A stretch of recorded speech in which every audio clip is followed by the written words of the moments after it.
Hello everyone, I know you are going to use this video for falling asleep, so before that, like this video, subscribe to the channel and let me know where you are from, also what time is it. You'll sense it right away, long before the truth claws through the surface. The screams humming behind walls that shouldn't hold sound. The shadows that don't match the shape of the room. The way the hallway breathes when no one else is home. And the thing, whatever it is, that already knows your name. Later you'll learn why it waits in the attic, why it refuses to speak until you're alone, and why every door in that place hides something from you. But for now, the only thing you need to understand is this: the house was never empty, and it never wanted to be. I first stepped inside on a rain-heavy afternoon, the kind where the sky sinks low enough to press on your chest. I didn't plan to be there that day. The house belonged to my cousin Daniel, who vanished 3 months earlier without a trail, without a message, without a final moment anyone could claim. The police left with nothing but theories. My aunt tried to hold herself together until her voice cracked every time she spoke his name.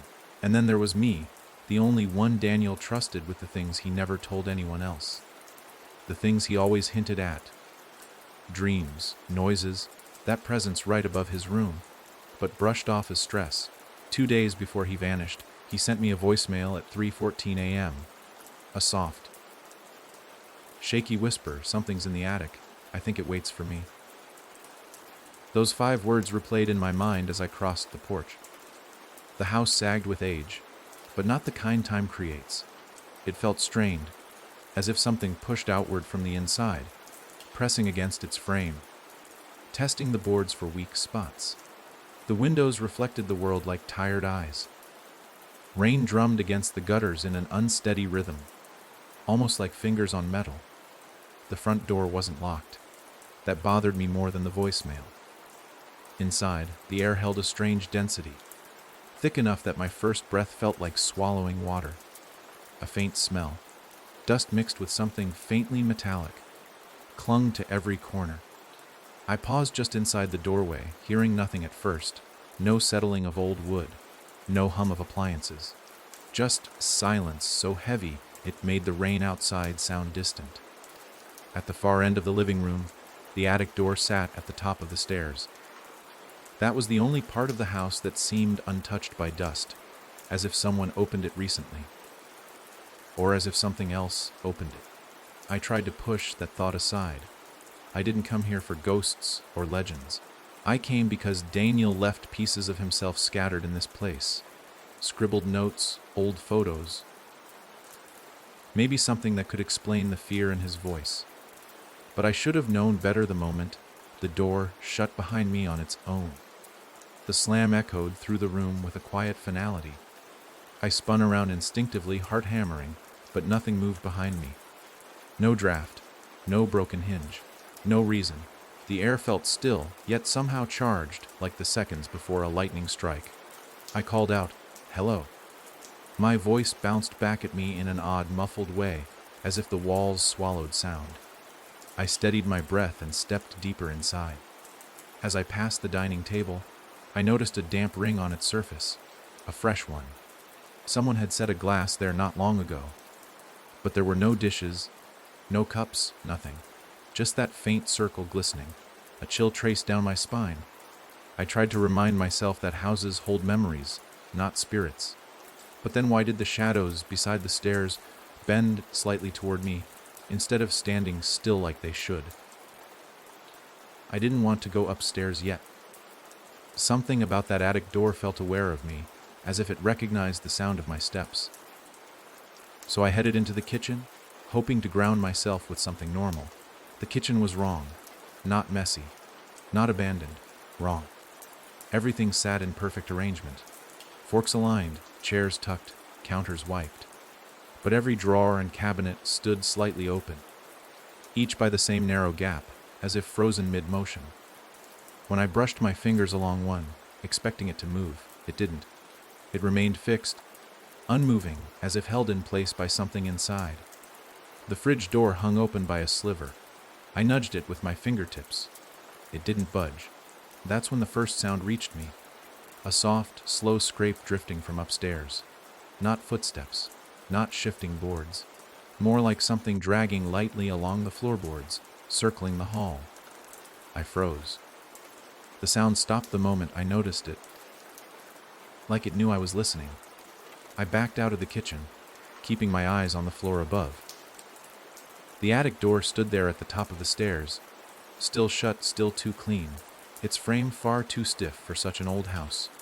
A sudden burst of cold air swept past me, sharp as ice, brushing the back of my neck. I spun around. Nothing. But the air carried a faint whisper, too soft to understand, but laced with unmistakable intent. Whatever lived in this house wasn't shy. I gripped the railing and climbed. Each step groaned under my weight, and with every foot I gained, the air thickened, pressing gently against my ears. The hallway stretched longer than I remembered from childhood visits, as if the house expanded while I climbed. Halfway up, the attic door creaked. Not enough to open, just enough to breathe. A thin sliver of darkness appeared between the door and the frame, impossibly black for daytime. My throat dried. Daniel. The words slipped out before I could stop it. The house answered with silence. Then, another sound. But this one didn't come from above. It came from behind me.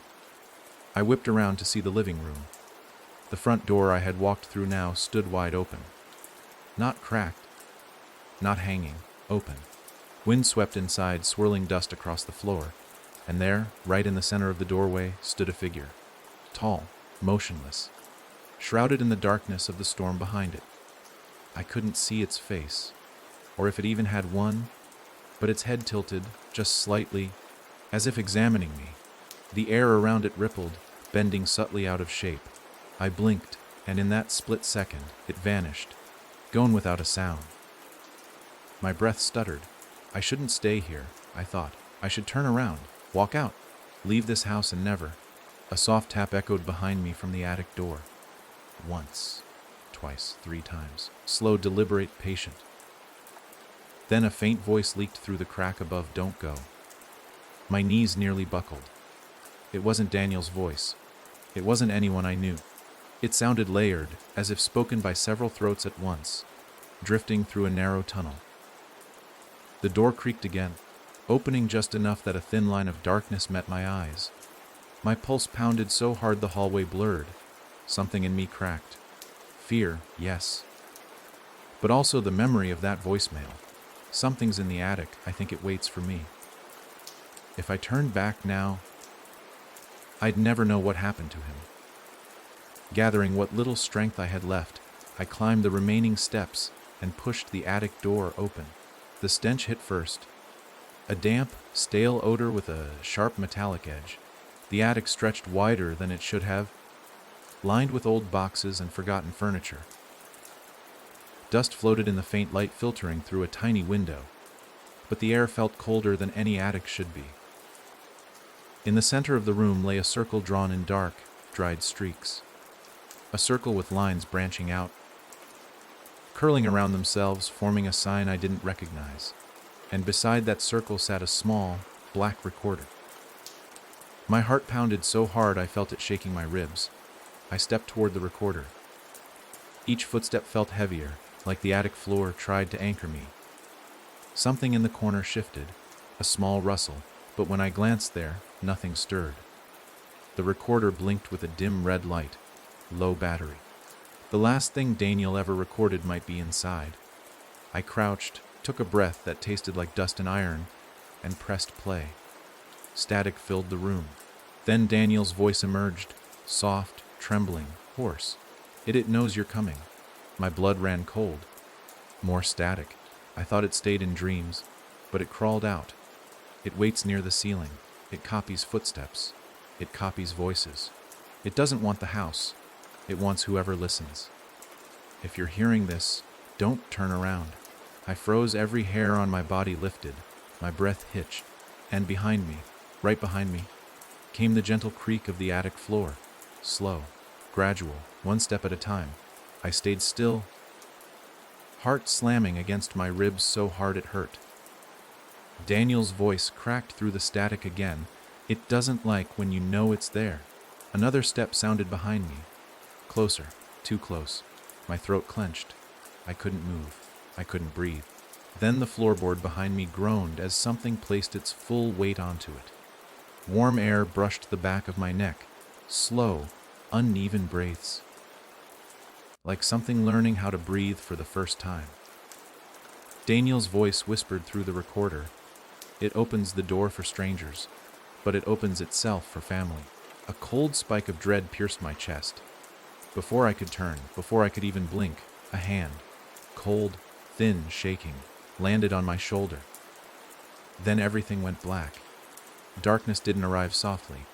It slammed into me like someone pressed a blindfold over my eyes with frantic hands.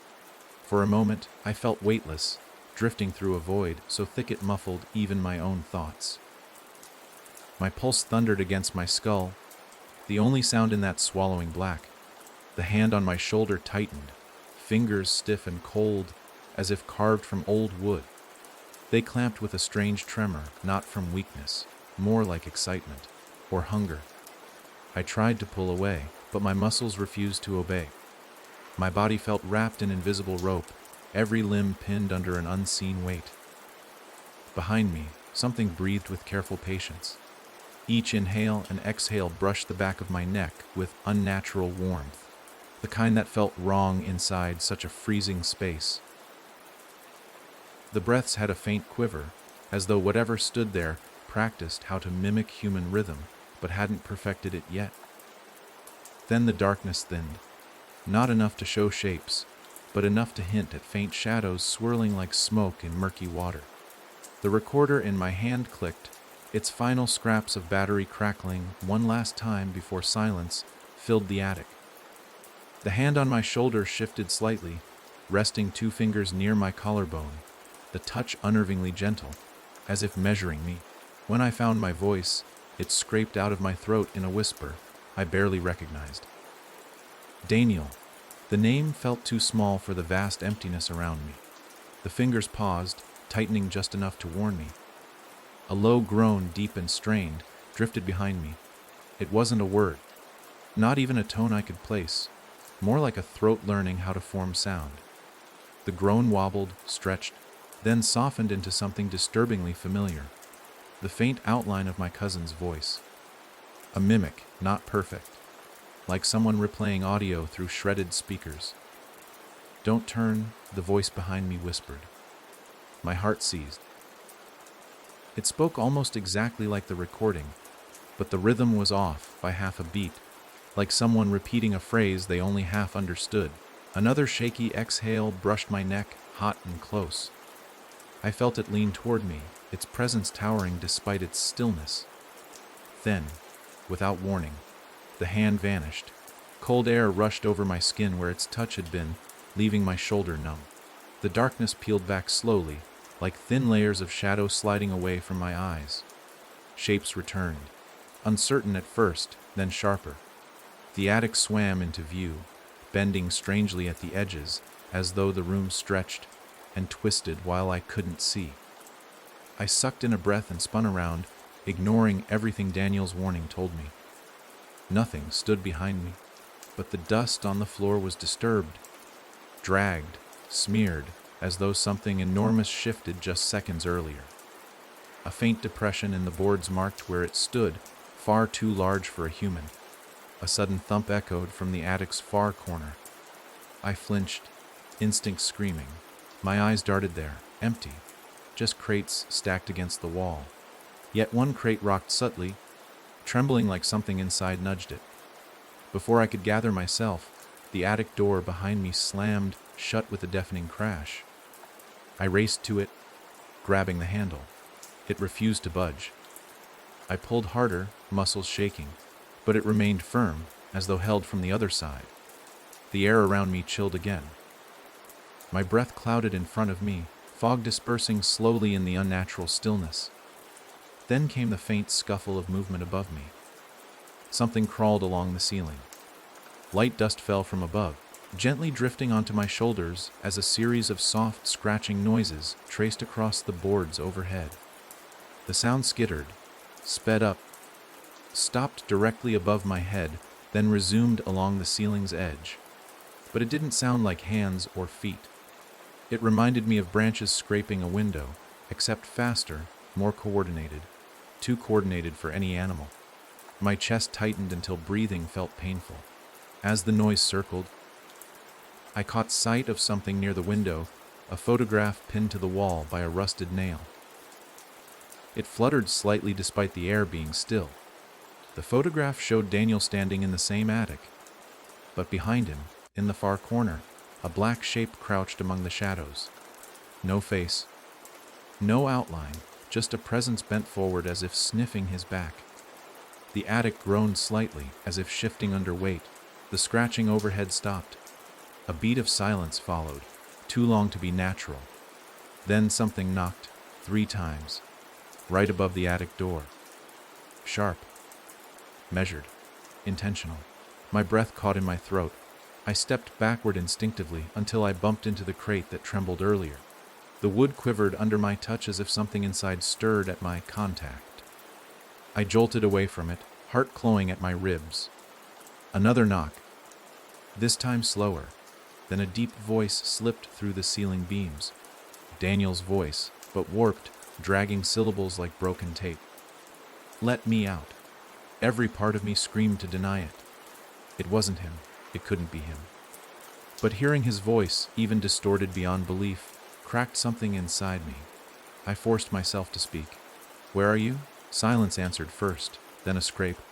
Something slithered, yes, slithered, across the ceiling toward the far corner, where the sign was drawn in dark streaks.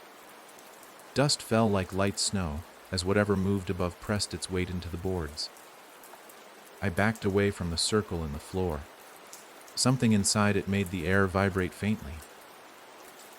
A low hum barely audible but strong enough to rattle my teeth. The symbols twisted in my peripheral vision, bending slightly as if the lines weren't dried paint, but still wet, still alive. I stumbled over a loose board, catching myself on the wall. As my hand slid across the dusty surface, I felt grooves carved deep into the wood, scratches. Dozens. No, hundreds. Some long, some short, crisscrossing in frantic patterns. Letters among them. Names. A few I recognized as family from years back. Others were strangers. And one name repeated more than any other. Mine. My stomach lurched. I dropped my hand away and stepped back, only to feel a cold draft sweep across the attic. It extinguished the thin strand of light from the window for a moment, as though a tall figure passed by it. The temperature plunged. A low creak behind me made every muscle tense. I turned slowly. The crate I'd touched earlier now stood slightly open. The lid had shifted half an inch, the gap wide enough to reveal darkness so complete it hurt to stare at. A faint tapping emerged from inside, soft, hesitant, like fingertips brushing wood from within. Tap, tap, tap. Then a whisper seeped out, barely audible yet sharp enough to slice through the silence. Don't leave me here. Not Daniel's voice. Not anything close. A child's voice. Small, weak, smeared with a trembling echo. I stepped back until my heel hit another crate. This one shuddered under the impact, as if something inside pushed back. Panic surged through my chest. I darted toward the window, hoping to pry it open and climb down the roof if I had to. But when I reached it, a shape slid into view on the other side of the glass. It leaned close, face pressing against the pane with unnatural stillness. A pale outline, blurred by raindrops streaking down the outside. I couldn't see features, just a faint suggestion of eyes and a mouth stretched into something far too wide. The face tilted slowly, as though studying me with childlike curiosity. I staggered away, nearly tripping over a stack of dusty books. The thing pressed harder against the glass, leaving a vague smear that looked disturbingly like a handprint. Even though its hand never lifted, the attic filled with another sound, soft, shuddering breaths. But not from one place, from everywhere, behind crates, above the beams, under the floorboards. inside the walls, as if the house itself inhaled. Then all the breaths stopped at once. A deep thud shook the floor. Something large dropped from the ceiling behind me. The impact rattled the walls, sending dust cascading like ash.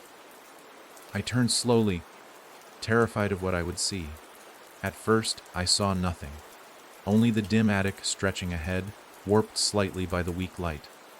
Then something rose from behind a cluster of crates. A tall silhouette, limbs too long, posture hunched unnaturally as if its joints bent the wrong way. Its head angled downward, hiding its face. It swayed slightly, adjusting its balance like a newborn creature learning how to stand on two legs. Then it lifted its head. The face was blurred, shifting, flickering through expressions, as though it tried on different identities like masks. For a moment, a wisp of Daniel's face surfaced, just long enough to freeze my breath, before melting into something else. Something wrong. Its eyes were hollow impressions, dark pits sucking in the faint light. It stepped forward. One step. A slow, dragging sound followed. Another step. Its body jerked in a stiff, mechanical way. It lifted one hand toward me, long fingers trembling, curled as if rehearsing how to beckon. My instincts took over. I scrambled across the attic, grabbing furniture to keep my balance. I raced toward the attic door, slamming my shoulder into it with all my weight. Pain shot down my arm. I hit it again. And again. The wood held steady, refusing to break. Behind me, the creature's steps grew faster. Sudden, uneven, almost frantic. I grabbed an old metal lamp and smashed it against the handle. The metal dented. The door didn't budge. My breath came in sharp bursts. I hammered again and again, the lamp warping in my grip. A rush of warm air swept behind me. I spun around just as the creature lunged. Its hand snapped forward, fingers stretching unnaturally, as if trying to wrap around my neck. I ducked, the breath of that near miss brushing my cheek. Its hand slammed into the door, splintering the wood like brittle bone. A scream clawed out of my throat. Before the creature could pull its hand free, I shoved past it, slipping under its arm and darting toward the open space near the window. It twisted violently, joints cracking like snapping sticks. It let out a sound, a cry warped into several tones at once. I grabbed a heavy trunk and hurled it toward the attic door. The crash echoed through the house like thunder. The door shook. A split formed near the hinge. I didn't think. I charged at the weak spot with everything I had. My shoulder burned from impact, but the wood cracked deeper. Behind me, the creature let out another multi-toned groan, angry now, louder, closer. The sound pulsed through the room, vibrating the air. Something sharp scraped the floor as it lunged again. I slammed my shoulder into the door one last time. It burst open. I spilled into the hallway, crashing onto the top stair. Pain shot through my spine, but I didn't stop. I twisted, slamming the door shut behind me just as something struck the other side. The impact rocked the frame. Dust shook loose from the ceiling. I scrambled down the stairs. My legs buckled, but adrenaline kept me upright. Shrieks and guttural cries erupted from the attic, the creature slamming against the door again and again. Halfway down, I saw something that made my entire body freeze. The figure I saw earlier, the one standing in the front doorway, was back. Except now it stood at the bottom of the stairs. Closer, clearer. Wrong. Its head hung to one side, jaw slack. Its body swayed gently, as though rocked by slow, underwater currents. Shadows clung to it like a second skin. As I hesitated, its head snapped upward with unnatural speed, and it spoke. Not Daniel, not the child, not the attic creature. A new voice. Low, smooth, almost calm. You opened the door. I stepped back, heart slamming. The attic door behind me cracked again. The figure at the bottom of the stairs tilted its head further, neck bending in a sickening angle. You shouldn't have come alone. Then, without touching a single stair, it rose upward, not walking, not leaping, just rising as though pulled by invisible strings. My vision blurred with terror. I turned and ran back up the stairs as the attic door behind me exploded outward. and something inside the house whispered, "You're not leaving." The sound of splintering wood blasted through the hallway as the attic door gave way behind me.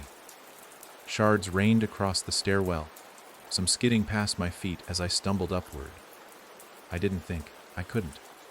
My body moved on sheer panic, legs pumping even as every step threatened to buckle.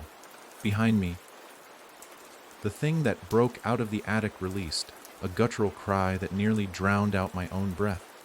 It was a sound that didn't belong to anything human or even anything familiar.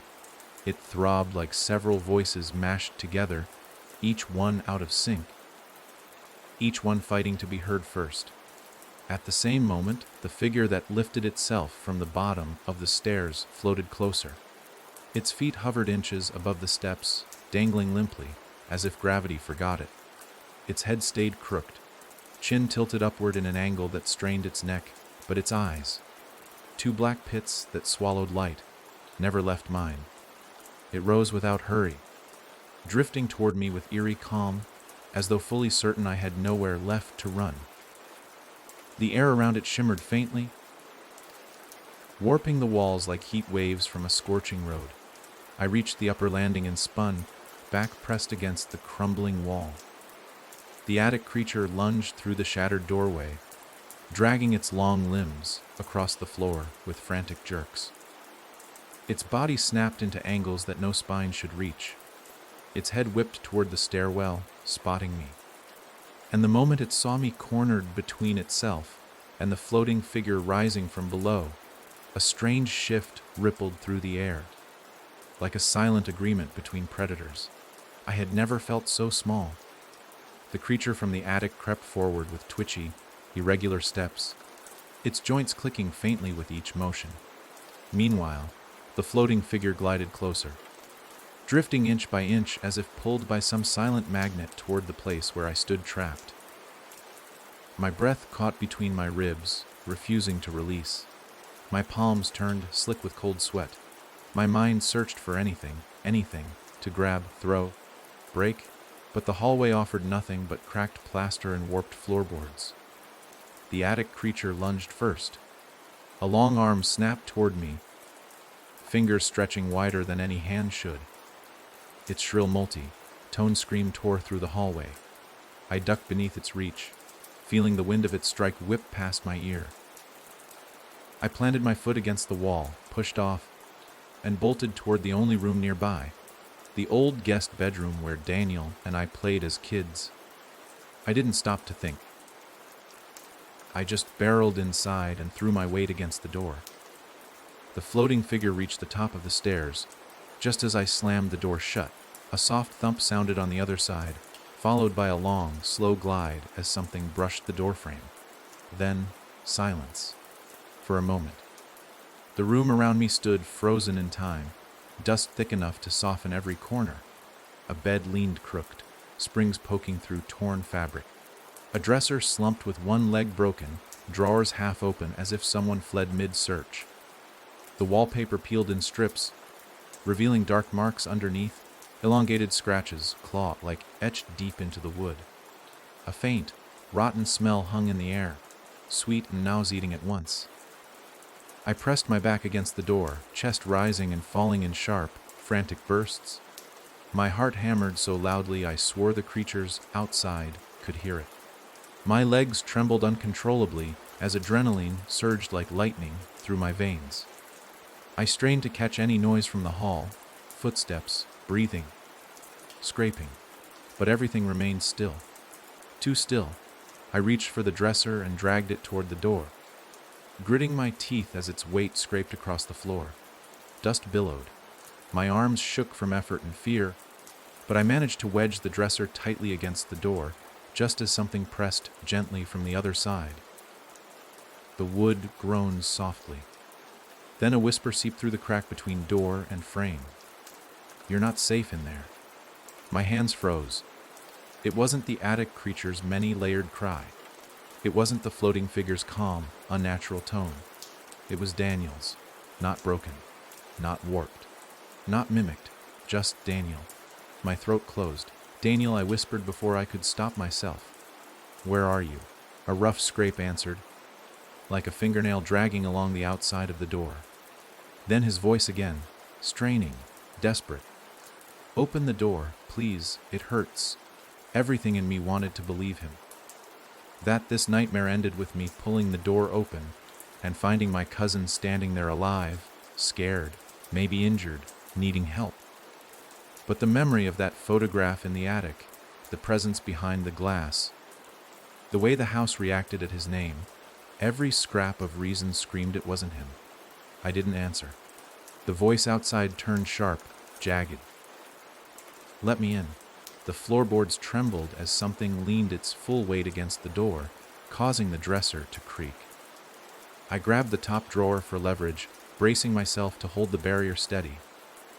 Shadows under the door shifted, rippling unnaturally. Then the whisper changed. Not Daniel, not any human voice, something else entirely. "Let me, where? You." My blood froze. A hand, thin, long, fingered, with joints too high on the bones, slid under the gap between the door and floor. Its nails scraped the wood. I jerked my foot back just before the fingers could brush my ankle. The hand reached further, palm wriggling, claws tapping like impatient insects. When it couldn't reach anything, it curled back and withdrew into the shadow. Silence returned.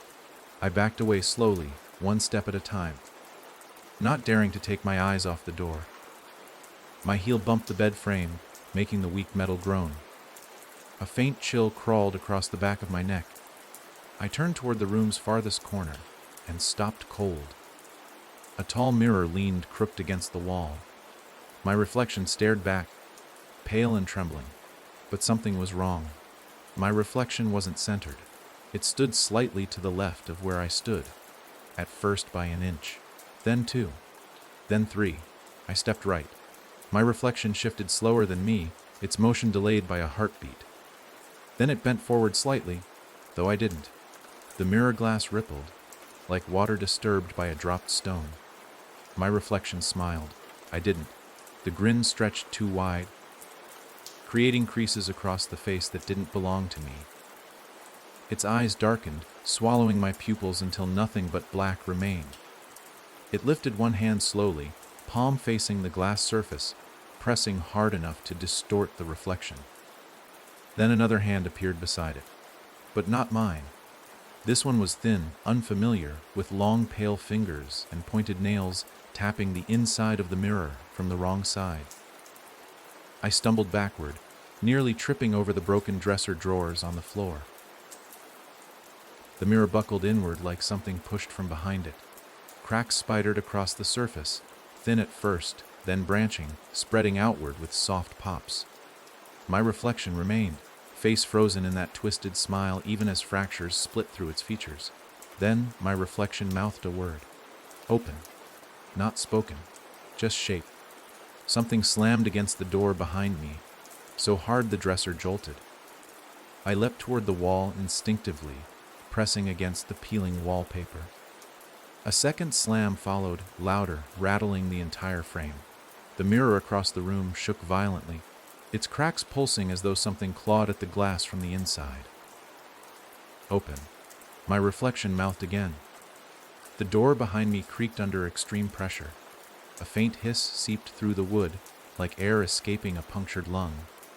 I needed out. I needed another exit. Any exit.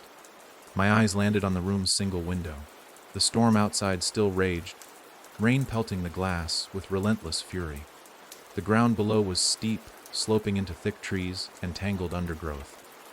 I didn't care. A fall might break bones, but staying in this room would destroy far more. I ran for the window, grabbed the rusted latch, and yanked. It didn't budge at first. I slammed my shoulder into the frame, jarring it loose.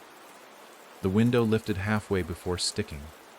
I forced it higher, ignoring the bit of glass that cracked from the strain. Behind me, the door split at the hinge. A long, sharp finger slid through the new crack. No time. I shoved the window all the way up, swung a leg over the sill, and climbed onto the narrow ledge. Wind slammed against me, nearly knocking me off balance. Rain soaked my clothes within seconds, clinging like icy hands. I glanced back into the room one last time. The mirror exploded inward. Glass shards flew as something black and wiry surged from the broken frame, too thin to be human, too fast to track. It darted across the room in a blur, racing toward the dresser blocking the door. The creature outside the door shrieked. The thing from the mirror shrieked back. For a moment, I watched them collide in a frenzy of limbs, claws, and shrill cries. The dresser toppled, wood cracking as both creatures tore into each other with blind rage, neither acknowledging me anymore. I didn't wait for one to win.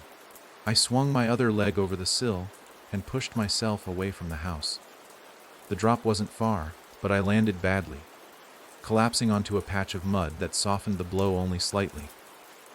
Pain shot through my ankle. I bit down a cry and scrambled to my feet, slipping in the wet grass. The house loomed above me, dark, rotting alive. Something moved behind the broken window. Not one creature. Two. Both peered down at me from the shattered glass, their outlines blurred by rain and shadow, their heads tilted in perfect sync.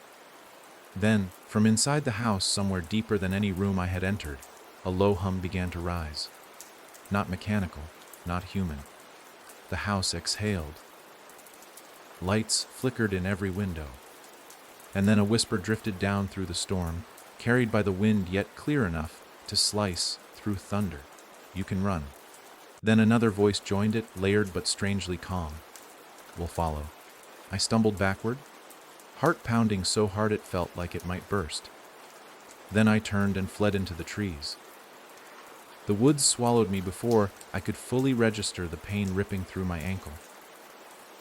Rain hammered the ground with relentless force, turning dirt into slick mud that tugged at my shoes as I ran. Branches whipped my face, sharp and cold against my skin, but I didn't slow. Every sound behind me, every rustle, crack, and whisper of shifting leaves, felt like it belonged to something hunting me. Something fast, something tireless, something that no longer cared about hiding. I didn't dare look back. The forest felt wrong from the first second I stepped into it. The trees grew too close together, their trunks leaning inward as though listening. The wind carried soft murmurs I tried to dismiss as leaves rubbing together, but the cadence didn't match any natural pattern. Short, slow, repeated, like breath. Shadows shifted ahead, even without wind, stretching across the ground as if reaching for my feet. More than once I stumbled, because the darkness seemed to pool in places where it shouldn't. I forced myself forward, the forest floor sloping downward toward the river bed that ran behind Daniel's property. I remembered it from childhood visits, a shallow stream with a muddy bank and smooth stones kids threw for fun. But tonight, under a storm-choked sky, the river roared louder than I remembered, its waters crashing with the force of unleashed fury. Thunder cracked above me, shaking the sky apart. My ankle screamed with each step. A sharp, stabbing throb radiated up my leg, but fear pushed me onward. Adrenaline masked most of the pain, though I knew it would catch up. My breath grew ragged, misting in the cold air. Leaves clung to my soaked shirt. The mud underfoot grew deeper, sticking like hands trying to hold me in place. Lightning split the sky, illuminating the forest for a brief moment. Something stood between the trees, not close, not far, but unmistakably there, a tall shape, hunched, watching. The flash faded, plunging me back into darkness. Panic flared bright and sharp, and I veered left, forcing myself down a slope slick enough to send me sliding. I caught onto a root at the last second, stopping myself from tumbling headfirst into a thicket of thorns. My hands throbbed from gripping the bark, splinters driving into my palms. Mud smeared across my arms. The rain softened slightly, though the sky above still churned with bruised clouds. I crouched low, holding my breath. Every muscle tightened, ready to leap or crawl or claw my way free if anything lunged from the darkness. For a moment, the forest held its breath with me. Then, behind me, leaves shifted, slowly, deliberately, close. I twisted, throat tight, expecting a shape to rise inches from my face. Nothing. Just trees hunched together, their branches drooping like skeletal arms. Rain dripped from their limbs in a steady rhythm that almost mimicked footsteps. The wind circled me, carrying hints of a voice, soft as a sigh, just barely too clear to dismiss as weather. You left us. My skin tightened. I backed away, sliding down the last part of the hill, landing roughly near the river's edge. The ground squished beneath my boots, water pooling around my feet. The river rushed only a few feet away, swollen from the storm, waves lapping angrily at its banks. Something about the river unsettled me. Maybe it was the way the water churned faster in certain spots, as if pulled by hands beneath the surface, or how the mist above the current stretched into thin strands that swayed and curled like reaching fingers. As I hesitated, the whispers around me intensified. He came here. He crossed. Follow him. I whipped around. The voices seemed to drift from the trees themselves, carried through their branches like air traveling through hollow pipes. My breath grew shallow. My fingers twitched with cold and fear. The air thickened, heavy with unseen eyes. Something cracked to my right. Then something splashed to my left. Then the forest behind me fell silent in one unified beat. A warning. I turned toward the river, trying to see through the sheets of rain blurring my vision. In the distance, across a stretch of wild water and fog, I spotted something that made my pulse skip. A faint light. It flickered behind the curtain of trees on the opposite bank. Warm, steady, so out of place it almost felt unreal. A cabin. A campsite. A house. I couldn't be sure, but it wasn't the creatures. And it wasn't the house behind me. For the first time since this nightmare began, I felt a tiny spark of hope, a place where someone might hear me if I screamed. Somewhere to hide, somewhere out of reach. The problem was the river between us. I limped toward the edge, studying the water's frantic motion. The current looked strong enough to sweep away anything thinner than a tree trunk, and maybe even that. Debris shot downstream at alarming speed, branches and broken logs vanishing into the darkness beyond. I scanned the bank for anything stable.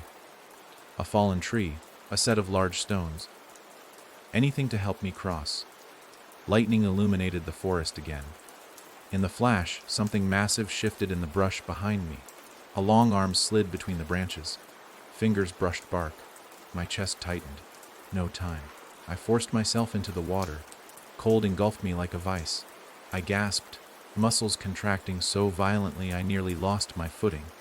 Water surged against my legs, pulling, pushing, clawing with merciless strength. I leaned forward, arms out, trying to keep balance. The current pushed harder, threatening to drag me under, but I pushed back, step by agonizing step. Every inch felt like a fight. Rain hammered down. The roar of the river drowned any sound behind me, until one noise broke through. A shriek. Not human. Not animal. Something primal and furious. I whipped my head toward the shore. A tall figure sprinted toward the riverbank, too fast, too smooth in its movements. Another burst through the brush beside it, crawling on limbs bent backward, bounding like a broken spider. Their bodies jerked with twisted eagerness, eyes locked on me with sickening hunger. The current dragged me deeper. My feet slipped. I lunged forward, splashing wildly, trying to keep my head above water. The tide caught my legs, spinning me sideways. I cursed under my breath and fought to plant one foot against a submerged rock, pushing forward with the last strength I had. The creatures reached the bank just as I crossed the halfway point. The floating figure, the one that rose from the stairs, hovered inches above the water, drifting over the river as if the storm lifted it instead of gravity. It moved silently, gliding so close I could see the hollow grooves where its eyes should be. Beside it, the attic creature snarled, contorting its limbs to drag itself across the muddy bank, its spine arched, cracking loudly even through the storm. Its mouth opened in a distorted O shape, revealing a black pit inside. Both reached for me. I threw myself forward, letting the current pull me the last several feet as I kicked wildly. My knees scraped against hidden stones. Something sharp sliced my arm, but I forced myself onward, fighting the torrent until my fingers touched ground. I crawled through the shallows, dragging myself up the slope, mud caking my elbows. The river nearly pulled me back, but I heaved upward with a guttural cry, landing on solid earth soaked through with rain. Behind me, the floating figure hovered above the water, inches away from crossing, but something stopped it. It tried again, rising higher, drifting forward, and the river responded with a violent surge. A wave crashed upward, slamming into it with unnatural force. The creature shrieked, jerking backward. Its shape flickered like a flame caught in a gust of wind. The attic creature attempted to follow, stepping into the water, but the moment its foot touched the current, it recoiled with a howl of agony. Steam rose around where its skin met the river. The water churned violently, almost alive in its push against the two monsters. The river held them back. Somehow it refused to let them cross. Their shrieks echoed through the forest, but they stayed trapped on the opposite bank, pacing wildly, hands reaching out but never touching the water again. I staggered to my feet, soaked, shaking, bleeding, and barely able to feel my fingers. My ankle throbbed so badly I almost collapsed again. But the light in the distance flickered once more, steady and warm through the storm. I limped toward it, not running, not fast, just moving because the alternative was dying alone in the woods. Branches scraped my shoulders, tearing at my clothes, but sucked at my steps. The storm howled above, but through it all, the light grew clearer, shining through the windows of a small cabin tucked among the pines. Smoke curled faintly from its chimney. A lantern glowed beside the door. A faint silhouette moved inside. Someone was there, someone alive. I dragged myself to the door and pounded on it, with every bit of strength left in me. My fists thudded painfully against the wood. Please, I shouted, voice raw. open the door, please. Silence. My stomach clenched. Then, footsteps, slow, careful, approaching from inside. The door creaked, then opened. A tall, elderly man with white hair and deep lines across his face stood in the entryway, holding a lantern. His eyes narrowed as he took in my soaked clothes, the cuts on my arms, my trembling body. "You came from across the river," he said quietly. Not a question, a statement.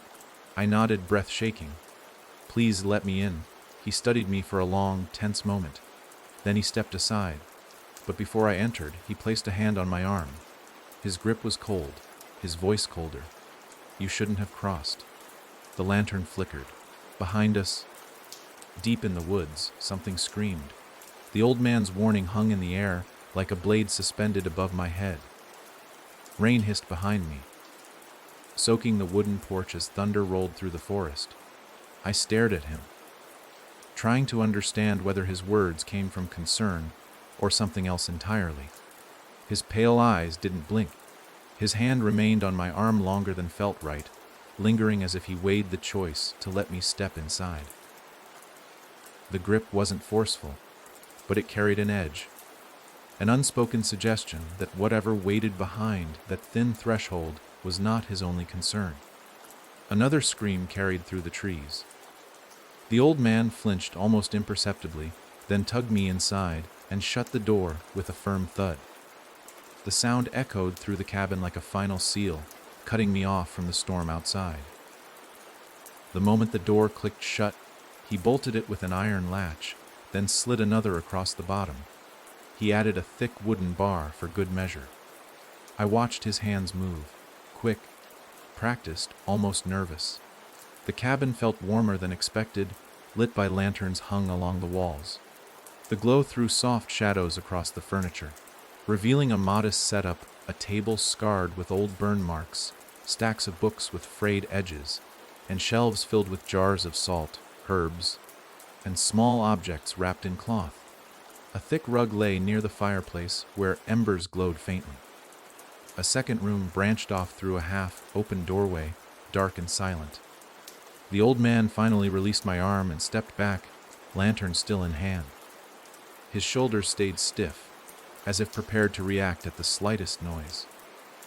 He studied me with an expression that carried more sorrow than suspicion. "You crossed the river," he repeated, his voice low, eyes distant.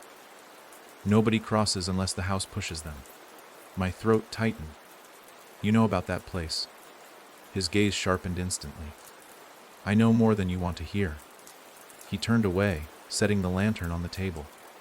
"Sit before you fall over." Only now did I realize how badly I was shaking. My ankle throbbed with each heartbeat, and mud dripped steadily from my clothes. I limped toward a wooden chair, lowering myself slowly to keep from collapsing. The old man grabbed a faded towel from a hook and tossed it to me before taking the seat across from mine. He ran a hand through his white hair, sighing heavily. "What did you see?" "Tell me everything." I hesitated. The trees outside groaned with the rising wind. The old man's lantern flickered, shadows bending across the room. His expression carried no hint of disbelief, only grim expectation. He wasn't shocked that something chased me. He already knew, so I told him. Not every detail, not all at once, but enough for the tension in his face to deepen the attic. The circle on the floor, the voices, the mirror, the river refusing to let those things cross. His eyes narrowed sharply at certain parts, especially when I described Daniel's last recording. When I finished, he leaned back slowly, fingers pressed together under his chin. The fire crackled faintly. Outside, thunder growled. "Your cousin," he muttered. "He was taken by the house, same as the others." "Others?" My voice wavered. "What others?" He stood suddenly and crossed the room, pulling a long cloth off a bulletin board on the far wall.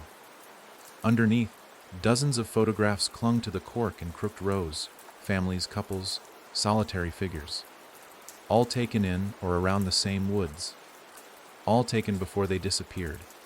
I rose to my feet, drawn toward the board despite every instinct screaming not to look. Rain battered the roof, mixing with the sound of my pounding heartbeat. I scanned the faces. Some looked familiar, not personally, just local faces I'd seen years ago at small-town gatherings, markets, school functions. People who vanished from our hometown without explanation, chalked up to accidents, runaways, or misfortune. But here they were, captured in pictures pinned with rusty tacks. A photo near the bottom caught my breath. Daniel, standing in front of the house, smiling. But behind him, through a window on the second floor, something dark stared out. A shape impossible to define, like a figure wearing many shadows. My legs weakened. "How long?" I whispered. The old man returned to the table, leaning heavily on its edge. "Longer than anyone realizes. That place has been alive since before my grandfather was born. People think it's abandoned. They think the woods swallowed it decades ago." His fingers curled. "But it feeds, it calls. And when someone steps inside, it marks them. A chill wound through my spine. Marks them how?" The old man motioned toward my arm. "Roll up your sleeve." Confused, I lifted my arm and tugged my soaked shirt upward. My skin looked pale and goose, fleshed from the cold, but as the lantern's glow moved, I saw dark lines faintly visible beneath the skin, curling like veins that didn't belong to any living person. They weren't bruises. They weren't scars. They formed faint, winding shapes eerily similar to the symbol I saw drawn on the attic floor. What is this?" I stammered, pulling back in alarm. "It wasn't there earlier. It wouldn't be." The old man's tone hardened. "Not until it touched you." Touched. The hand on my shoulder, cold, then trembling. I swallowed hard, the memory slicing through me. Can it follow across the river? Not easily. The man's gaze slid toward the window. But the mark opens paths that weren't open before. I stared at him. What does that mean? It means the river's protection won't last. My stomach twisted violently. Lightning flared outside, filling the cabin with a brief flash of blue-white light. For an instant, I saw the silhouette of the house across the river, looming through the storm, and I could have sworn its upper window glowed faintly. Watching. The old man began to pace, steps slow but weighted with urgency. "Those creatures you saw, none of them are the house. They're pieces. fragments. Shells at shapes from whatever it takes. He glanced at the photographs. Some were once people. Some were never people to begin with. I shivered so hard the towel slipped from my hands. But the house itself, that's worse. He stopped pacing and fixed his cold eyes on me. It's the place you should fear. A heavy knock suddenly struck the cabin wall. The lantern flickered. My breath froze. Another knock, closer, shook the boards behind me. The old man stiffened, every muscle taut. He rushed to the window, blew out the lantern nearest to it, and motioned for me to stay silent. My pulse hammered against my ribs as I held my breath, listening. The storm outside raged, wind howled, rain smashed against the roof in chaotic bursts. Then, faintly, something scraped along the cabin's exterior. Slow. Searching, like claws dragging down wood. The old man cursed under his breath and gripped the back of a chair tightly. "It's too early," he hissed. "It shouldn't reach this far yet." It followed me. I whispered, "No." He shook his head slowly. The river held those fragments back. Whatever's out there now is older. My knees threatened to give way. A low hum surged through the walls. Every lantern dimmed instantly, as if smothered by a quick, invisible force. Only the faint glow of the fireplace remained, casting trembling shadows across the floor. In that moment, the knocking stopped. Silence. The old man leaned close and whispered, "Don't move." Something shifted outside the window, so subtle I barely caught it. Then a voice seeped through the cracks in the wall. Soft, calm, echoing, "You crossed." Not spoken angrily, not shouted, just stated with eerie calm, like someone pleased to confirm a prediction. The old man's face drained of color. The voice whispered again, this time stretching each word like a thread pulled slowly from fabric. "You brought it with you." Cold slithered through my spine. I clutched the edge of the table to steady myself. Then the voice drifted to the doorway, its tone shifting into something like a cruel smile hidden behind sound. "Let me in." The old man stepped forward quickly, grabbing my wrist. "We need to move." "Now, where?" I whispered. He pulled me toward the back room, his steps urgent. "Somewhere the house can't reach." Before we made it through the doorway, a deafening impact slammed into the front door, rattling every board of the cabin. Dust rained from the ceiling. The wooden bar across the door bowed inward. The old man cursed again, dragging me faster. But as I stumbled behind him, clutching my throbbing ankle, I caught sight of something in the corner of the room. A mirror, cracked, old, covered in dust. And through the fractures, something moved inside it, a shape. A head tilted at a familiar crooked angle, eyes black, hollow, locked on me. My reflection wasn't in the mirror. The attic creature was.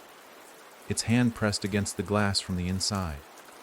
And it mouthed a soundless phrase, "You can't hide." The front door shook violently again, wood splintering. The old man gripped my arm tighter and pulled hard. "We're out of time." The moment the old man pulled me toward the back room, the walls of the cabin shuddered under the repeated blows pounding the front door. Each impact sent vibrations through the floorboards, rattling lantern hooks and making the jars on the shelves clink together like frightened teeth. The room trembled as if something huge leaned its full weight against the cabin, testing the limits of the structure, testing us. I stumbled after the old man, trying to keep my footing as the cabin groaned around us. Every step toward the back felt like moving deeper into a throat ready to swallow us whole.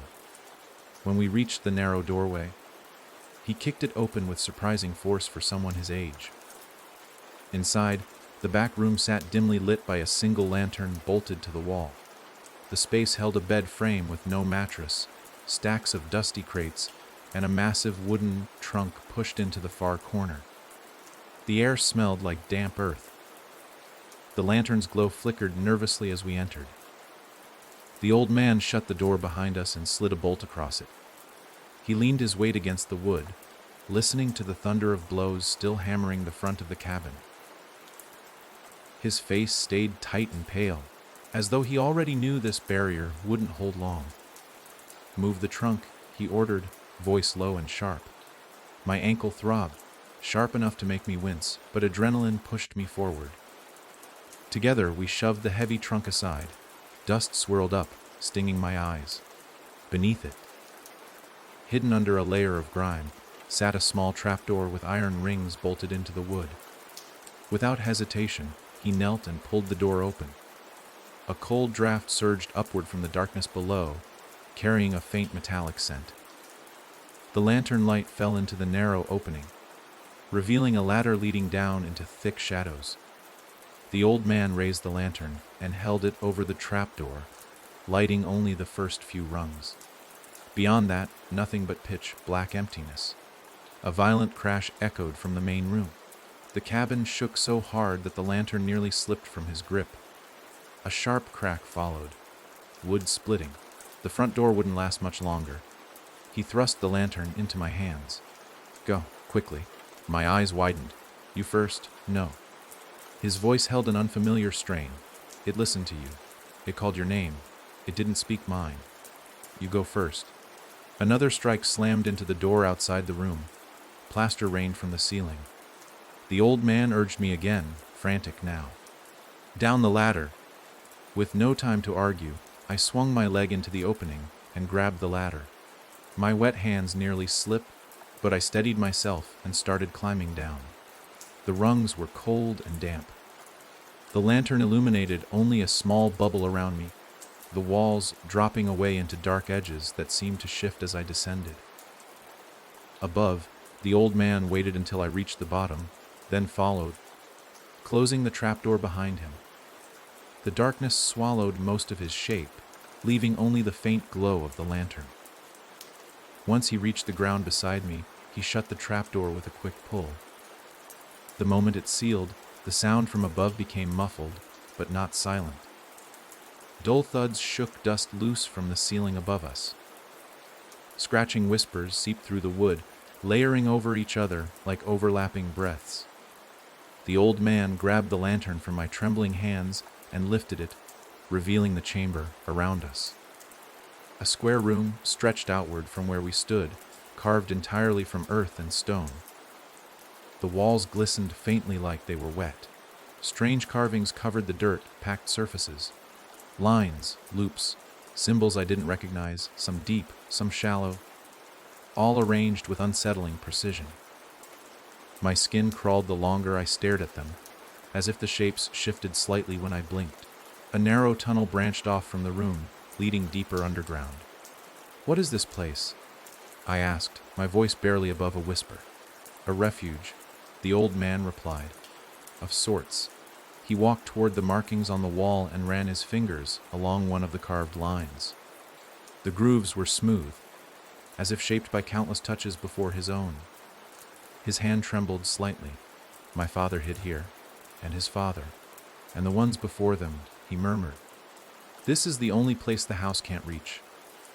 A heavy thud echoed above us, closer than before. Something scraped along the floorboards right over the trapdoor. I held my breath, staring up at the ceiling. The old man noticed my fear and shook his head. "It can't break through." "Not here." His gaze shifted to the markings again. "This place was made long before that thing learned to walk." He motioned toward the tunnel. "Come. We need distance." We stepped into the tunnel, the lantern's glow pushing back, just enough darkness for us to see the uneven floor. The air felt colder the deeper we went, thick with a sharp mineral scent. The ground sloped gently downward, stone walls closing in tightly until I had to hunch slightly to avoid scraping my head. "What is that thing?" I asked softly. "The thing outside." The thing that spoke. The old man didn't answer immediately. He kept his eyes forward, jaw clenched. The tunnel narrowed before widening again into another chamber. This one smaller, with a crude table and wooden shelves carved into the walls. Old blankets lay folded in a corner. A lantern sat unused on the table beside a book that looked decades old. "It isn't one thing," he finally answered. "It's many. Part of the house. Born from whatever lives there, and the others." The pieces.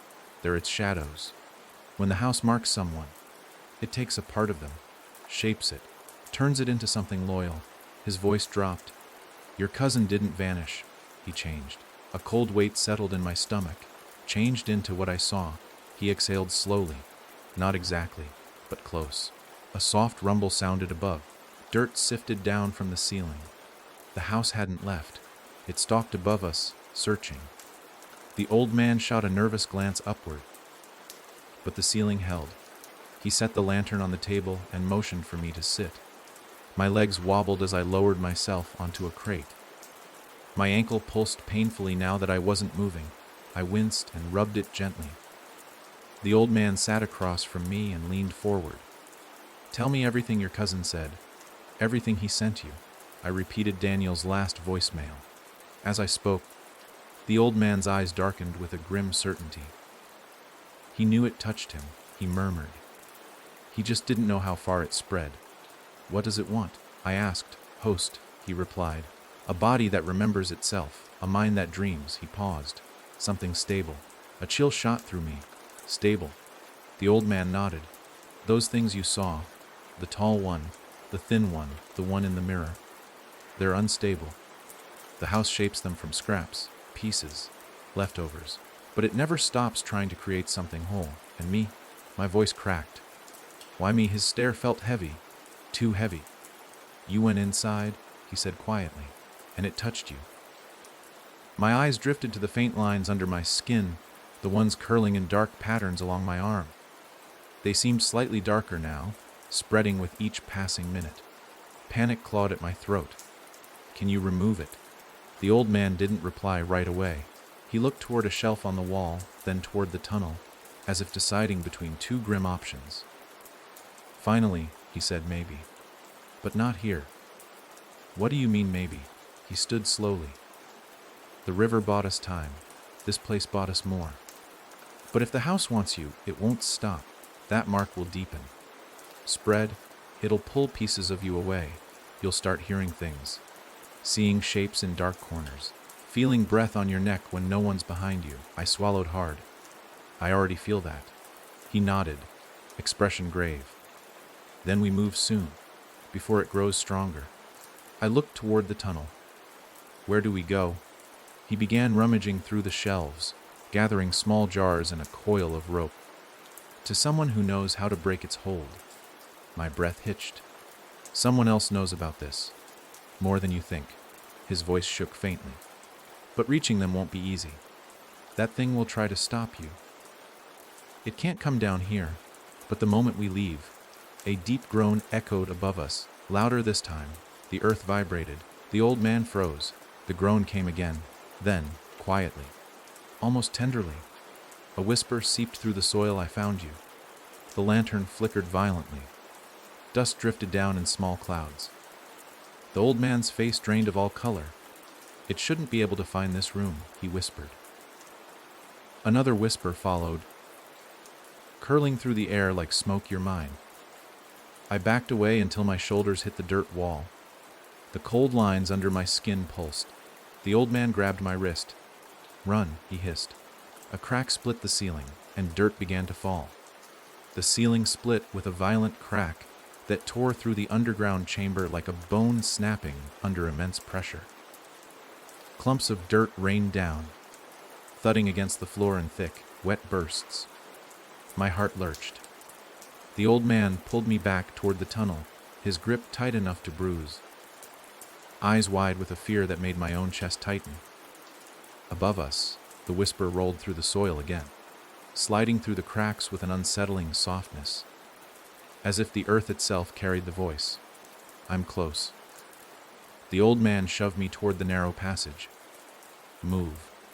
He barked, pushing me forward as another deep groan trembled through the chamber. A pocket of dirt collapsed in the corner, sending dark clumps sliding across the packed floor like a creature crawling. I stumbled into the tunnel, lantern light bouncing wildly as the old man snatched it from the table and rushed after me. The passage forced us single file, our bodies brushing the cold stone walls as we hurried through. My ankle screamed, each step sending sharp pain up my leg, but fear drowned everything else. The tunnel twisted in uneven turns. The air grew thinner, colder, tasting faintly like rust. Behind us, another crack split the chamber. This one echoed louder, wider, like a massive hand tearing through the underground with ease. The old man cursed under his breath and forced us deeper into the passage. The whisper returned, drifting closer. "Don't run. You belong to me." My throat tightened. Why can it reach us now? I hissed, stumbling as the ground dipped. The old man didn't answer at first. His labored breath filled the narrow space. When he finally spoke, his voice trembled. "Because you're changing faster than I expected. The market's pulling it toward you." A cold spike lodged itself in my chest. "Changing." He didn't look back. "I'll explain later. Keep moving." The tunnel ceiling vibrated, sending thin streams of soil falling onto our heads. The old man lifted the lantern and scanned the path ahead. The passage stretched into a tighter corridor, just wide enough to squeeze through sideways.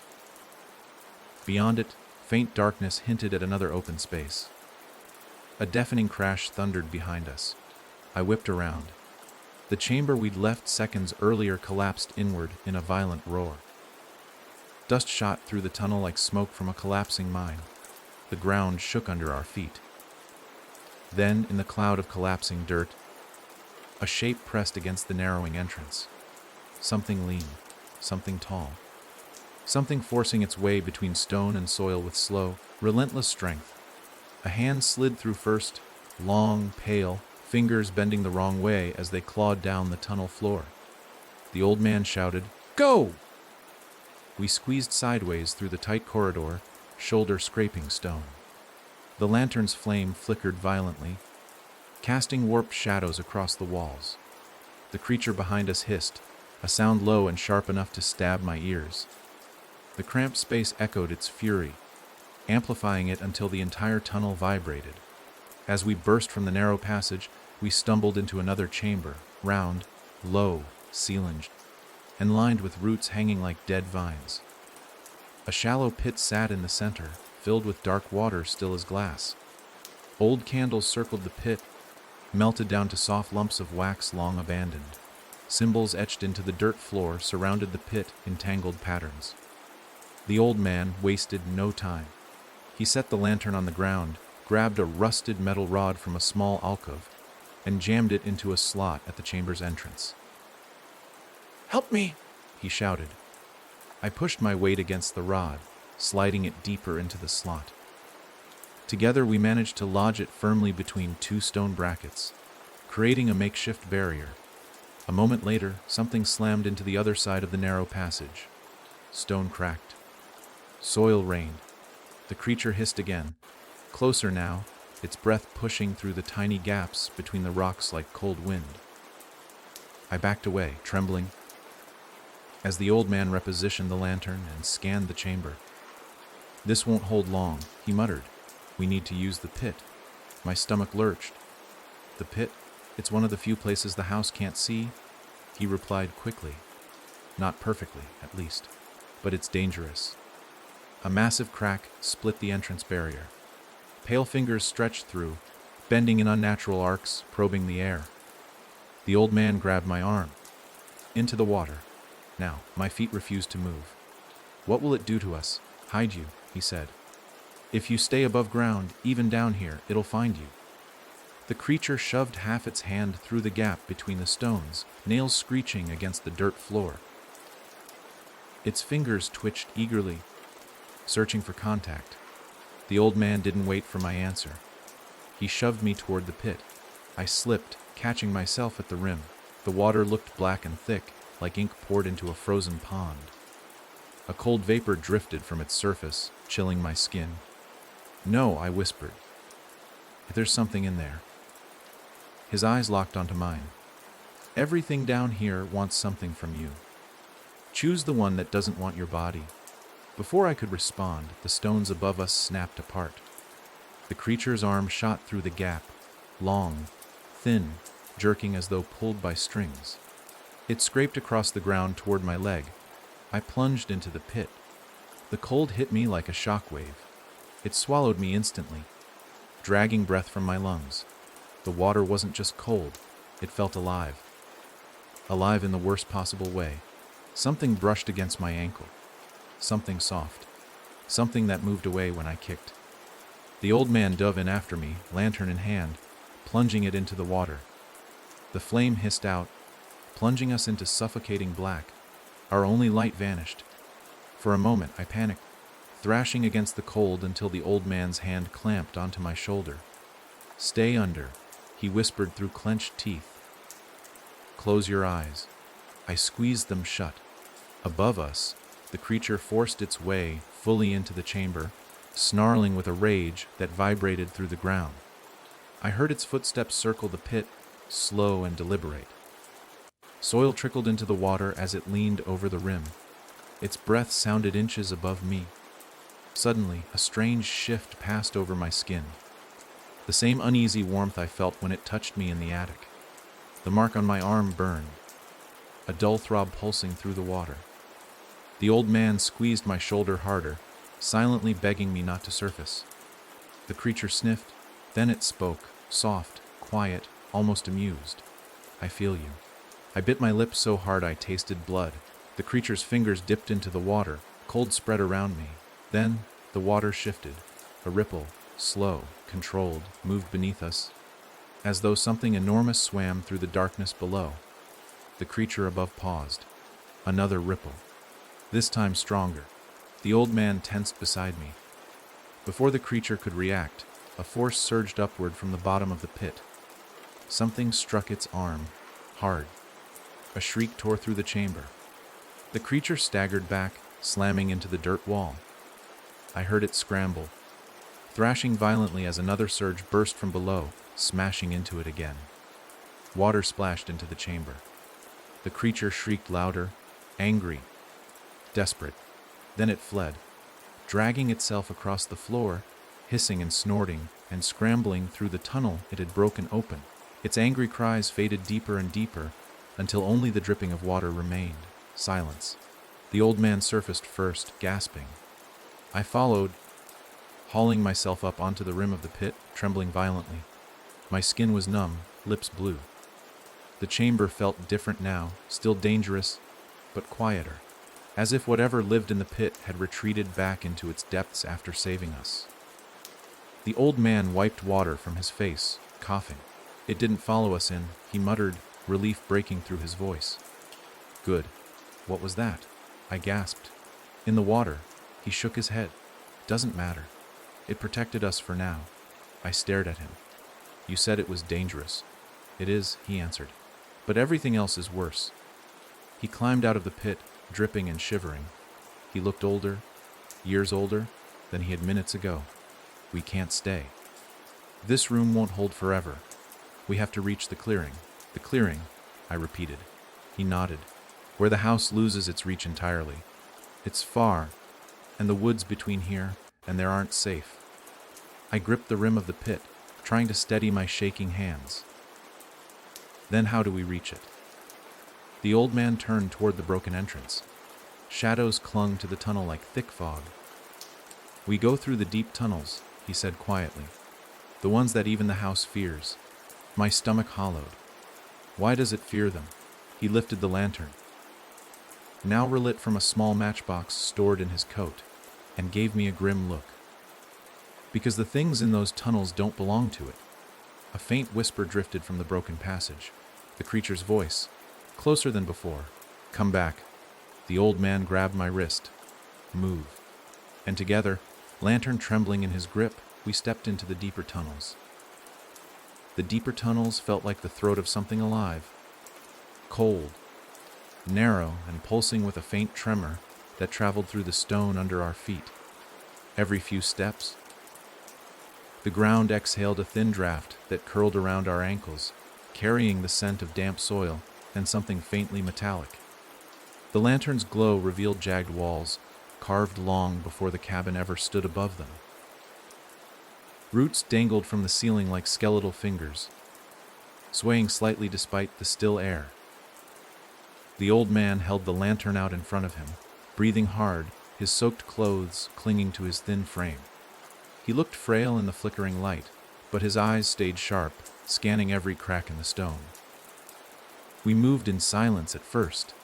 Our steps echoed in the cramped space, bouncing back at us in strange patterns. Some echoes returned louder than they should, as if something else walked deeper in the tunnel, mimicking our pace a half-second late. The sound crawled under my skin, but the old man didn't react. He walked as though he knew every bend by memory. Eventually, the narrow passage widened into a long corridor. The ceiling arched overhead, covered in carvings worn smooth with age. Crude shapes twisted along the walls, creatures with hollow eyes, human silhouettes with stretched limbs, and spirals that tugged at my gaze in a way that made my head throb if I stared too long. What were these tunnels originally? I asked quietly, voice barely breaking the strange hush. Older than the house, the old man replied. Older than any cabin or road out there. No one alive knows who carved them, but the house hates them. I frowned. Why? He paused, lantern held high. Because it didn't make them. A faint shuffling echoed behind us. I spun, heart racing. The lantern cast long shadows down the corridor. Dirt shifted on the floor a few dozen feet behind us, but I saw no movement. Just a trail of prints, long, clawed, uneven, tracking us. My skin tightened. It's following. Not it, the old man said quietly. Not the same one from before. As if on cue, a soft click, click, click echoed through the darkness, like something testing the ground with too many limbs. The noise grew louder, then softer, shifting its distance at random, making it impossible to track. What is that? I whispered. One of the things the house didn't make, he answered, lowering his voice. They don't come up to the surface. They stay in the deep. Sometimes they wander closer when they smell something new. A chill crawled up my spine. Us. Yes. The clicking grew closer. The old man hurried forward. Stay near me. Whatever you do, don't let it touch you. We moved faster, feet slapping against the uneven stone. The lantern jostled wildly, casting frantic shadows on the walls. The corridor stretched ahead like a long throat, narrowing again in the distance. The old man's steps dragged slightly, the weight of age and cold slowing him. I reached to help him steady the lantern, but he shoved my hand back. Don't lose your balance, he hissed. If you fall, it'll reach you first. The clicking behind us grew sharper, gaining rhythm. I didn't dare look back. Something about the sound scraped against my nerves, like nails dragged across a chalkboard buried miles underground. The tunnel curved sharply left, and we followed it, the air turning colder as we moved. The old man pressed a hand to the wall. Feel this. I placed my palm against the stone. It pulsed faintly beneath my touch, a slow beat like the distant throb of a buried heart. What is that? I murmured. Not a heart, he said. A warning. The clicking stopped. Silence. I turned my head slowly, dread coiling tight in my gut. Nothing moved behind us. Nothing stirred. The corridor looked empty. But the silence felt wrong. Too sudden, too full. The air pressed against my ears as though muffling a distant scream. The old man grabbed my wrist. Don't stop. That silence means it sees us. We hurried into the narrowing passage. The walls scraped my shoulders. The lantern's flame steadied again, its glow pressed close by the tight stone. My breath fogged the cool air in front of me. The clicking resumed, slow, deliberate, almost taunting. Then a low rasping sound echoed from ahead. I stopped dead in my tracks. We're trapped. I whispered. There's something in front too. The old man lifted the lantern higher. The passage ahead bent slightly, curving into a small chamber. A shape hunched in the center of it. Too tall, too thin, its back arched unnaturally. Its long arms dangled, hands dragging against the floor. Its head hung low, neck stretched like a wilted stem. A soft groan rolled out of it. The old man sucked in a sharp breath. That's one of the house's early ones. What do you mean early? Before it learned how to shape better pieces. The creature shifted, limbs twitching in tiny spasms as if waking from a long sleep. It raised its head, no face, just smooth, pale skin stretched over bone. Where eyes should have been, deep indentations formed dark hollows. It sniffed the air. The old man lowered the lantern to the floor. "Listen carefully," he whispered. "It can't see, but it hears everything." Behind us, the clicking thing crept closer, claws scraping the stone. Ahead, the faceless creature began dragging itself toward us with jerking motions. "We're cornered," I breathed, panic gripping my chest. "No," the old man murmured. "There's a way through. Look at the walls." I scanned the stone. Lines carved into the walls ran in strange loops, almost like instructions or pathways. Some of them glowed faintly under the lantern's light. "They're warnings," he said, "and doors." Before I could ask what he meant, the clicking behind us accelerated.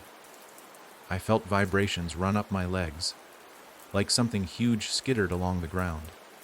The faceless creature ahead snapped its head toward us, letting out a low wail that shook dust from the ceiling.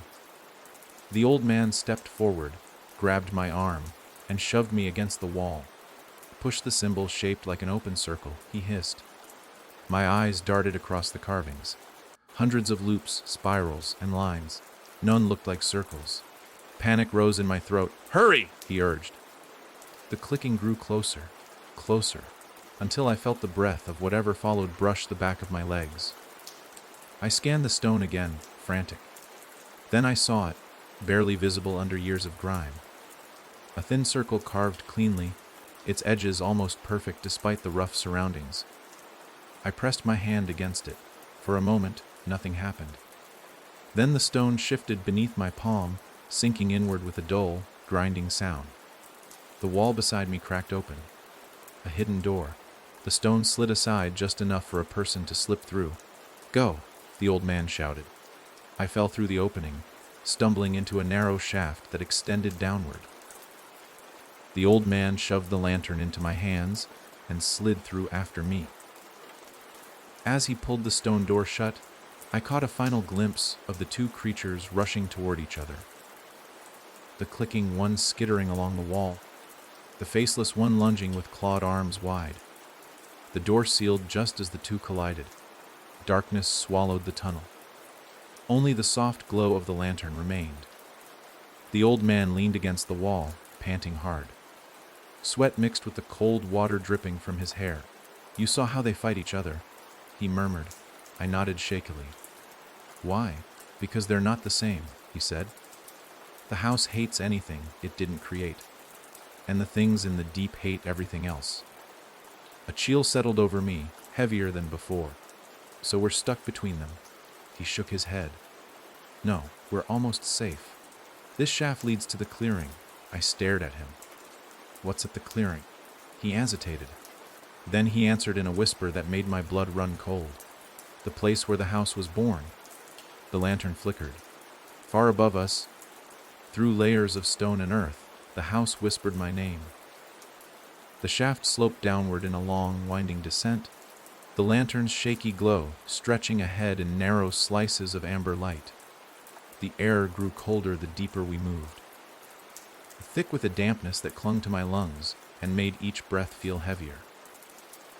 My ankle pulsed with a fierce throb that refused to fade, but adrenaline dragged me forward. The old man walked ahead, his shoulders hunched, his grip firm around the lantern handle.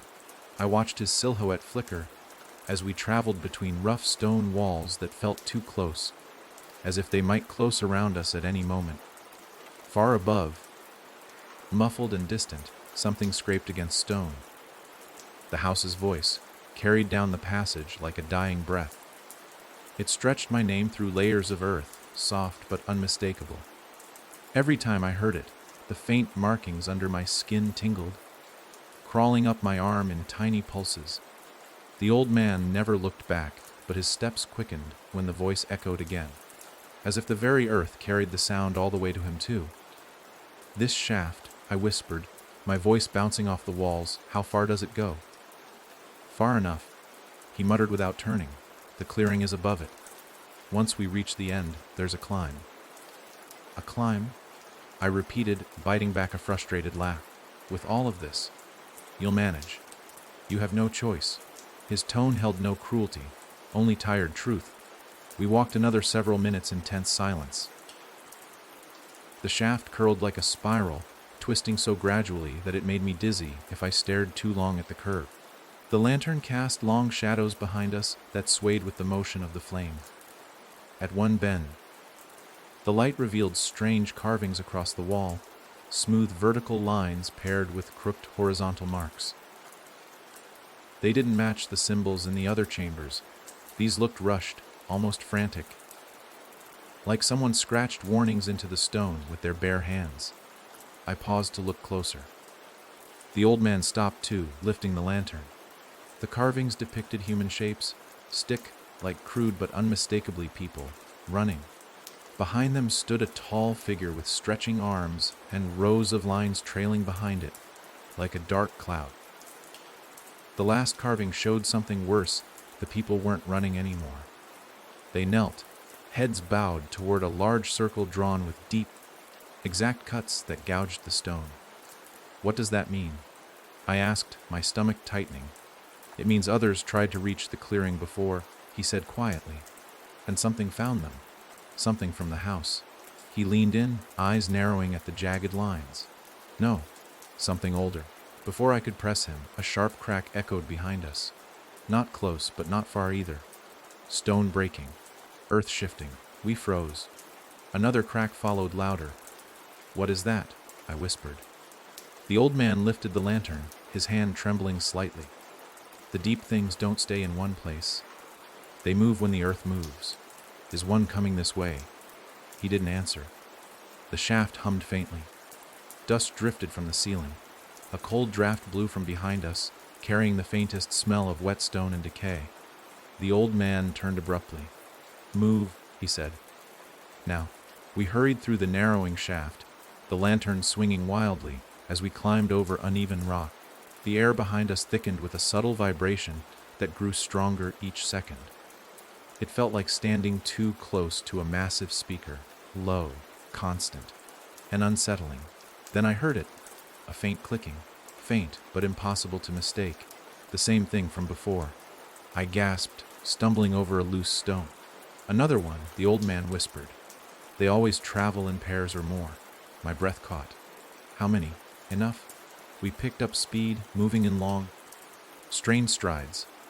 The clicking echoed again, bouncing off the walls in irregular bursts. It didn't move like footsteps, more like someone tapping claws against the stone as they dragged themselves forward. The sound closed the distance rapidly. They're fast, I whispered, panic rising. They don't get tired, he replied, and they don't lose what they hunt.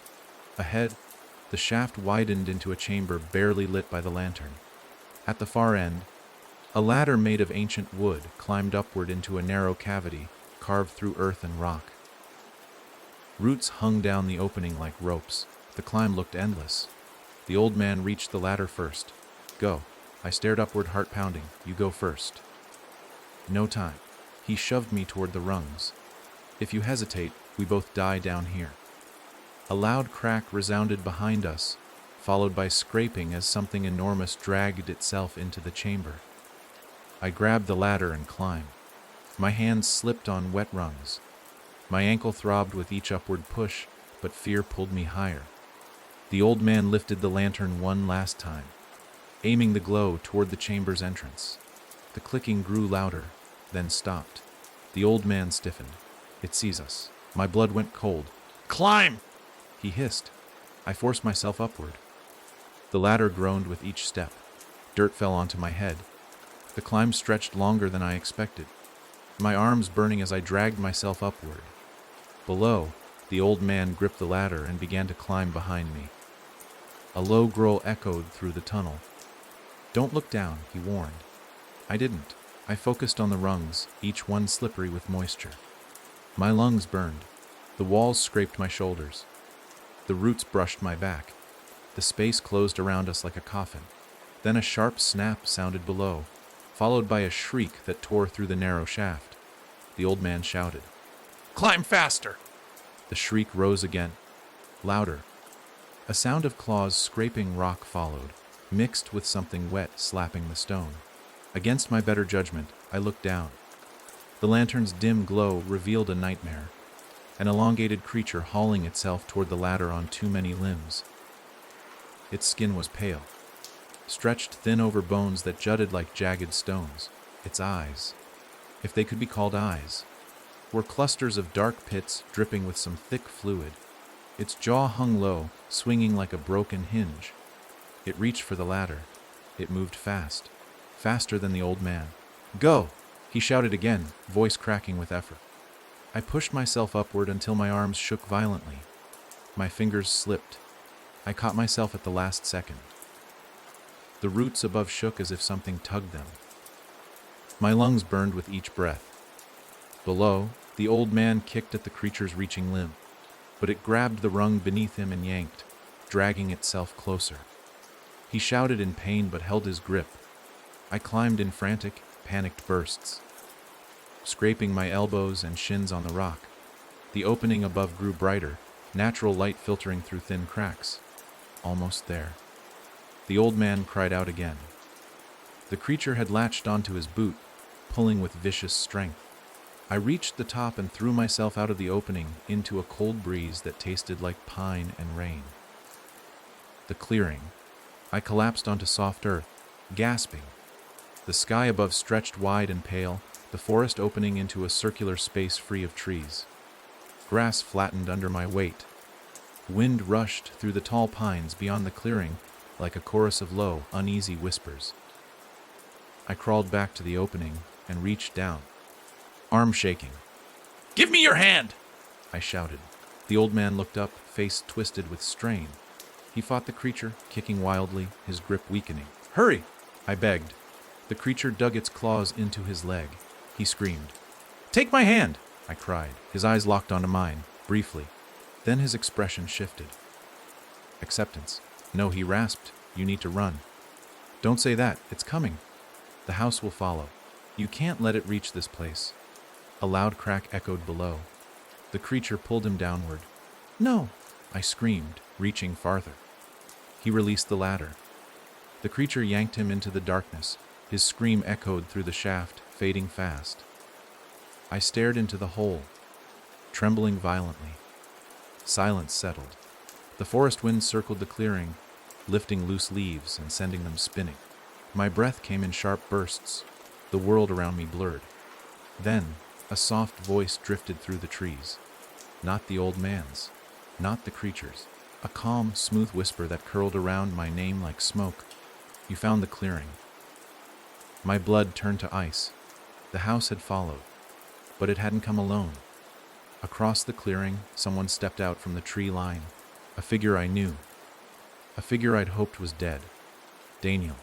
Except his eyes were all wrong. Daniel stood at the edge of the clearing the way someone stands in a photograph. Too still, too posed, too aware of the moment. His clothes clung to him as if soaked, though no rain touched the clearing. His hair hung in wet strands. His shoulders slumped slightly. But his face, that was what rooted me to the ground. It carried the faint smile he wore in childhood photos. The one he showed only when he wanted me to think everything was okay. Except now, the smile looked stretched, pulled across his face as though he practiced it alone for too long. And his eyes, what sat behind them, made the air tighten in my lungs. They weren't clouded or glowing or monstrous. They were hollow, as if someone had scraped the life from them and left polished stones in their place. Not empty, worse, watching. My legs refused to move. Shock pinned me harder than fear did. For a breath I saw the cousin I grew up with. The one who whispered secrets in tree forts, who made deals with me over summer chores, who called me 2 nights before he vanished. That memory clung to me with painful weight. Daniel? I forced the word out, my voice cracking like brittle glass. "Daniel, is that really you?" He tilted his head slightly, smile unchanged. "You made it here," he said. And the voice, his voice, sounded perfect. Too perfect, as if spoken through a recording that never wavered. "I hoped you would." Cold washed through me. "What happened to you? Where have you been?" He stepped forward. Just one footfall. The ground didn't shift under him. Grass didn't bend beneath his weight. He simply moved, like a shape gliding between frames of film. He replied softly. You've always known. I shook my head, taking an involuntary step back. Leaves rustled at the edge of the clearing as a branch swayed without wind. My heart hammered. I don't. I came to find you, to get you out. His smile widened a fraction. There is no out, not for me. His voice softened even further, carrying a small lilt that reminded me painfully of late night talks we once had. But you still have time. I stared at the faint lines on my arm, the marks spreading beneath my skin, darkening slowly. Time for what? He didn't answer right away. Instead, he lifted his hand and pointed to the center of the clearing. Only then did I notice the ground itself, how it dipped slightly, forming a wide hollow ringed by stones half buried in the dirt. The grass there grew shorter, more brittle, as though something under the soil starved it. A light mist drifted just above the surface of that circle, thin enough to miss if you didn't look directly at it. I stood there once, Daniel murmured. Before it changed me. I swallowed hard. Before what changed you? The house, he said simply. My breath stopped. Daniel took another slow step forward. The mist behind him thinned, unveiling jagged shapes deep among the trees. Shadows too tall to be trunks, swaying slightly even though no wind touched the clearing. I forced myself not to look too long in their direction. The house can't step into this place, Daniel said, voice growing quiet. But it can speak through what it touched. Through us. Us. The word slipped out sharper than I intended. You mean you're taken? He finished without hesitation. Changed. Hollowed. His expression didn't shift. Yes? My chest tightened with grief I wasn't ready to face. How much of you is left? He blinked slowly, almost thoughtfully. Enough to talk to you. Enough to understand what you're about to lose. My pulse spiked. Lose yourself? He pointed at my arm. It's growing. I pulled my sleeve back, dread coiling through me. The markings weren't faint now. They pulsed faintly beneath the skin like veins carrying something thicker than blood. The patterns twisted, shifting subtly, as if reacting to Daniel's presence. My stomach churned. Can it be stopped? His smile faded slightly. Maybe, but not by running. I hesitated. The old man said someone in the clearing could break the hold. Daniel blinked slowly. He told you that so you would reach this place. He didn't know the truth. Cold spread through me again. What truth? Daniel's eyes locked on mine. There is no one here to save you.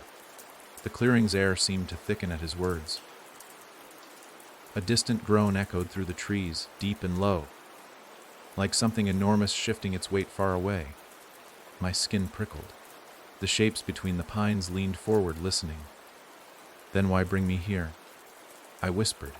Because the house wants to finish what it started. Daniel held his hands at his sides, palms open. And this is where it wants you to make a choice. My heart hammered with rising confusion and fear. What choice? His smile returned, smaller, colder. Whether you serve it willingly, or whether it takes the rest of you while you fight. A wave of dizziness swept over me so suddenly I staggered. The clearing tilted for a moment. The trees blurred. A pressure curled around my skull like a tightening hand.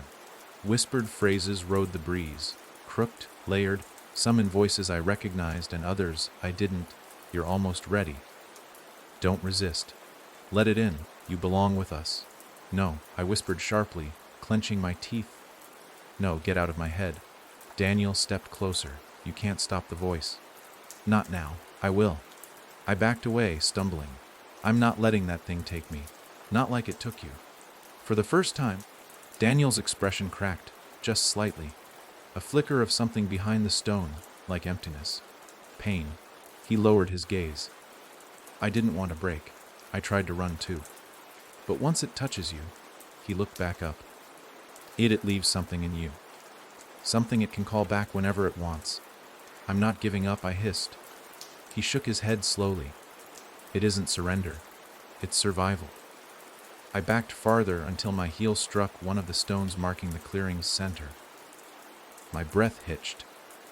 The mist around the circle drifted, curling around my legs with cold, creeping fingers. "Don't step in," Daniel warned sharply. I froze. "That circle," he said, "is where the house was born." I swallowed hard. Born, a house. Not the structure, he corrected quietly. The thing inside it. The thing that shaped it. This ground is where it first woke. Thunder rumbled far off, though the sky remained clear above the clearing.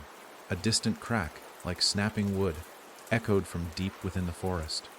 "Why bring me here?" I repeated, voice raw. "Why now?" "Because you're marked. And the clearing reveals what the mark is doing to you." My mouth dried.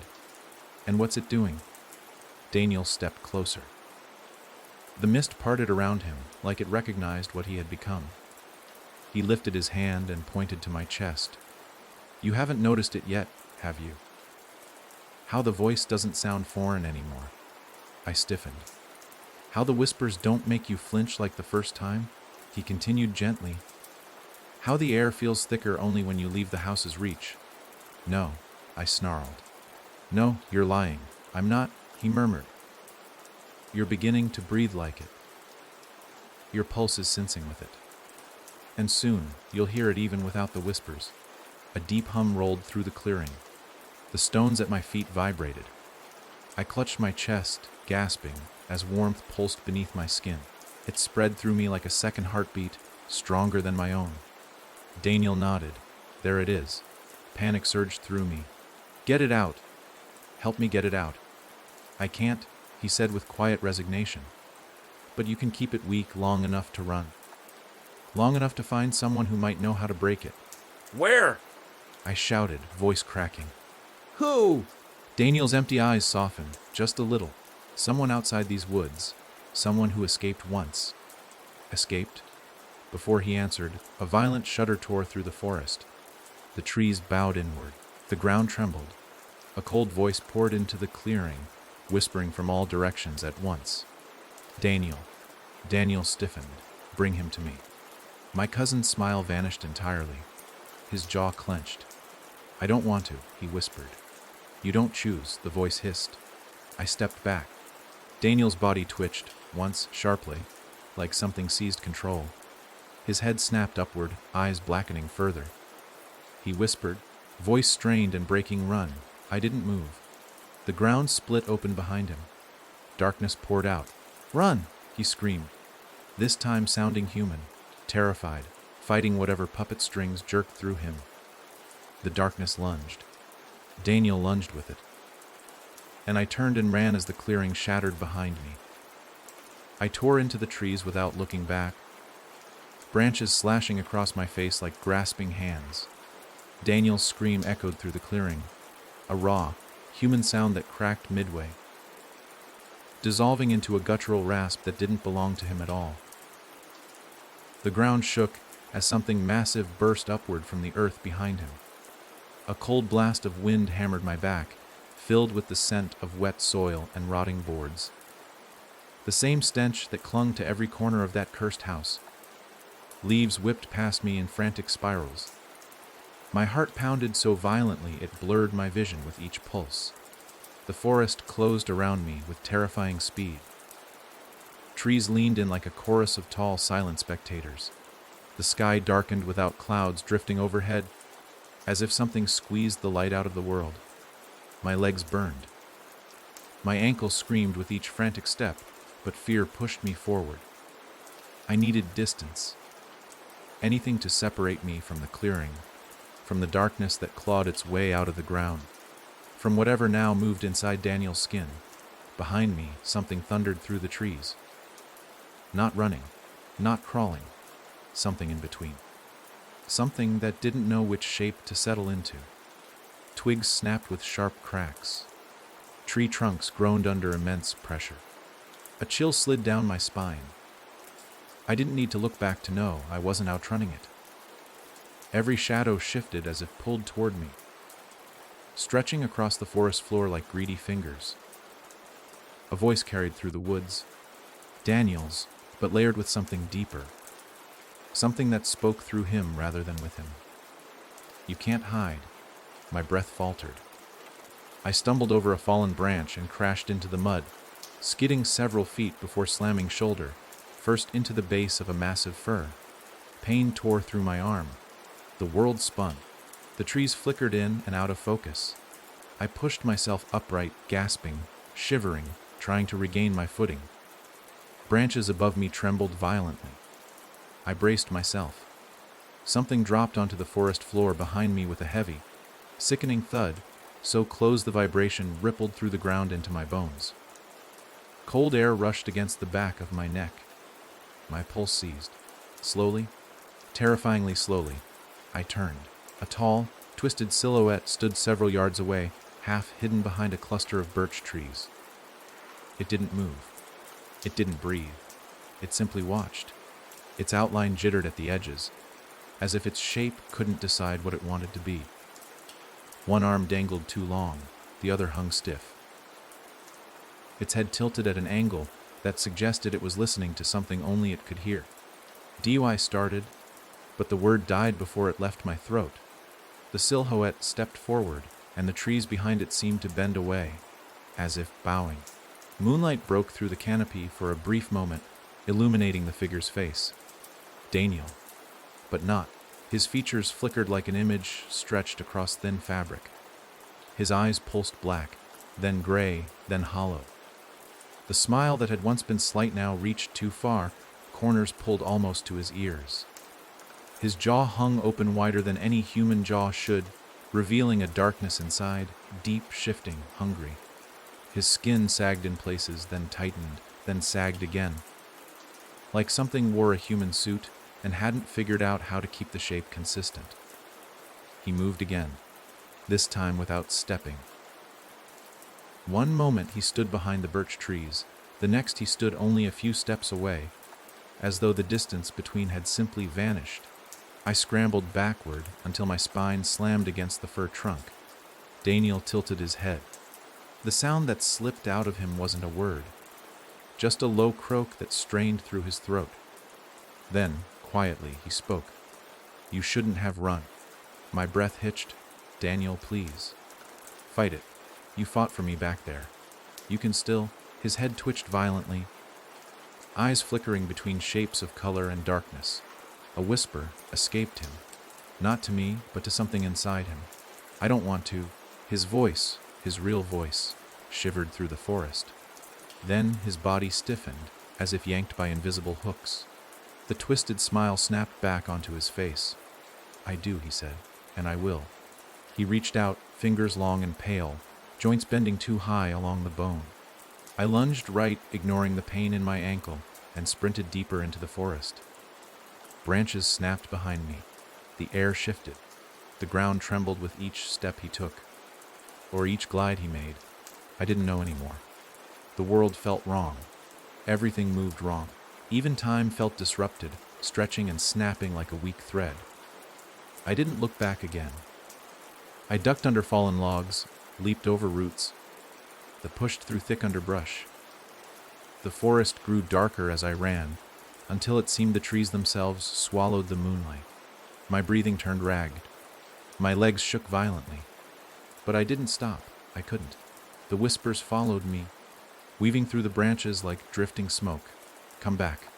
Don't run. You belong with us. You're almost ready." I covered my ears. It didn't help. Something cracked ahead. At first I thought it was another creature. But as I broke through a cluster of trees, I stumbled into an unexpected clearing. Smaller, colder, quieter. A cabin. Not like the old man's. This one sat deeper in the woods. Its wood slats were smoother, darker. Its windows were heavily shuttered, framed with thick wrought iron bars. A faint light flickered behind one window, soft and warm. Smoke rose from a small chimney, curling into the treetops like a signal. "Thank God," I gasped. My legs pushed forward on instinct. The cabin felt different, almost protective. The air around it warmed slightly, the thick forest noise muffled. Even the whispers seemed to pull back. But then, a twig snapped behind me. I spun. Daniel stood at the tree line, arms hanging loosely. that too wide smile curving like a wound across his face. His chest rose and fell in slow, exaggerated motions, as though mimicking human breathing. His head cocked to the side. His lips moved soundlessly. Then, he recited the exact words I'd whispered seconds earlier. Thank God. My heart crashed against my ribs. I staggered back toward the cabin door and pounded on the wood. Please! I shouted. Someone, anyone, let me in! The forest behind me fell silent. Eerily, painfully silent. Daniel stepped closer, each movement broken into unnatural jerks, as though he moved through invisible static. His limbs twitched sharply. His mouth hung open, trembling like he was trying to speak but couldn't get the words out. Then, the cabin door swung open. A woman stood inside, middle-aged, tall, wrapped in a heavy wool coat. Her face carried deep lines, but her eyes held something fierce and unbroken. She held a long metal rod in her hand, its end glowing faintly red. Inside! She barked. I didn't hesitate. I lunged inside and she slammed the door behind me, dragging a thick iron bar across it. The metal groaned but settled into place with a heavy finality. My chest heaved, my head spun. The woman grabbed my sleeve and shoved it up, exposing the mark. Her eyes narrowed. How long? She asked. I don't know, I stammered. It started after something touched me in the attic. It got worse in the tunnels. And then stopped. She pressed her fingers around the mark. The skin beneath her touch burned. You shouldn't have reached the clearing. That place speeds the change. I swallowed hard. But he said someone out here could break it. Someone who escaped. She looked up at me. Her expression turned grim. I did. Hope surged inside me so sharply it hurt. You can help me, I whispered. Her jaw tightened. Maybe. A thunderous impact slammed against the outside wall. The cabin shook violently. A shrill sound followed, half scream, half snarl, and the woman's grip tightened around her metal rod. It found you, she murmured. I didn't need to ask who. Daniel's voice seeped through the cracks in the cabin wall, gentle and melodic like a bedtime lullaby. Let me in. My stomach twisted. Don't listen, the woman snapped. It's not him anymore. Another slam hit the cabin, this time on the other side. Then another. 3 hits evenly spaced, as if something circled the cabin and tested the defenses. What is it doing? I whispered.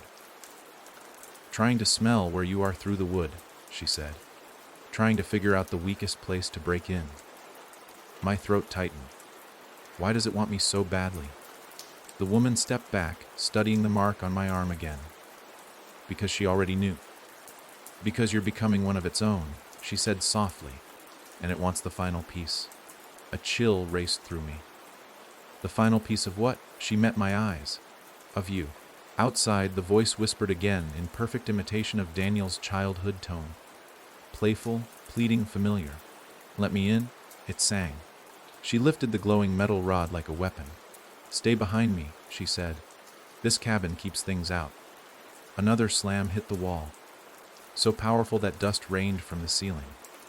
But it won't for much longer. She motioned to a trapdoor on the floor I hadn't noticed before. We're going down. But the tunnels, I began. These aren't the tunnels you saw, she interrupted. These belong to the ones who escaped the house long before your cousin ever entered it. I hesitated. Outside, Daniel whispered my name, not as a threat, but as a plea. Please open it. My eyes burned. The woman grabbed my arm, pulled open the trapdoor, and shoved me toward the ladder. Move, she barked. Above us, the door shuddered as Daniel's hand scraped down it. And as I descended into the dark below the cabin, the woman followed, pulling the trapdoor shut. Outside, Daniel whispered one last thing. Soft, almost loving. You can't run forever. The ladder groaned under my weight as I climbed down, the wood cold and damp beneath my hands. The woman descended right behind me, her boots hitting each rung with sharp, controlled taps. Above us, the cabin rattled violently, Daniel's voice shifting from coaxing sweetness to jagged rage in seconds. I heard scraping across the wooden floorboards, then a sickening drag as something heavy slid across the porch. The sound followed us as if it could seep through the walls and slip down the ladder after us. The lantern she carried swung from a loop on her belt, casting flickering light along the rough, earthen walls of the shaft. The deeper we went, the more muffled the chaos above became, until Daniel's distorted screams faded to nothing but a distant hum, an unnatural vibration that settled in the bones rather than the ears. My fingers slipped on the ladder, slick with sweat and dirt, but I kept moving until my feet hit the ground. The space beneath the cabin wasn't a single room. It was the start of another network, wider, older, smoother. The walls weren't carved like the tunnels the old man had led me through. These looked worn down by time, water, and something else that moved far below the earth. The air smelled metallic, like the faint tang of blood mixed with damp stone. The woman stepped beside me, rod in hand, the faint red glow barely holding its strength. "Stay close," she said without looking back. "They'll hear your breathing otherwise." "Who?" I whispered. She didn't answer. Instead, she touched the wall as if feeling for vibrations. The stone responded with a faint shiver. She sucked in a breath and turned sharply left into a narrow passage, forcing me to follow. As soon as we entered, the air shifted. The temperature dropped several degrees, and my breath came out in visible puffs, despite the lack of any wind. The stone underfoot felt softer, almost smooth. The lantern's glow stretched far ahead, but shadows clung to the floor like spilled ink, refusing to lift even as the light passed over them. The woman walked steadily, rod gripped tight. "These tunnels weren't carved by human hands," she said after a long silence. "They're older than any record, older than anything above ground. And they are the only place the house can't fully reach." I glanced behind us. The shaft where the ladder hung now stood in near complete darkness. Daniel's presence pressed faintly against the edges of my mind, like a cold palm laid against the back of my skull. "I can still feel it," I whispered. "You'll feel it until the mark is gone," she replied. "If it ever is." The passage widened into a long hall. Strange shapes were etched everywhere. Animal forms, spirals, twisted lines that formed no pattern I recognized.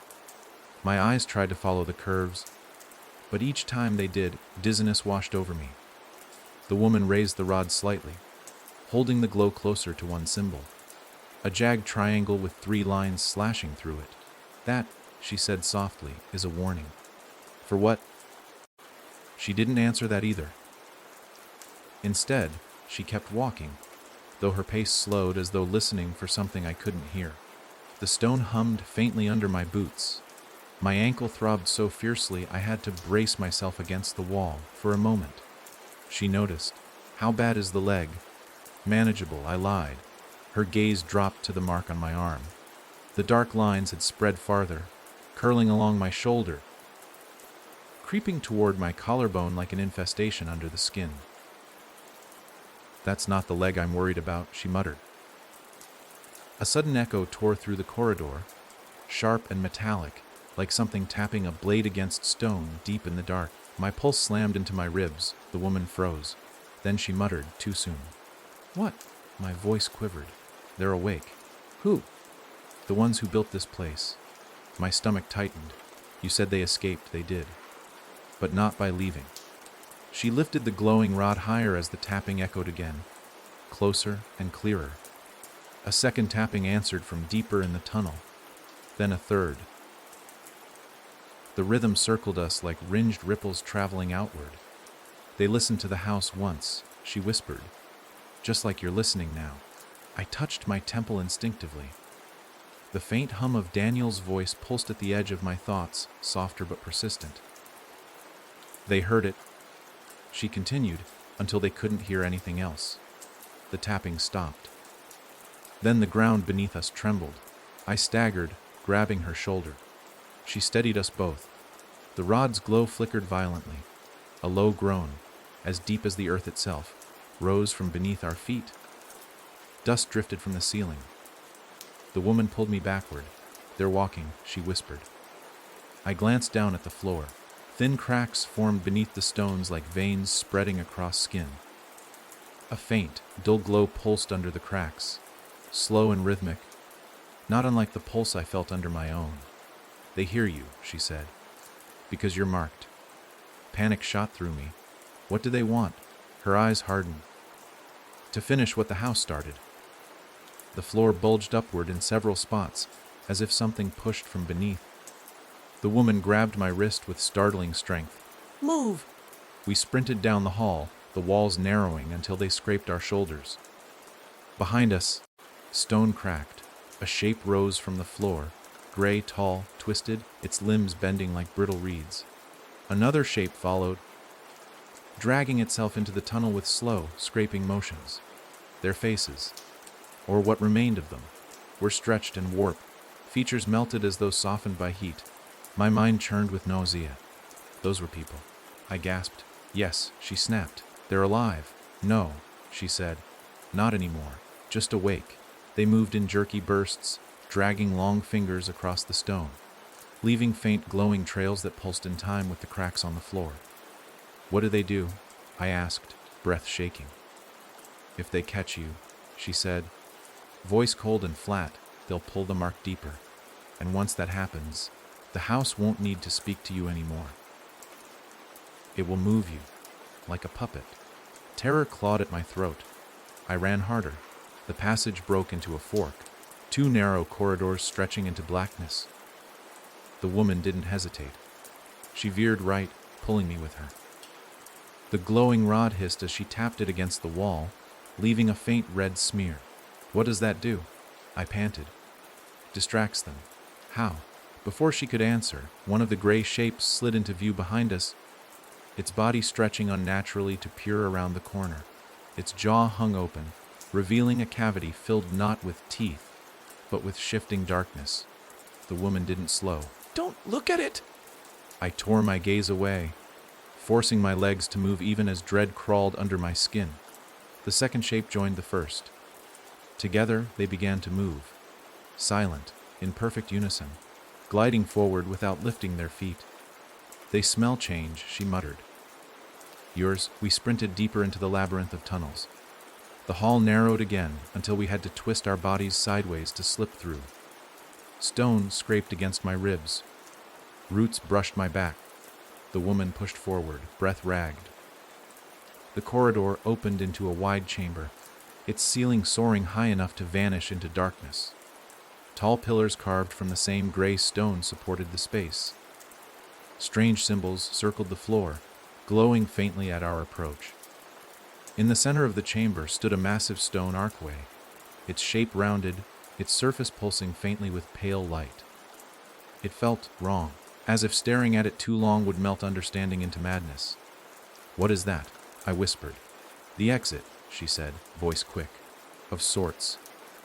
The gray figures entered the chamber behind us, their movements slow but relentless. "Not that direction, though," she added sharply. "That arch leads somewhere worse." "Worse," I choked. She didn't answer. Instead, she pointed to a narrow stairway carved into the chamber wall. "Up, now." We scrambled to the stairs, just as one of the gray figures reached the archway. Its hand pressed against the stone.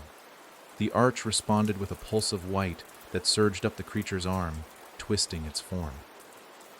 The creature convulsed violently, limbs jerking in all directions.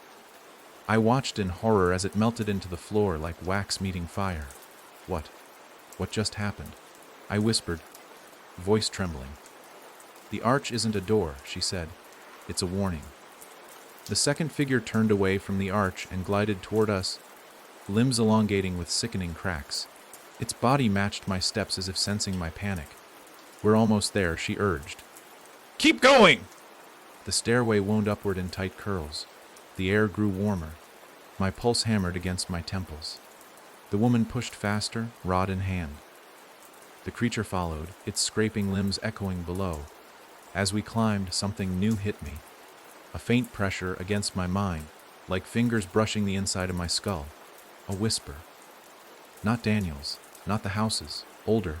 "You're close," I stumbled. "Did you hear that?" The woman froze. Her eyes widened. not with fear, but with dread. "No," she whispered. "You shouldn't hear that yet." "Hear what?" I asked. "That voice. That one belongs to." The stone above us split open with a deafening crack. Dust poured down. Roots snapped.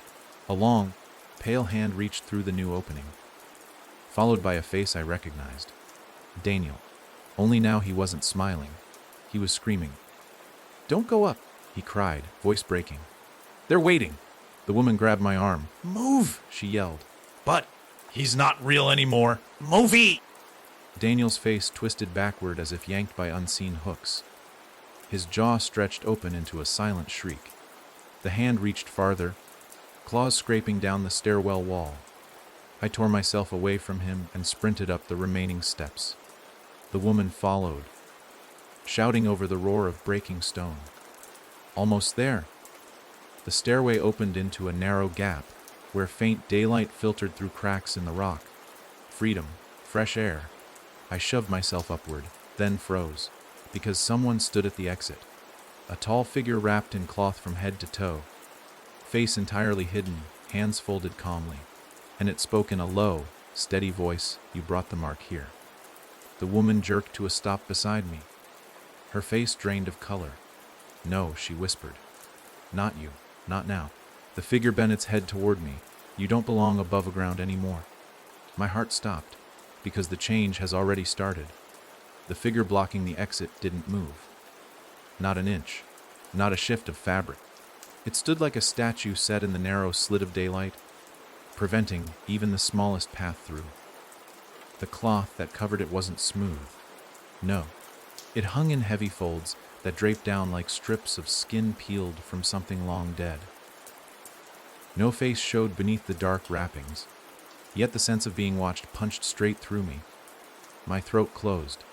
Behind us, Daniel's warped face pulled back through the cracked ceiling with a ripping sound, leaving only a dark hole where his head had been moments before. The woman stepped in front of me, rod raised. "Step aside," she said, her voice shaking at the edges. "We don't want trouble." The wrapped figure tilted its head, slowly, deliberately.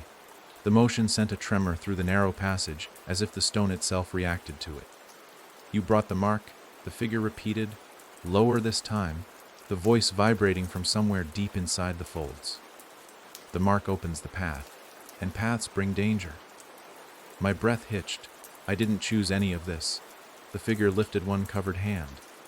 The cloth shifted as it moved, revealing a glimpse of something blackened underneath. Skin or bone, I couldn't tell. But whatever hid there wasn't whole. "No one chooses," it replied. "But the house chose you." The woman tightened her grip on the rod. "He's still himself. He can break it." The figure let out a sound, something between a laugh and a sigh. "No, not break. At best, delay." "That's still better than surrender," she snapped. The wrapped figure leaned in slightly, head tilting again. "You survived this long because you hid in shade and water. But the mark grows. It spreads. It calls." Its voice softened. "And the ones who hear its call will follow you now, wherever you go." A cold shiver worked down my spine. "The things in the tunnels." "Yes," the figure said. "Them and others." A deep rumble shook the stone below. Cracks spidered along the stairwell walls. The woman cursed under her breath. The wrapped figure didn't move. Instead, it lifted its cloth, covered hand toward me with slow, steady certainty. "You must leave." My pulse spiked. "You said I don't belong above ground, you don't?" It cut in. "Not yet. But if you stay here, the deep ones will take you, and the house will feast on whatever they leave behind." The stairs quivered again. A sharp scraping sound rose from below, those gray figures dragging themselves up, bodies contorting to fit the narrow passage. The woman grabbed my arm. "We need to move," she said. "Up, not down." But the figure still blocked the exit. She raised the rod defensively. Move aside! "If I do," it murmured, "the house will see him the moment he steps into the light, and what follows will not stop." The scraping grew louder. The tunnel below us filled with a faint glow as the cracks in the stairwell pulsed harder. The gray shapes were almost at the bend. The woman's jaw clenched. We don't have time for this. The wrapped figure turned its head toward the lower tunnel, as if listening. The faintest ripple passed through the cloth. Then choose, it said quietly. Down to be taken, or up to be hunted. My breath faltered. Those can't be the only options. The figure paused. There is a third. The scraping stopped. Silence fell so suddenly it felt like the air had been sucked out of the chamber. What third? The woman demanded. The wrapped figure turned back toward me. I felt its gaze through the cloth. A cold awareness pressed against the back of my neck. Let the change finish. The woman stepped between us. No. Yes, it said calmly. Only then can he face what waits above. Only then can he step into the clearing and not be pulled apart. Are you insane? She hissed. If he gives in, the house wins. The figure shook its head. No. The house wants a servant. But the mark, if completed, can open something the house cannot control. The woman froze, expression shifting from anger to alarm. You shouldn't speak of that. The figure's voice lowered. It is too late. He has crossed the river. He has heard the whisper. He has stepped onto the birth ground. The change has already chosen him. I took a shaky step back. I don't want any of this. You have no choice, it replied. My hands trembled. Is there a way to control it? The woman cut in sharply. Don't listen. But the figure continued. Complete it, and you may free yourself from the house's hold. And if the house senses it happening, she snapped. The cloth around the figure's head shifted, revealing the faintest outline of a mouth, twisted in a pained shape. Then it will kill him before he can finish. My breath shattered in my chest. The stairwell cracked open another few inches. A gray hand slid through the gap behind us, reaching upward with sickening eagerness. We need to go, the woman hissed. The figure stepped aside, not fully, just enough for me to see a sliver of daylight. Fresh air drifted through, carrying pine and cold wind. A pull tugged me forward. Instinct. Panic, survival. But even as I stepped toward the light, the figure spoke again, voice almost too soft to catch. Whatever you do, don't bleed. I froze mid-step. My voice rasped out. Why? The figure didn't answer right away. When it did, the words crawled into my bones. Because your blood has started to change. And if even a drop touches the ground, the house will know exactly where you are. The woman shoved me forward. Go. I stumbled into the narrow crack of daylight, just as the stone behind us exploded. A gray shape burst from the stairwell, crawling across the walls like a spider of bone and melted flesh. The figure wrapped in cloth spun toward it, raising both arms as the cloth unfurled outward like wings. The woman dragged me through the gap, pulling me into the open air. As the light swallowed my vision, the figure's voice echoed behind us like a warning from another world. The change has begun. Then the gap slammed shut, and I found myself standing in a dense stretch of woods I didn't recognize. Breath heavy, skin burning. The mark pulsing like a second heart under my skin. The woman doubled over, catching her breath. We need to move, she said. Now. Where? I rasped. She looked up, expression fierce and exhausted.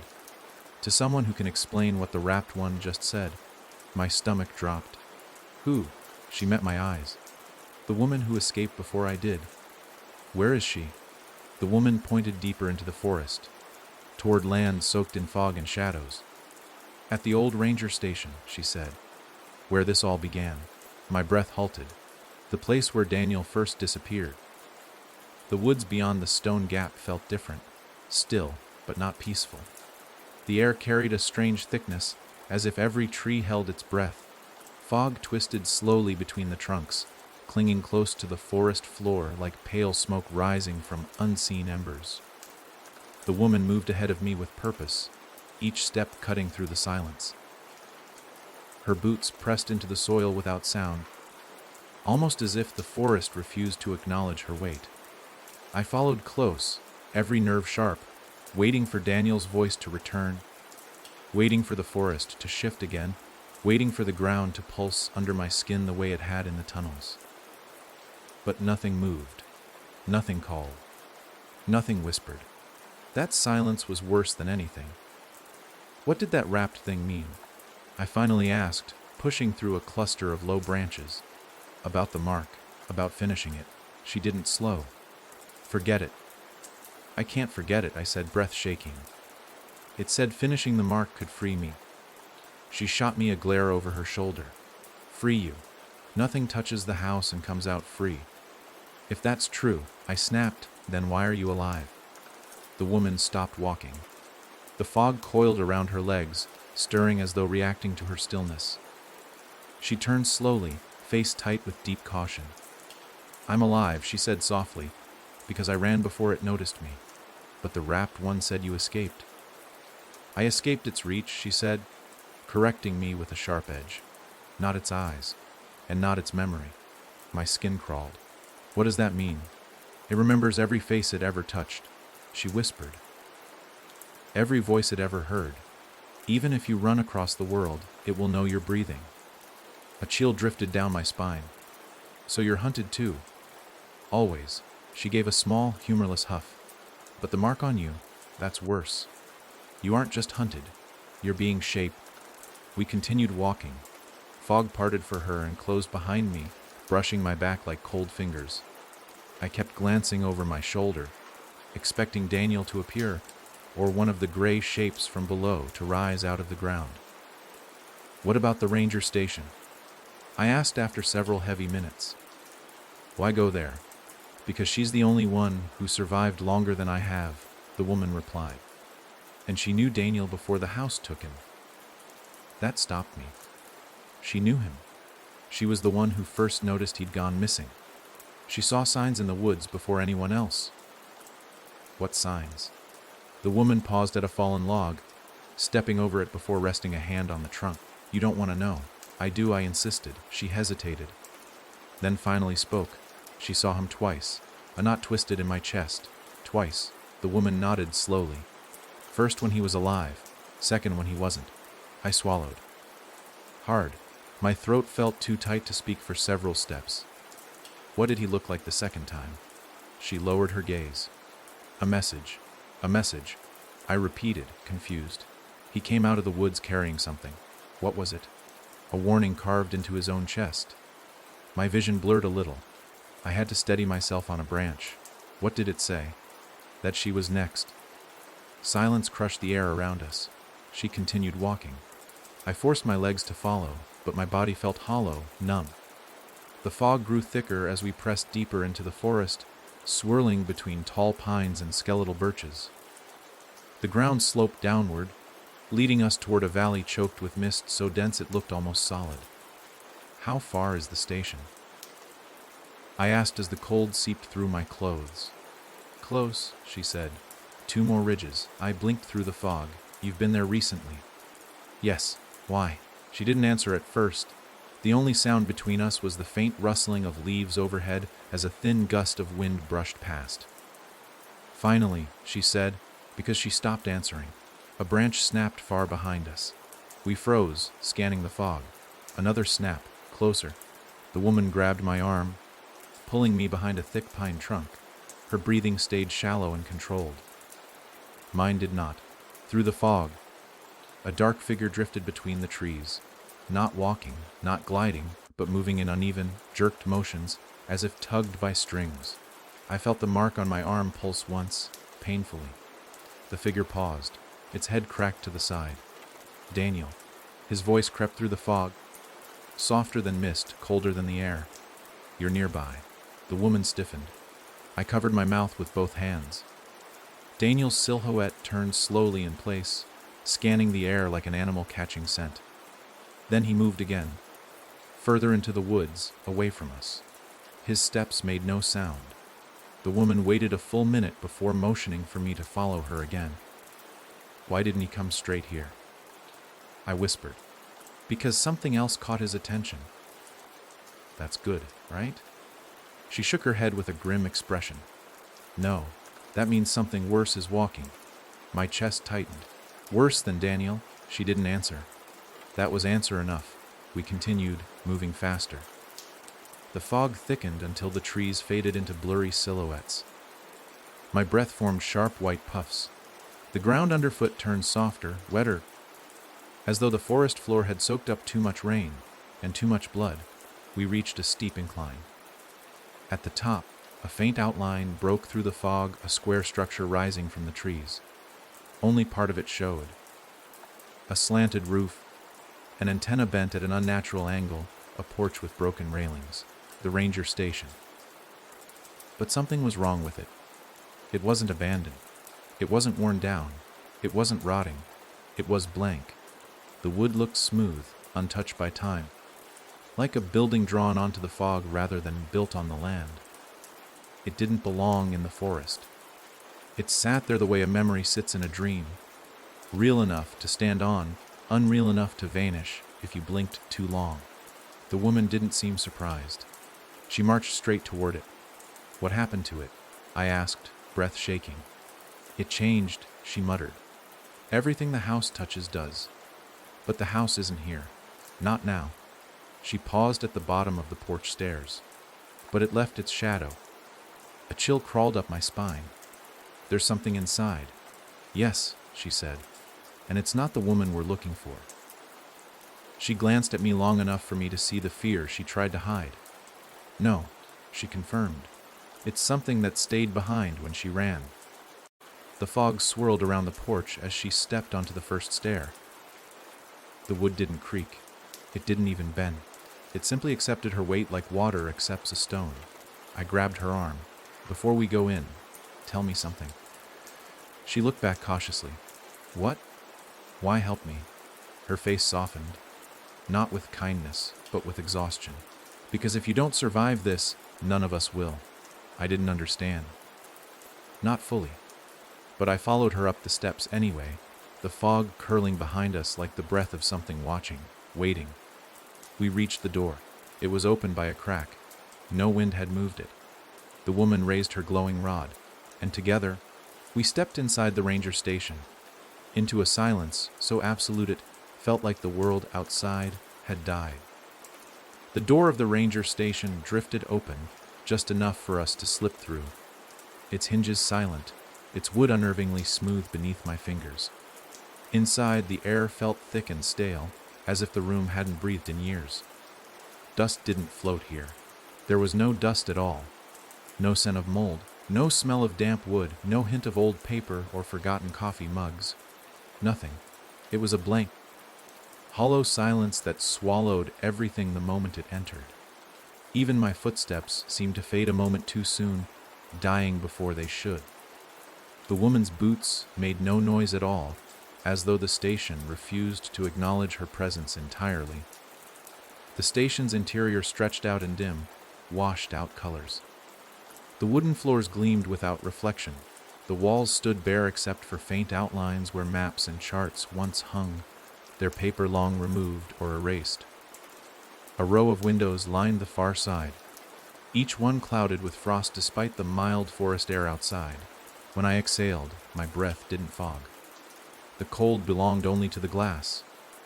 The woman kept her rod raised, the faint red glow throwing just enough warmth to remind me I still existed. She scanned the room with sharp, practiced eyes, her steps slow, shoulders tense. "She's not here," I whispered. "No," she replied. "But something remains." "What kind of something?" She didn't answer. Instead, she walked toward the far corner where a desk stood covered in old radio parts. Pieces of metal lay scattered across the surface, bent as though crushed in a single fist. A headset rested atop the wreckage, its cable snapped clean in half. Not frayed, snapped. The woman lifted the headset carefully. The ear cushions peeled away like skin touched by frostbite. Her expression darkened. "She tried to contact help," she murmured. "Did she speak to anyone?" I asked. She shook her head. "These lines haven't carried a signal in years." Then who was she trying to reach? The woman ran her thumb over the snapped cable. Anyone who could hear her. That didn't sit right. But if the radio was dead, she didn't know that until after she tried. A cold shiver crept up my spine. So the house, it doesn't need radios. The woman cut in. It only needs someone listening. Before I could ask more, the room shifted, not physically, but in feeling. The air thickened like a slow exhale rising from under the floorboards. A faint vibration trickled through the wooden planks, drumming gently against my soles. The glow of the rod flickered. The woman turned sharply toward the hallway at the back of the station. "It hurt us," she whispered. The hallway stretched longer than it should have, far longer than the station's exterior suggested. It swallowed the faint light and returned nothing. The walls disappeared into a darkness too deep for shadows. I felt drawn to it in the worst possible way, as if it hummed faintly at a frequency beneath thought itself. The mark on my arm pulsed once, twice, harder. Then the whisper returned, not Daniel this time. Something older, something that had waited. "Come." The word crawled under my skin like a centipede. I staggered backward, gripping my arm. The woman grabbed my shoulder. "Stay with me," she hissed. "Don't let it pull you." "I'm trying," I gasped, "but something's calling me." "That's the station," she murmured. "Not the house." "That makes it better." Her silence answered that. A faint thump echoed down the hallway, soft at first, then another, slow, rhythmic. Footsteps that didn't belong to any living person. The woman raised her rod higher. "Whatever's coming, it isn't her." "I thought she escaped," I whispered. "She did," the woman replied, "but not everything that follows escapes with you." The thumps grew louder, each one vibrating the walls. The windows rattled behind us. The frost on the glass thickened, spreading outward in spider-webbing patterns. I backed up until I hit the desk, my hands brushing the cold radio parts. Metal scraped against wood, too loud in the dead stillness. Instantly, the thumping stopped. Silence crushed the room. The woman froze, rod steady, breath caught. Then something moved at the far end of the hallway. Not footsteps this time. A scrape. A slow drag. Something long pulled across the floor, scraping against the wood with agonizing patience. My chest tightened. "Is it one of the gray ones?" "No," she said. "They don't come this far. They fear the above." "So what is it?" She swallowed hard. "Something the house leaves behind when it can't drag someone fully under." I felt the room shrink around me. "You mean," I murmured, like a husk. "Exactly." The scraping grew closer. A silhouette stretched along the hallway floor, too thin to be human, too long to be anything familiar. It seemed to flatten itself into the boards, sliding forward as though the station floor were water. It paused at the edge of the hallway, half concealed in shadow. My eyes strained to interpret its shape, but the outline shifted constantly, flickering between forms. A collapsed limb here, a dragging head there, a torso that folded in ways bones couldn't. It didn't breathe. It didn't twitch. It only listened. Then it spoke, not in words, but in a soft, croaking moan that echoed from deep inside its collapsed shape, the same moan Daniel made before the house cracked him open. The woman stepped in front of me. "Don't look at it. It listens through eyes." "I'm not," I whispered. But I was. Its presence gripped my vision like a hook. The moan deepened, vibrating the air until the windows shook again. As it moved, its shape rose, joints cracking with sharp pops, forming a crouched, elongated figure. Its hands dragged behind it, long and thin, fingers scraping lines into the floor. It knew exactly where I stood. "You need to hide," the woman murmured. "Now." "Hide where?" I hissed. She pointed to a hatch in the far corner, barely noticeable in the wooden boards. "Down there." I thought staying close to the ground was dangerous. "This isn't the deep tunnels. This is the underfloor." She shoved me toward it. "It won't follow you there. It can't bend that low." The husk scraped another step closer. I crawled across the smooth floor, every inch feeling like a mile. The hatch sat flush with the boards, held shut with a rusty latch that squealed under my touch. I hesitated, glancing back. The woman stood tall, rod raised, her eyes locked on the creature as it pulled itself fully out of the hallway. It towered over her. "Go," she whispered. My fingers closed around the latch. Then the creature let out a sudden, violent shriek, Not a scream, not a cry, but a tearing sound like dry cloth ripping over bone. It lunged. I yanked the hatch open. The woman met the charge with a wild, desperate strike of her glowing rod. The tip burst with a bright red flare as it slammed into the creature's chest. A sound like steam hissed through the room. The creature convulsed but didn't stop.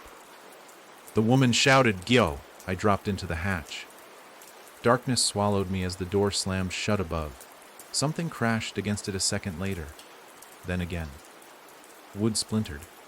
I crawled backward fast, hands searching the dark for any cover. A low crawl space stretched beneath the station. A maze of beams, dirt, and old support posts. It smelled dusty and metallic. Above me, the woman screamed. A heavy thud struck the hatch. Another. Something cracked. I pressed myself into the shadows, covering my mouth to muffle my breath. Every beat of my heart hammered against my ribs. Dirt rained down between the boards as the struggle above intensified. Finally, silence. Then, a single knock, slow, deliberate, right above my head. I froze. The knock came again. Then a voice seeped through the floorboards. Soft as a sigh, you can't hide from what you're becoming. Not Daniel. Not the woman. Not the husk. Something else. Something that had been waiting beneath everything. Then, silence. And the floor above me sagged inward, bowing under the weight of something massive. The entire station groaned. The trapdoor splintered open, and a pale hand reached through. The pale hand forced itself through the cracked boards above me, fingers bending at sharp angles as it clawed downward, reaching blindly into the crawl space. Dirt sifted through its knuckles like loose sand. My pulse hammered so hard it drowned out nearly every other sound, except the soft creak of splitting wood, the low groan of the station's beams, and the faint hiss escaping the creature's throat as it groped the darkness below. I flattened myself against the earth. Breath held so tightly I tasted copper at the back of my tongue. The hand dragged across the soil inches from my face. It moved as though it remembered the taste of human skin. Nails scraped the ground, leaving thin furrows in the dirt. I swallowed a scream as its fingertips brushed the side of my boot. My leg jerked involuntarily. The hand froze. Slowly. Agonizingly slowly, it curled its fingers around the leather, squeezing with a pressure that felt almost curious. I bit my own knuckle to keep from crying out. A faint tremble ran up the creature's limb, as if relishing the contact. The skin sagged over bone, thin and soft like old wax left in the sun. Something dark pulsed beneath the surface, moving in a slow wave up toward the creature's wrist. Then, a loud snap from above. The hand jerked violently upward as if yanked by a rope. Boards groaned, and something large collided with the floor. A heavy thump followed, then a shrill shriek that cut through the station like a blade drawn across metal. A second voice answered. The woman's. She wasn't dead. Not yet. I heard her grunt, heard her boots skid across the floor, heard her strike something with the metal rod. The creature above wailed, high and broken. The hand jerked back through the boards. Light flickered through the cracks as the woman swept the glowing rod across the room. A shadow thrashed violently, colliding with the walls. The boards rattled so hard dust rained down on my face. She shouted, "Get out from under there." No. Another shriek drowned her voice. Something massive slammed into her. A choking gasp escaped her throat. Then silence. Cold, complete silence. My chest constricted. I tried to push myself backward, deeper into the crawl space, but the earth behind me sloped upward. There was no escape except the hatch, now blocked by the creature and the woman's fallen body. A soft skittering noise rose from the far corner of the crawl space. I whipped my head toward it. Something moved in the dark, low to the ground, small, too fast to track. I pressed my back against a support beam, swallowing my panic as two bright pinpricks appeared, eyes gleaming faintly like a predator catching stray light. But the shape didn't advance. It crawled forward until the faint glow hit part of its face, a child, or what used to be one. The face was thin and sunken, skin stretched tightly over small bones. Hair hung in clumps, tangled with dirt and dried leaves. The eyes, God, the eyes, were bright and wide, reflecting light like a cornered animal. The mouth hung open slightly, jaw trembling. It stared at me with a mix of hunger and sorrow that made bile rise up my throat. The child raised a finger to its lips, a gesture for silence. My breathing hitched. From above, something dragged itself across the floorboards, sniffing, searching. The child glanced upward, shrinking back into the shadows as though terrified of whatever stalked the room. My racing heartbeat didn't matter anymore. The creature above tracked sound, not fear. One cough, one gasp, one slip of my boot might give me away. The floor creaked again. A footstep, heavy, uneven. A hand slapped the boards. Then a low, grinding inhale filled the station above as the creature sought my scent. The child crawled closer on all fours and tugged the sleeve of my shirt. Its touch was feather, light but cold enough to sting. It pointed toward the far corner of the crawl space, where a narrow crack split the station's foundation, a black slit, barely visible, barely wide enough. I whispered, "What's there?" The child flinched at the sound of my voice, then shook its head violently, eyes pleading, urging me to follow without speaking again.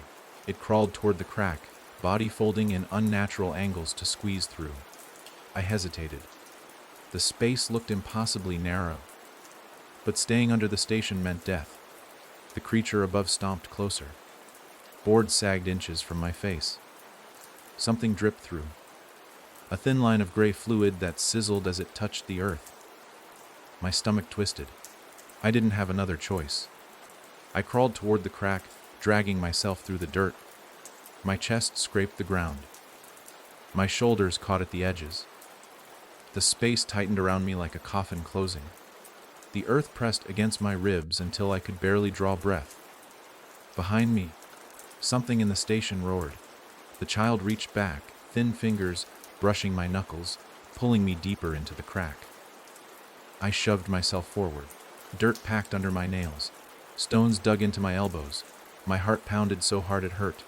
Finally, the crack widened.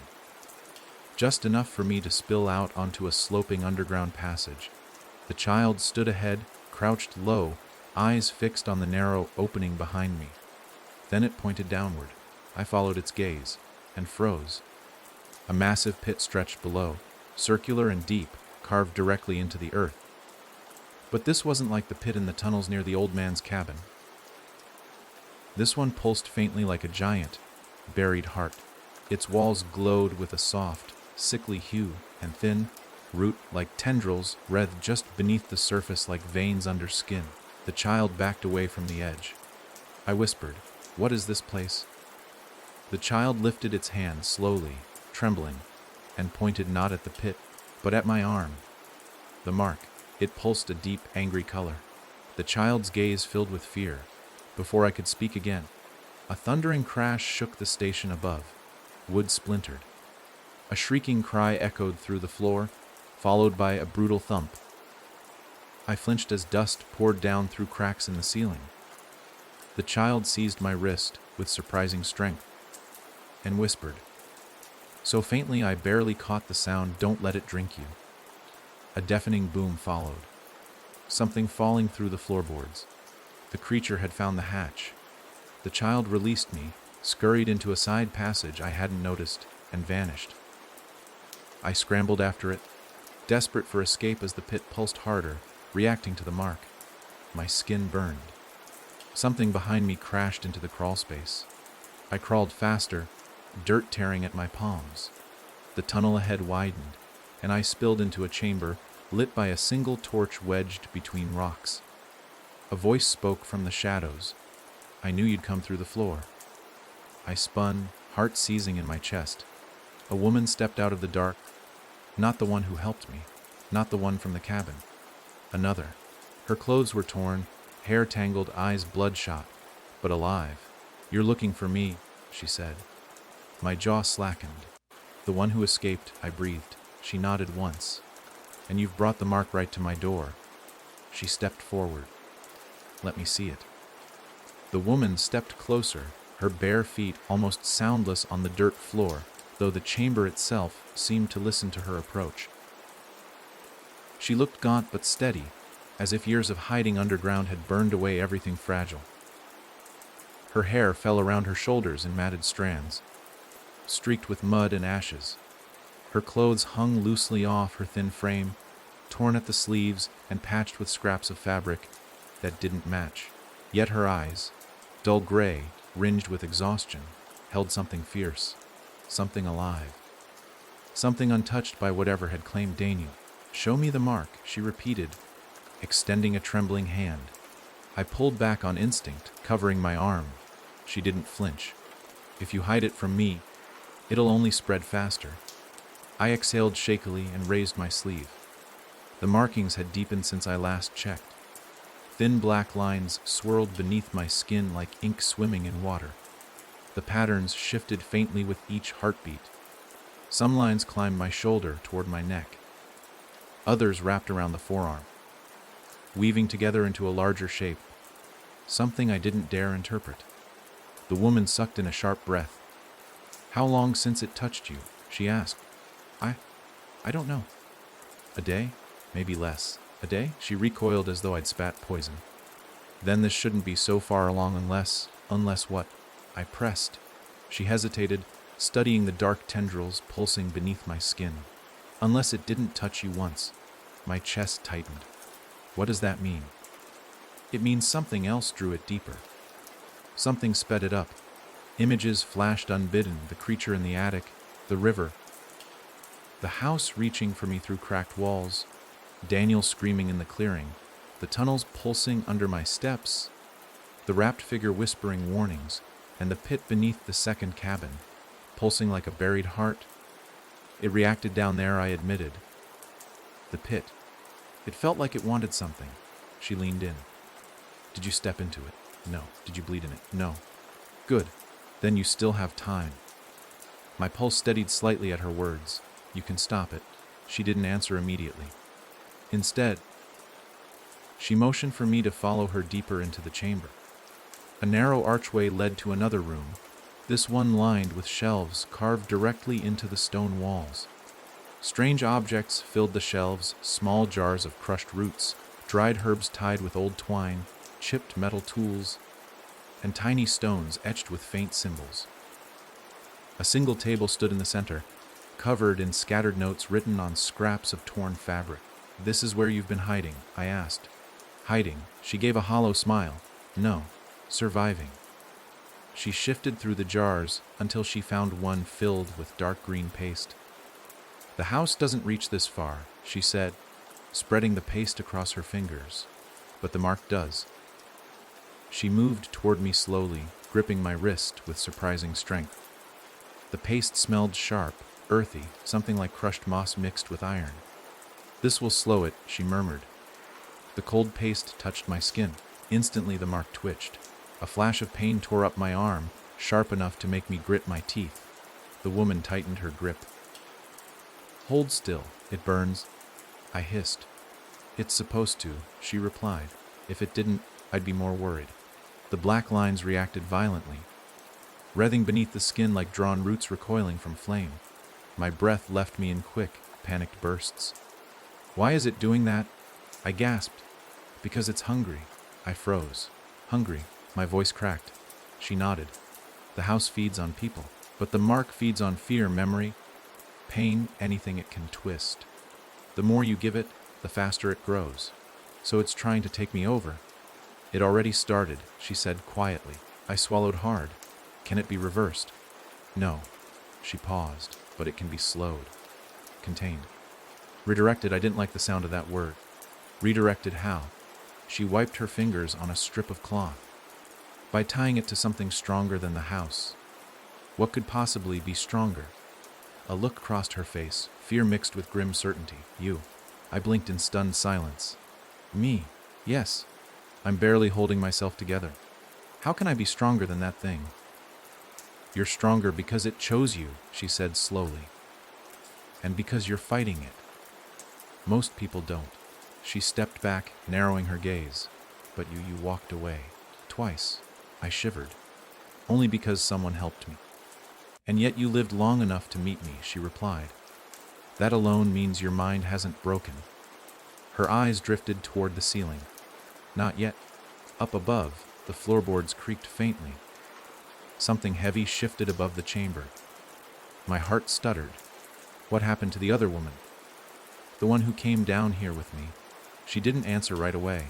When she did, her voice was low. She didn't run fast enough. Pain jabbed through my chest. Is she?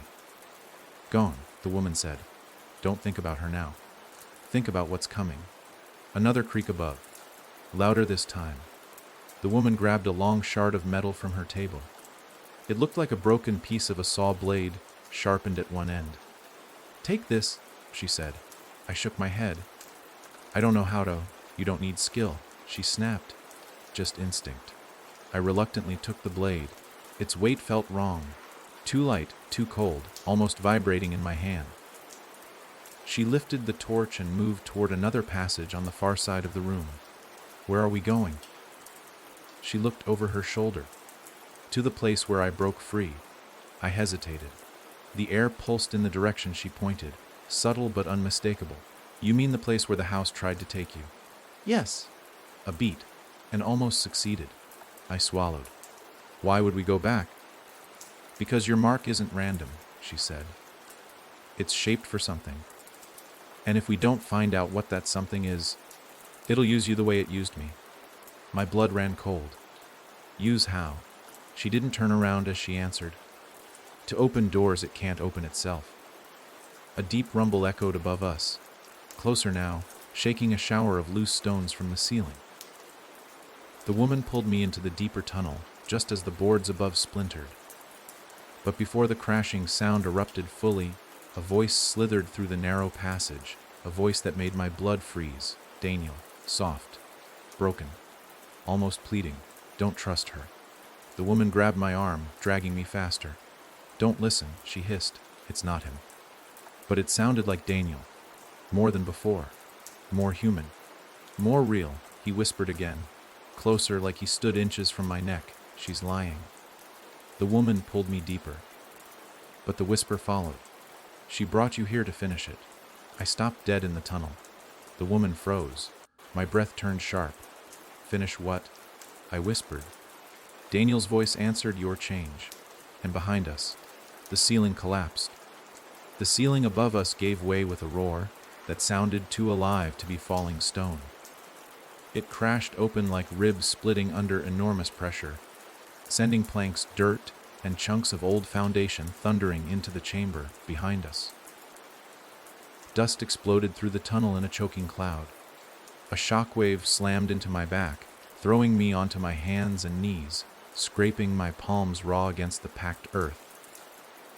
The torch slipped from the woman's grasp, bouncing once before she caught it, the flame flickering wildly as the air turned thick with grit. The sound wasn't just collapse, it was hunger. The ground shuddered beneath us as something massive hit the chamber floor. A deep, guttural moan crawled along the walls, vibrating through the tunnel. The woman grabbed my arm, her grip fierce. Move, she barked. I forced myself to my feet, coughing hard, vision stinging from the dust. Behind us, through the settling debris, I could hear something dragging itself forward. Not the soft scrape of the child from before. Not the slow crawl of the gray figures. This was heavier. Wet. Driven by something urgent. The woman pulled me down the sloping passage. The torch's light flailed across the walls, revealing old carvings etched deep into the stone, grotesque faces twisted in silent screams, shapes that resembled limbs but bent at impossible angles, symbols that made my eyes ache just to glance at them. What is that thing? I gasped as we sprinted. It followed us from the station, she said. The husk, or what's left of it. That was a husk. It didn't look human. She shook her head. Nothing looks human once the house hollows it out. Another crash erupted behind us as the creature tore through the rubble, gaining speed. A low, animal growl rolled down the passage, echoing off the walls like something massive crawling on all fours. My heartbeat cinched with the thudding of its limbs on the stone. The woman grabbed my shoulder, forcing me into a side corridor so narrow the stone scraped my ribs. We squeezed through just as the creature slammed into the main tunnel, too large to fit, but not too large to try. Its limbs hammered at the walls, digging into them with sharp cracks. Dust rained around us.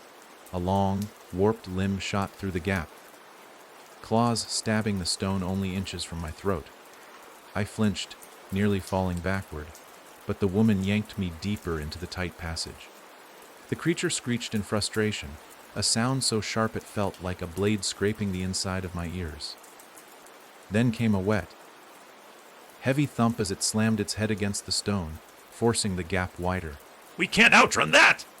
I shouted. We don't need to outrun it, she panted. Just reach the split. The what? You'll see. Keep moving. We pushed farther until the passage opened into a small, circular chamber. A low ceiling forced me to hunch, but the woman stood upright, used to the cramped space. The walls curved inward, forming a ring of stone columns around a flat central slab covered in chalk lines and dark stains. She didn't slow. She dragged me toward the slab. What is this? I asked, breath shaking. The place where I fought it, she said. The house. No, myself. Before I could question that, the tunnel behind us erupted in a violent crack. Stone shattered. The creature forced its way through the narrowing gap, bones cracking as it folded itself unnaturally, squeezing into the chamber like a shadow forced into a box. Its face, or what remained of it, pressed through first, skin stretched so thin it looked translucent. No lips, just a wide opening filled with gums and jagged remnants of teeth. Its eyes were collapsed pits of gray fluid. It sniffed the air, searching, tracking me by the mark under my skin. The woman pushed me behind one of the columns. Stay there, she hissed. What are you doing? I whispered. She didn't answer. She moved toward the slab instead, kneeling and drawing something across its surface with her fingers. The creature noticed her movement. It lunged. I shouted, look out! She slammed her glowing rod against the slab. The chalk lines flared, lighting the chamber in a dull, orange glow. The creature's body froze mid-lunge. Its arms trembled.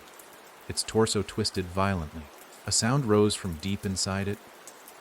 A strained, choking gasp as if something inside resisted the pull of the slab's glow.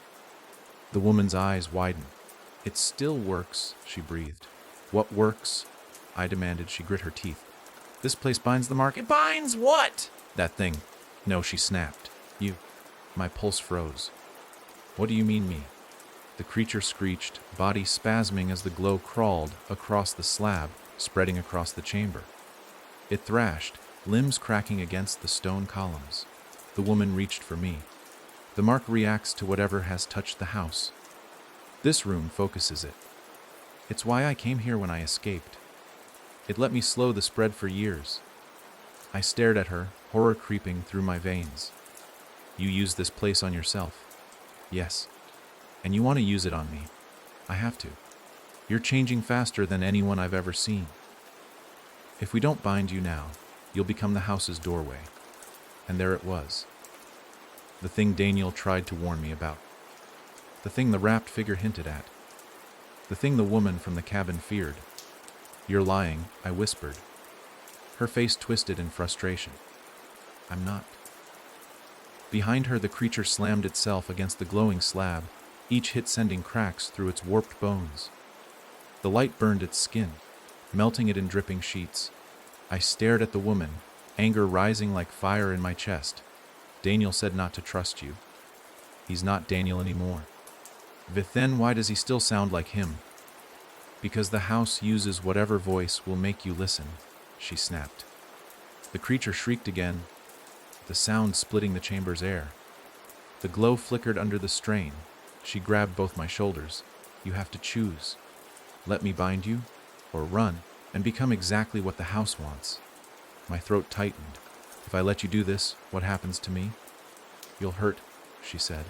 A lot. And then? Then you'll remember who you are. The creature broke free of the glow's hold. It crawled forward, snapping columns like twigs. I backed away. This isn't safe. You want safe, she yelled. Safe died the moment that house touched you, the creature charged. The woman shoved me onto the slab. No, I shouted, thrashing. She slammed the rod beside me. The slab lit up, bright enough to blind. My body arched in agony as the mark burned like molten metal under my skin. I screamed, but something else screamed louder. Something inside me. The creature lunged, then froze mid-air, and something in the glowing slab reached for it. Not physically, not visibly, something from me. The woman staggered back, eyes wide in horror. No, she whispered. It's too strong. Your mark is too far. The glow spread across my chest, up my throat, into my skull. I felt myself rising from the slab, or something rising inside me. The creature shrieked as its body twisted in the air, pulled toward me like iron dragged to a magnet. The mark pulsed, once, twice.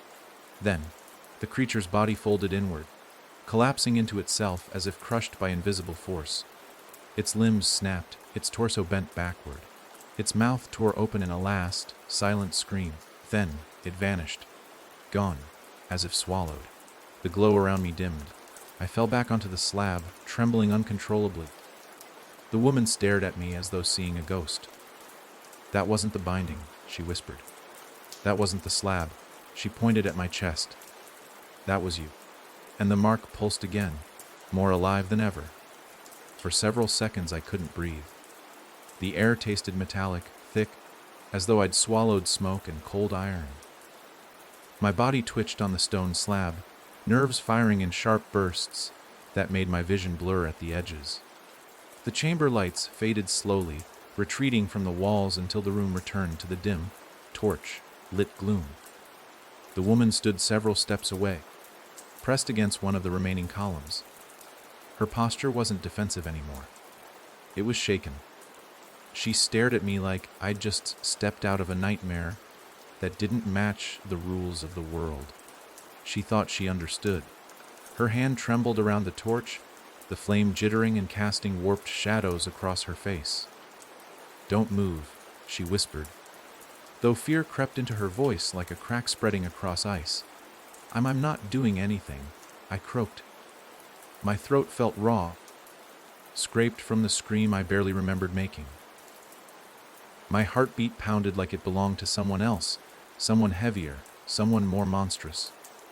The slab beneath me was warm, uncomfortably warm, as if it had absorbed the burn that had shot through my body.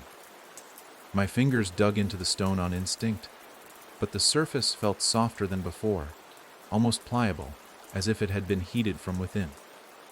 The woman swallowed. That wasn't the binding. I didn't mean to. My breath shuddered as the memory hit me in a hard wave.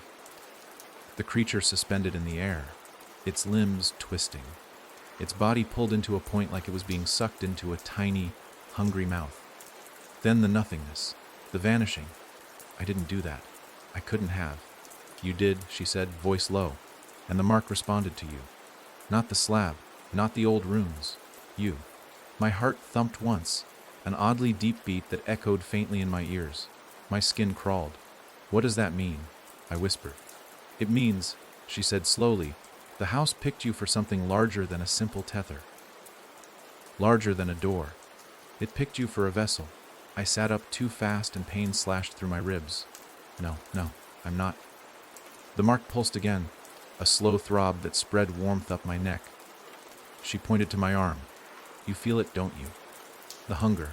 It's not hunger, I snapped, but even as I said it, a cold certainty settled into my bones. The pull I'd felt wasn't like the house tugging at my mind. It wasn't the whisper in the tunnels. It was something else. Something rising from the inside, reaching like a hand groping through my ribs. The woman asked, when the creature died, what did it feel like? I opened my mouth, then closed it. My mind reeled back to that moment.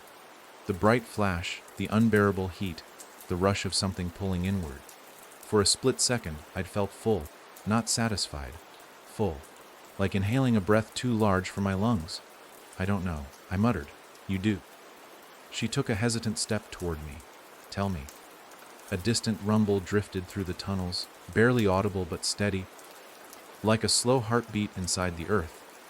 It felt like the words fought to stay buried, but they rose anyway, like it fed me.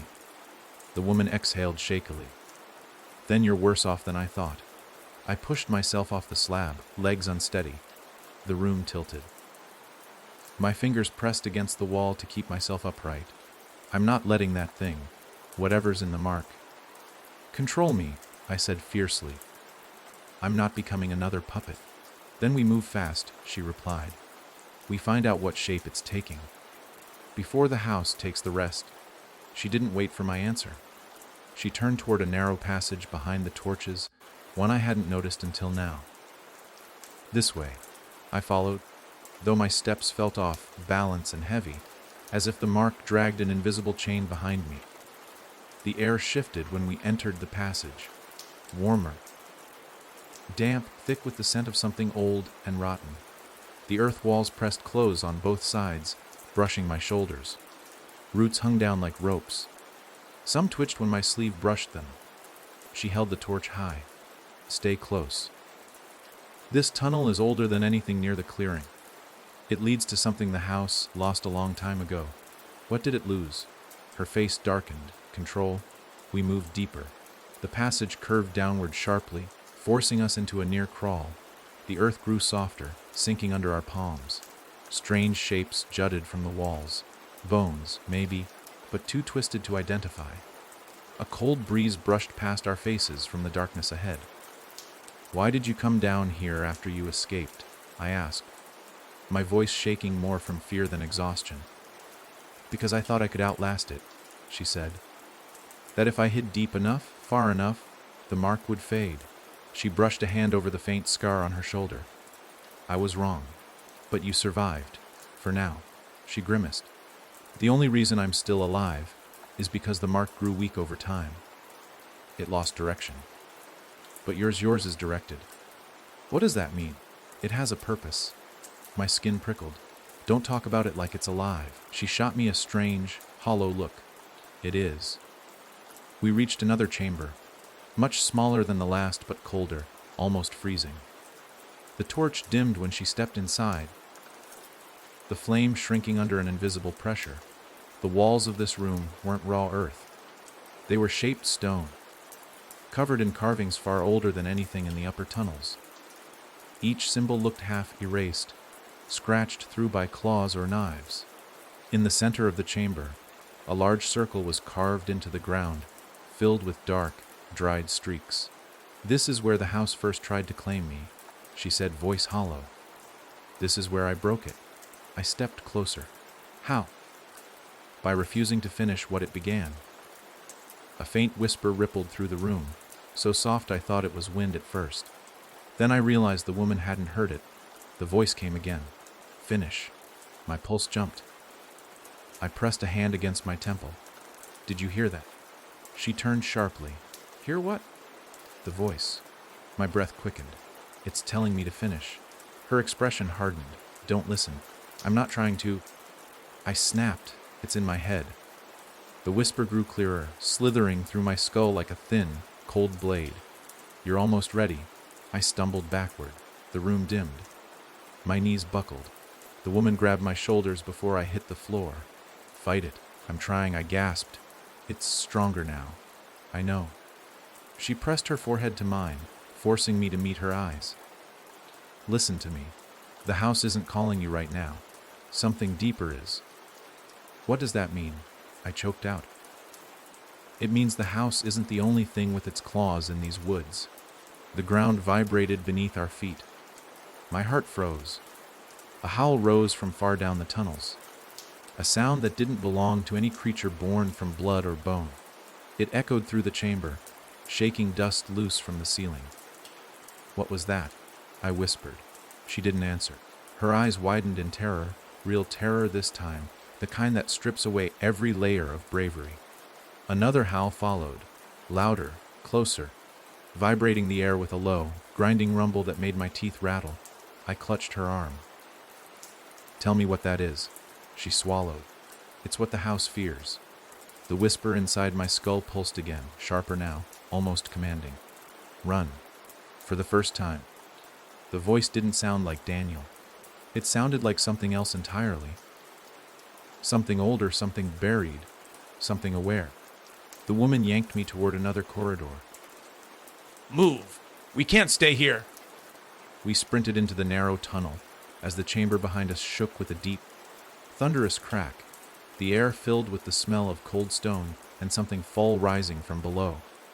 The walls trembled, pushing loose pebbles onto our heads. The howl came again, this time so close the ground under my feet rippled like sand. I stumbled and almost fell. The woman caught my arm and dragged me forward. No light! She hissed. What? Put out the torch. We'll be blind. If it sees the flame, we're dead. My hands shook violently as I reached for the torch. The flame flickered, as if fighting for its life. I squeezed my eyes shut and smothered the flame with my palm. Darkness swallowed us. My heart hammered so loudly I thought the creature would hear it. But the woman seized my elbow and led me forward in the pitch black. Our footsteps were nearly silent. Behind us, something massive crawled into the chamber we had just fled. The ground dipped under its weight. Stones cracked.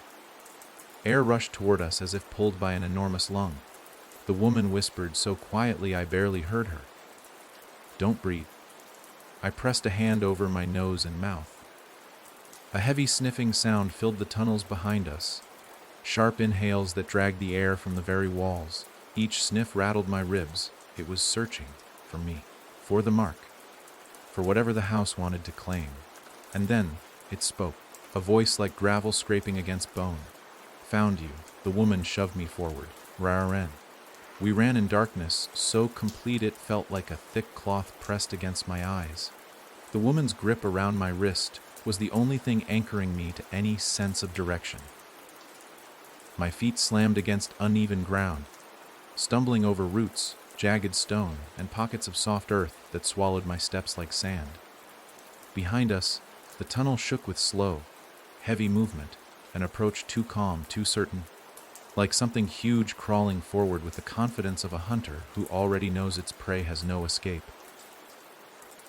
The breathing came next, a long inhale that dragged the air backward, pulling it past us in a cold rush. I felt the wind tug at my clothes, sucking the warmth from the room with a force that made my ribs ache. Then a low exhale followed, warm, damp, carrying a stench that burned my throat. It seeped into the cracks of the tunnel, filling every inch of space. I whispered hoarsely, "What is that thing?" "Don't name it," the woman hissed. "Why?" "Names tie you to things down here." Another long inhale scraped through the tunnels. This time I felt the pull deep in my lungs, as if the creature tried to suck the air from my chest. I doubled over choking, but the woman dragged me upright without slowing. "Keep running," she said. "If you stop, it'll take more than your breath." My legs burned. My chest ached. The mark on my arm pulsed with a strange rhythm, as though matching the creature's breathing. Every pulse felt harder, sharper, waking something inside me that wasn't mine. Then the whisper returned, not from the woman, not from behind us, from inside my skull. "Don't run," I stumbled. The woman jerked me forward. "Fight it," she whispered. "Don't let it speak through you." "I'm trying," I gasped. "It's getting louder." The whisper slithered deeper, curling around my thoughts like thick vines tightening around bone. "You're waking up." The woman must have felt the shudder that ran through me, because she suddenly dragged me against the tunnel wall and slapped her hand over my mouth. Instant silence, the kind that strains the air before something breaks. Then I heard it, a soft tapping. Not the creature, not the gray figures, not Daniel. A smaller sound, quick, precise, purposeful. The woman tensed. "Don't move," she whispered against my ear. Not even a finger. I held my breath, muscles locked. The tapping grew louder, bouncing between the walls like a small stone flicked repeatedly against rock. It passed in front of us, so close that flecks of dust drifted into my face. Then it moved behind us, then above. A sharp, rapid rhythm. Tap, tap, tap, tap, tap, Tap. The woman trembled. What is that? I whispered into her hand. Her answer came in a thin, terrified breath. Scouts. What do they want? They look for the changed. Her hand tightened over my mouth. If they hear the trembling in your voice, they'll open you. I froze, blood running cold. The tapping grew frantic suddenly, bouncing down the tunnel like a rain of pebbles. The mark on my arm pulsed. Once. Hard. And the tapping stopped. Dead silence. Then a soft scrape, right beside my face. I bit down on a scream. Something cold traced the air in front of me, passing within inches of my nose. It sniffed small, sharp inhales. Not like the giant thing behind us, faster, more curious. It sniffed again. The woman slowly slid a hand into her coat pocket. I felt her fingers press a small stone into my palm. Smooth, warm, etched with something faint. What is this? I mouthed silently. A ward. What does it do? It makes you someone else. Before I could react, she crushed the stone in my hand. It cracked softly, releasing a warmth that crawled up my arm.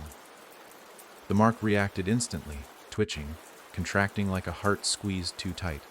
The scout, whatever shape it had, sniffed again. Then it made a sound, a faint chirp, almost confused. The woman waited, silent, motionless. The creature chirped once more, then skittered away with frantic speed, tiny claws dragging against stone as it vanished into the tunnels. I sagged against the wall, breathing hard. I think it worked, I whispered. It did, she said, but only for a moment. I swallowed. Then let's move. Before the big one comes. Her grip tightened painfully. The big one isn't coming. What do you mean? She turned me slowly to face the darkness we'd been running toward, because something else stood there.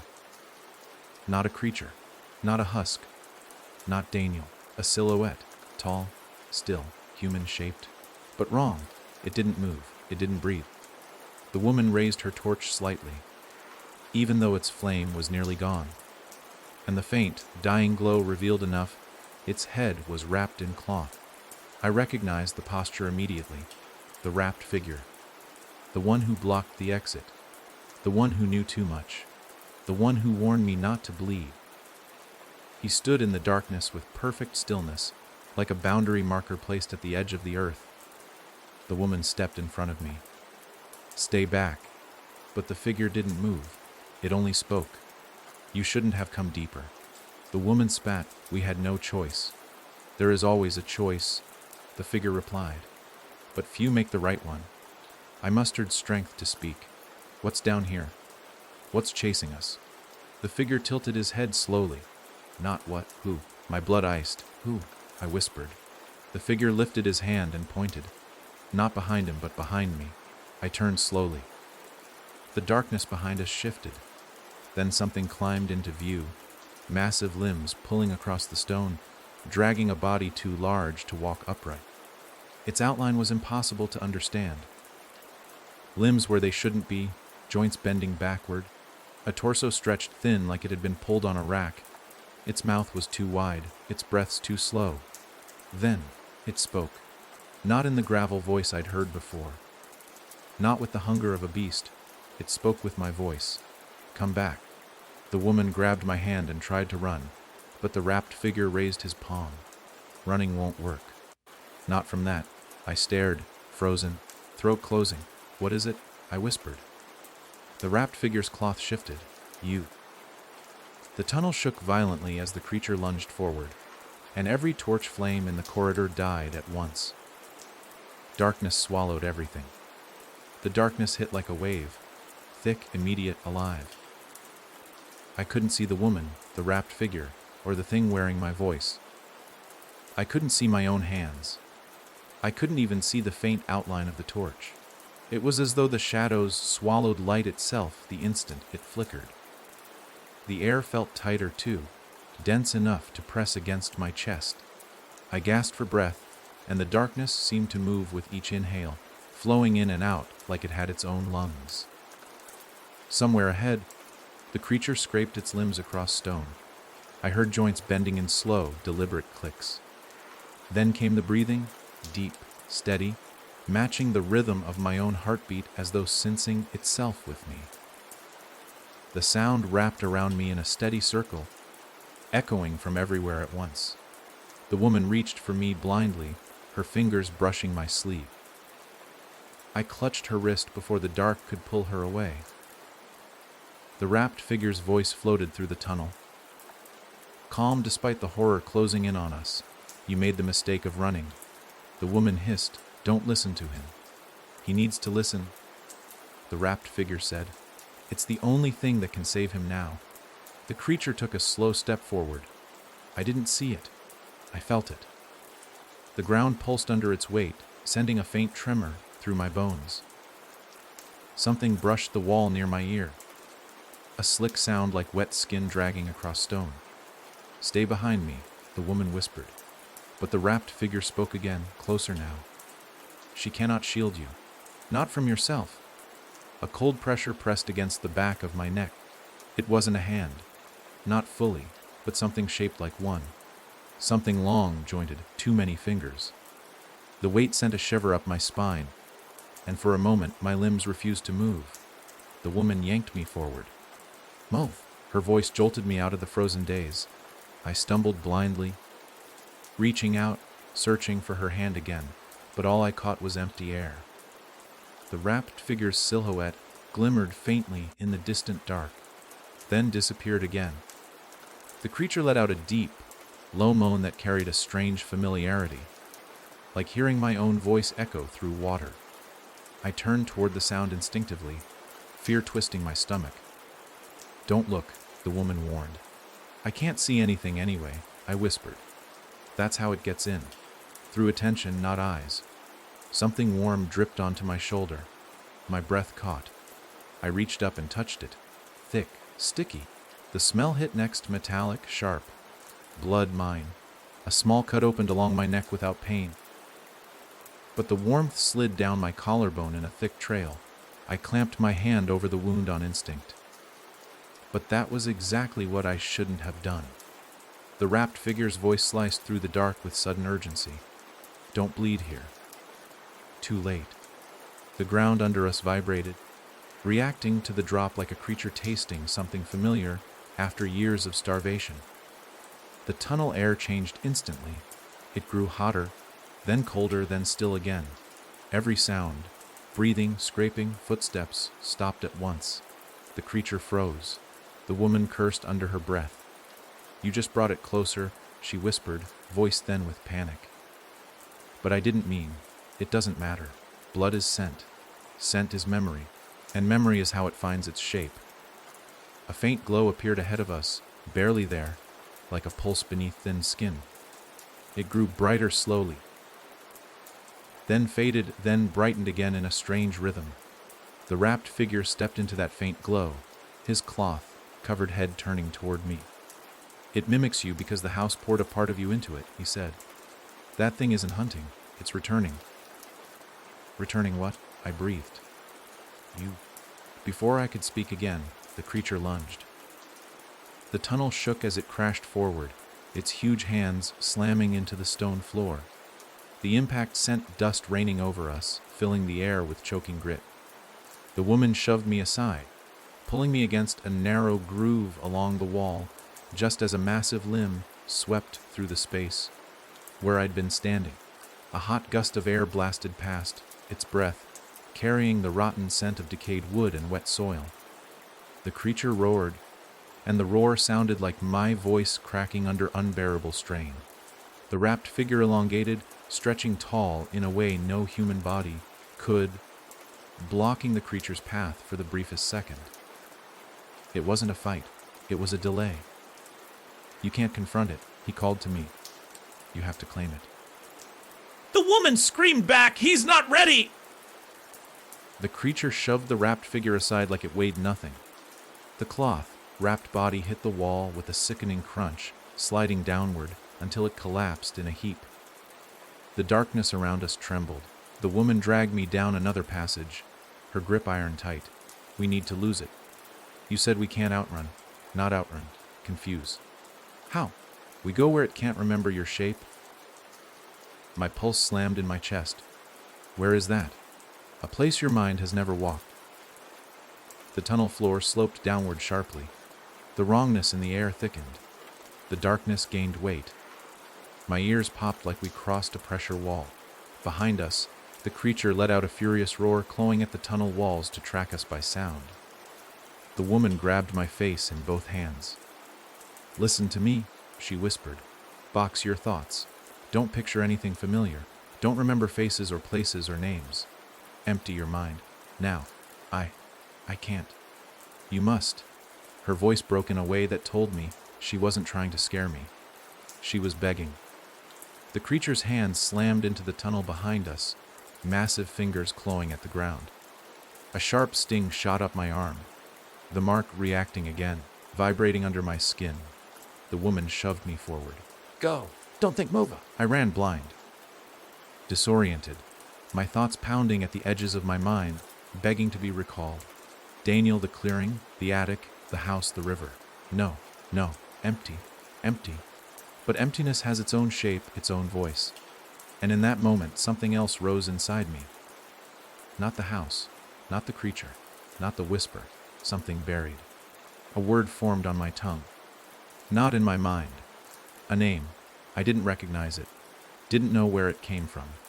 Didn't know who it belonged to. But it felt like something pulling itself through the cracks of me. I whispered it without meaning to. The woman froze mid-step. Her voice cracked. "What did you just say?" I don't know." "What name did you speak?" "I don't." A roar exploded behind us, louder than the others, shaking the stone, splitting the floor under our feet. The creature surged forward with a speed it hadn't shown until now, crashing into the passage with a terrible frenzy, as though the name I'd spoken woke something inside it too. The woman grabbed my arm again, voice breaking into raw terror. You fool. "You didn't empty yourself." You opened yourself. The tunnel collapsed behind us as the creature gave chase. And the worst part, I felt it inside me. Like something ancient had lifted its head for the first time in centuries. A hunger older than the house, older than the woods, older than anything that remembered how to speak. And it whispered, "Find me." The tunnel buckled under our feet as we ran, stones splitting beneath each footstep with cracks that traveled like lightning through the walls. The woman dragged me forward. Her grip so tight it bruised my wrist, but she didn't loosen it. Not when the creature behind us screamed. Not when the ceiling groaned. Not when the air grew so thin it felt like the tunnel itself was holding its breath. My lungs burned. My vision wavered. My ankles slipped over loose stones and wet earth as the corridor dipped lower and lower, spiraling into depths I had never imagined existed beneath the old ranger station. The further we descended, the warmer the air grew, not comforting warmth, but feverish heat that clung to my skin and seeped through my clothes like breath from something hiding in the stone itself. Behind us, the creature thundered forward, limbs smashing against the walls in a violent rhythm. It didn't merely chase, it hunted with certainty, each scraping swipe growing more frantic, more eager, as if the name I had spoken had unlocked a purpose buried inside it. I didn't know the name. I didn't know how it had formed on my tongue. But the instant it escaped my lips, I felt a shift deep in my chest, like something had turned its gaze toward me for the first time. A gaze older than fear, older than reason. A gaze that wanted me. What did I say? I stumbled as the woman yanked me around a bend, barely keeping my balance. What name was that? "Don't repeat it!"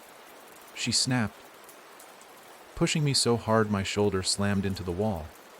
Don't even think it. That whisper wasn't from the house. Then from what? She didn't answer. The passage narrowed ahead, compressing around us. The stone scraped my arms as we squeezed through. The woman shoved me first, forcing my body sideways so my chest and back pressed against rock so tight I could barely draw breath. The walls felt strangely warm, pulsing faintly, like they reacted to my presence, to my heartbeat, to the mark crawling up my neck.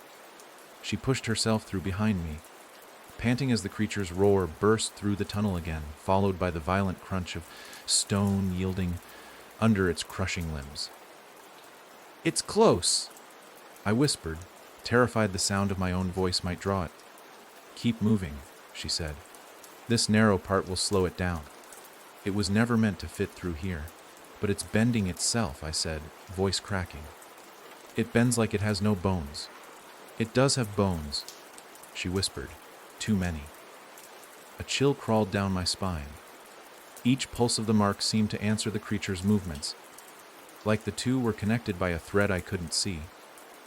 Every time it roared, my skin prickled. Every time it forced itself against the stone, pushing its bulk through, a faint ache spread through my chest. "This thing?" I whispered. "Why does it sound like me?" Her reply was a thin, fragile thread of breath. "Because it carries your shadow." "My what?" "Your shape," she corrected. "The outline of who you were when the house touched you, but twisted into something the house wanted to build. Something you were supposed to become." I froze mid-step. "You're saying that thing is a version of me?" "No," she said sharply. "Not you. Never you. But a copy formed by the house's hunger. A cast pulled from your fear, your voice, your blood. A mold, a shell.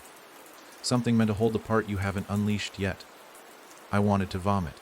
Instead, I kept crawling, hands brushing past roots and stone, pushing every foot forward even as the tunnel squeezed tighter.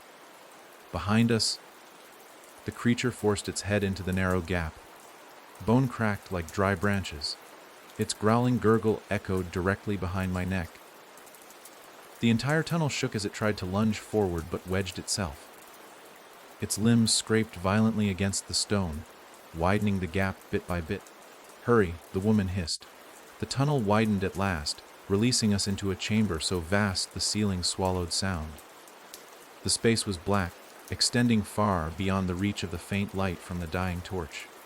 The air tasted different here. Dry, metallic, with a faint scent of old ashes and carved stone. The woman and I stumbled forward, and she finally relit the torch with a spark from a tiny metal shard she kept tied around her neck.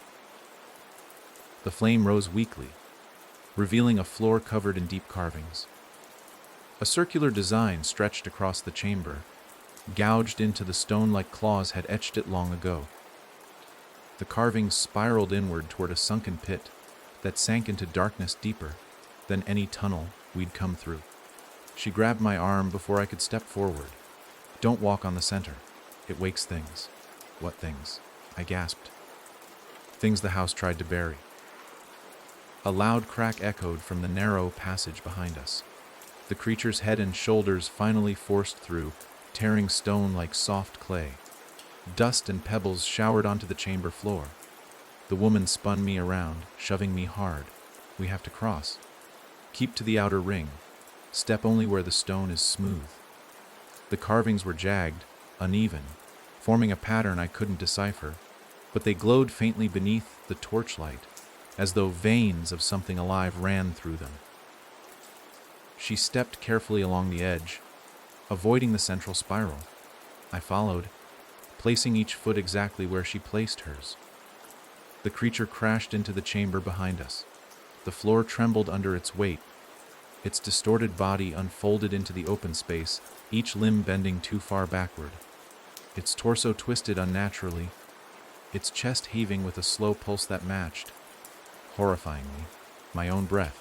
In the torchlight, its face turned toward me, and for a split second I saw myself in its sunken eyes.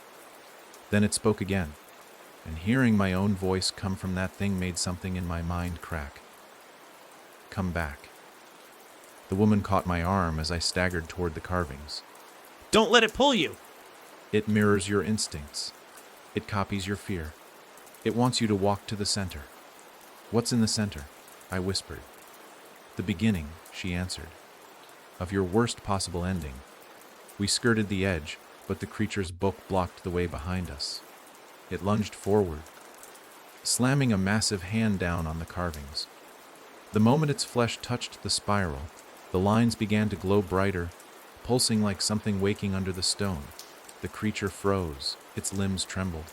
It let out a pained, confused moan. "Why did it stop?" I whispered. "Because it stepped where it shouldn't," the woman said. and the chamber remembers the difference between your shadow and you. What does that mean?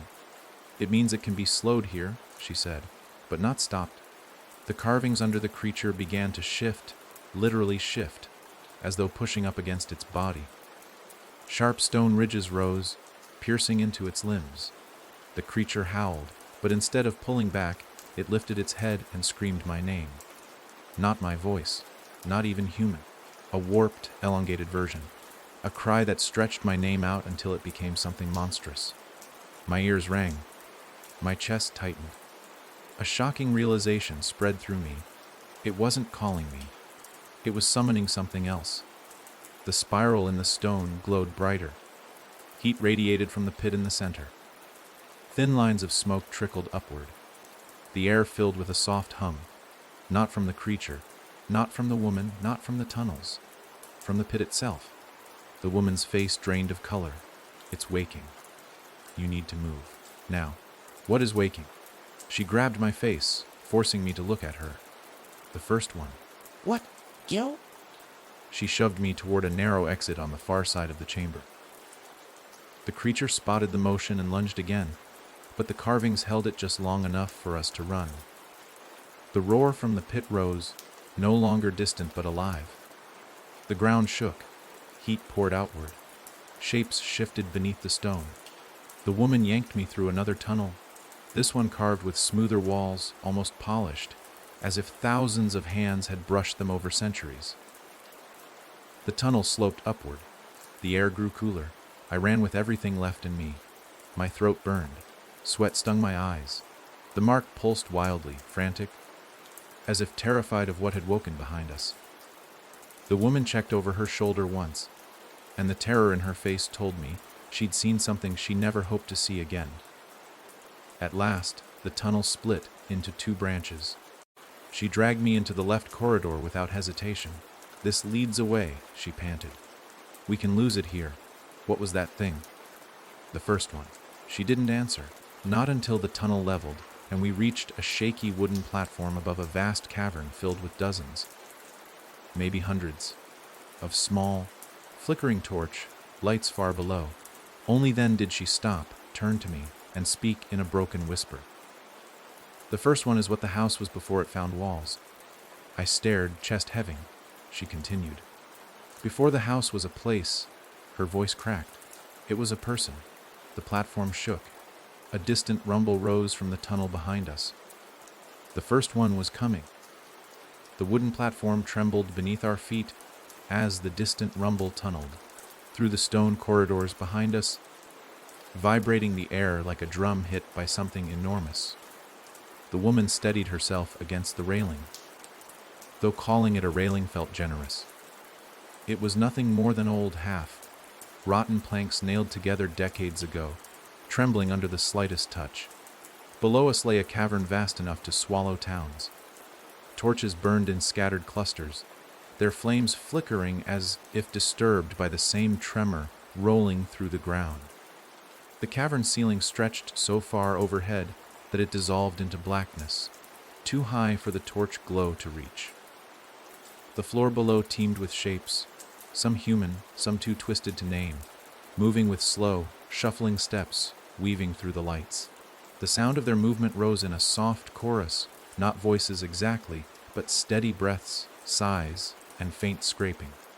The air smelled like cold clay and burnt dust. The woman leaned close, her mouth near my ear so she didn't have to raise her voice. "Don't stare at them too long," she whispered. "They notice attention." I tore my gaze away from the uneven crowd below and pressed my back to the tunnel wall. My heart pounded so hard it shook my ribs. "What are they?" "Those the house couldn't finish," she answered, eyes scanning the cavern as though searching for a path we could take. "People like me. People like you. People who ran before the mark could take everything." A hollow ache formed in my stomach. "Are they alive?" "Parts of them." She wiped dirt from her cheek, leaving a darker smear behind. "This cavern collects the ones who escaped their first shaping. They wander until something finds them." "What finds them?" I asked, even though dread whispered the answer. A deep rumble confirmed it. closer now, shaking the planks under our feet. She looked at me then, truly looked, eyes dark and tired and honest. The first one. My breath faltered. The story she had started to tell pressed thick against the air. You said it was a person. Was, she repeated, long before any house was built. Before anyone realized the woods carried something older than the land itself. Her hands clenched around the torch handle. The house didn't begin as boards and nails. It began as him. A man who was twisted by something beneath these caverns, deep beneath the rock, where no one should go. The tremor grew stronger. Pebbles rained down around us, bouncing off the wooden planks. She continued speaking as though afraid that if she paused, fear would swallow her voice. He was the first to hear the whisper, the first to follow it underground, the first to let it carve its shape into him. My skin crawled. What shape? A hunger for others. She swallowed hard. A need to fill the hollow in him with something more than himself. When he couldn't feed enough, he built a place around that hunger. A home that could swallow what he couldn't reach. My voice broke. The house. She nodded. His bones hold it up. His mind shapes its rooms. His hunger drags people in. A violent crash echoed down the tunnel behind us. Wood splintered in a sharp crack. Something enormous scraped stone. The woman spun toward the sound, terror sharpening her face. We have to go. She dragged me along the platform, her torch barely lighting more than a few feet ahead. The planks creaked under our combined weight. Some were darkened with age, swollen with damp air from the cavern below. Far beneath us, the wandering shapes had stopped moving. All of them. Hundreds of still silhouettes stared upward, heads tilted back at unnatural angles, gazing at the platform as if sensing something falling toward them. Don't look down, the woman whispered. Why are they staring? I asked, unable to stop myself from glancing. The crowd's many faces shimmered in the flickering torchlight. Some pale, some sunken. Some stretched too thin to ever be human again. All turned toward us in perfect silence. Because it smelled you, she said. Because you spoke the name. My chest tightened. That name I didn't remember forming, didn't understand. What did I even say? I pleaded. She grabbed my chin harshly, forcing my eyes away from the cavern floor. A name no one should speak, she said. One, the first one left in the stone, hoping someone like you would find it. Why me? I whispered. Why does it want me? She hesitated, her expression turning grim. Because you're the first mark to grow that fast without collapsing its host. Her words felt like a blow. Collapsing its host. Most people burn out, she said. Their minds crack. Their bodies twist. They're hollowed before they ever reach the deeper tunnels. She stepped closer, lowering her voice as the tremor grew into a steady vibration under our feet. But you held on. You walked through the clearing. You touched the pit. You survived the tunnels. You swallowed part of a husk. You destroyed a creature the house built. I shook my head. I didn't destroy it. You didn't mean to, she said. That's why it terrifies me. Another crash. Louder. A flash of movement in the tunnel's mouth behind us. Something massive tearing through the stone, squeezing into the opening. The woman yanked me forward, nearly dragging me off my feet. The platform stretched on, wobbling with each rushed step, twisting slightly under the weight of our fear. The creature's silhouette entered the cavern. A long, hunched form dripping with darkness. It crawled low, its limbs bending too far, elbows jutting outward like broken branches. Its head brushed the tunnel ceiling as it forced itself forward, cracking stone with careless strength. It's too big, I whispered, choking on the words. It can't fit onto this platform. The woman didn't answer because she didn't have to. The creature didn't need to step onto the platform. It reached. A long arm shot forward, fingers scraping the wood only inches behind my foot. The platform shook violently. The wood under us groaned. Dust poured from the cavern ceiling. It wants your voice, the woman hissed. It wants the part of you that spoke back to it. Run. I ran. Every footstep felt like a drumbeat in my skull. My lungs burned. The mark on my arm throbbed with a sickening rhythm, matching the creature's breathing. The platform dipped under a sudden shift of weight, its own. The caverns, I didn't know. We reached a sharp turn, where the platform branched into a thinner walkway hugging the cavern wall. The woman darted onto it without hesitation. I followed, nearly losing my balance as the planks swayed under my feet. Wind rushed upward from the cavern floor, cold and stale. The crowd below moved again, but not randomly. They shifted all at once, flowing like water, forming a swirling ring beneath us. Their heads tilted upward. Their mouths hung open in perfect silence. Their hands reached. "Why are they following us?" I whispered. "They're not," the woman said. "They're following it." I risked one glance back.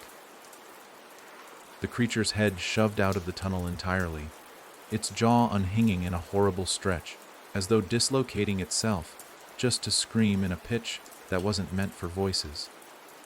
The sound vibrated through the planks and traveled through the mark, straight into the back of my skull.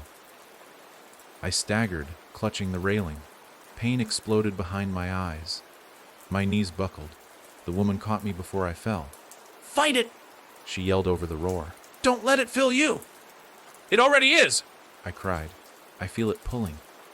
Because that name cracked something open in you. Her voice dropped into a harsh whisper. It wasn't your voice that spoke. It was the part of you the house hadn't grown yet. Something in her tone made terror rise in my throat. What part? Her eyes locked with mine, her voice trembling. The part meant for him. The creature's roar filled the cavern. The mark on my arm burned, and beneath everything, beneath the platform, the cavern, the scream, I heard another voice, soft and ancient, whispering the name I had spoken, calling me deeper, calling me home. The whisper of that name followed me like a second heartbeat, quiet but impossible to ignore, threading itself through the pounding roar of the creature behind us. The platform trembled under each of my panicked steps, old nails straining, boards bending. The cavern below glowed faintly from scattered torches, the light warping as the shapes beneath them shifted, gathering, turning, staring upward, as though the air itself carried a scent they could taste. The woman kept her grip tight on my arm, dragging me forward with the frantic strength of someone who no longer cared if she tore my shoulder from its socket. Her breath came in sharp bursts. Sweat streaked down her dirt-covered face. The platform creaked, threatening to peel free of the cavern wall at any moment. Behind us, the creature lunged again, its long arm slammed down onto the start of the narrow walkway, clawing splinters free. The board snapped, dangling over the edge before falling into the swarm of half-made figures below. They parted in silence as it dropped into their midst, then closed in again, returning their vacant stares upward. The creature roared, a sound that almost, but not quite, carried my voice. The mimicry wasn't exact anymore. Something had shifted. Its voice cracked like stone grinding against bone, deeper, hungrier, closer to something I didn't have words for. The mark on my arm pulsed in time with the creature's roar, like they shared some rhythm I couldn't break. The woman pulled me around another bend in the walkway, where the planks widened only slightly. She pressed me against the cavern wall, supporting my weight with her shoulder. "You have to breathe," she whispered, though her own breathing was ragged. "If the mark is feeding on your panic, if you let it take too much, it'll drive you straight into its arms." I tried to calm myself, but every inhale felt like it dragged heat from the mark through my veins, filling my chest with a sensation that wasn't pain exactly, but something close. Like an itch behind the ribs that I couldn't scratch. "It's inside me," I said, voice trembling. "Not just on my skin. Inside, I know," she said softly. "But it hasn't finished growing yet. That's the only reason you're still yourself." I wiped sweat from my forehead, smearing grit across my skin. "Then how do I stop it?" "You don't," she answered. "We just outrun the worst of it. A booming crash echoed through the cavern. Dust and stones rained from the ceiling as the creature hurled itself against the walkway again. This time, the planks shook violently, nearly tilting me over the edge. The woman grabbed the railing and pulled me with her, guiding me toward a set of stairs carved into the cavern wall. They spiraled downward toward a cluster of old crates and wooden platforms piled awkwardly at the base of another tunnel. "This way," she said, already halfway down the steps. I followed, each step creaking under my weight. The cavern wind howled through the openings above, carrying with it the echo of the creature's roar. When I glanced back, I saw it pulling its massive body onto the wide part of the platform, forcing its limbs into vaguely human shapes. It wasn't moving like an animal anymore. It was adjusting, standing slightly straighter, bending its arms with a slow, uncanny imitation of human motion. Its face twisted as it attempted to smile. My stomach lurched at the sight. "It's changing," I whispered. The woman didn't look back. "It's remembering." We reached the lower walkway. Down here, the air felt thicker, heavier, the torches burning lower as though frightened. The cavern shapes that had watched us from below were now closer, close enough for me to see their features. Hollowed cheeks, stretched skin, eyes that reflected the torchlight with a glassy glaze. Their mouths hung slightly open, as though caught mid-sigh. They didn't speak. They didn't move toward us. They simply stared. Every single one of them stared directly at me. My skin crawled. "Why are they looking at me?" "Because the first one woke," the woman said. "And it's calling to everything made from its hunger." "Including me," I whispered. "Yes." She turned me away from them. "Don't give them attention. They won't move unless you do." But they did move, not with their bodies. Those remained frozen, statues carved out of broken lives, but with their breath. Each figure exhaled slowly, at different tempos, creating a faint, steady murmur of air. Together, the breaths formed a pattern, a rhythm that tugged at the mark under my skin. I shivered violently, hugging my arm. The woman led me to the crates, using them as steps to climb onto another wooden structure that led toward a small tunnel carved into the cavern wall. As she pushed open a makeshift wooden gate, she paused, placing a hand on my chest.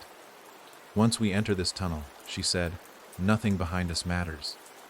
The creature, the cavern, the unfinished, the tunnel will hide you from them." "Hide me? How?" "It was carved by someone who knew how to stay unseen. Someone like you." She shook her head. "Someone better." That answer didn't comfort me. As we stepped into the narrow tunnel, the torches behind us flickered violently, as though protesting our exit.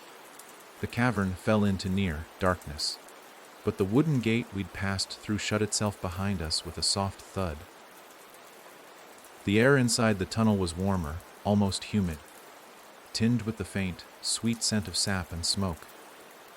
The walls were smooth, as though carved with deliberate hands. Strange scratches lined the ceiling, long, parallel marks that resembled claw trails, but too precise to be random. The floor sloped upward gently. "Where does this lead?" I asked quietly. "Closer," she said. "To what?" Her eyes stayed fixed ahead. "To the one who carved the first mark." A cold wave rolled through me, sudden and disorienting. "You said the first one was a person." "He was," she said. "But the mark comes from someone else."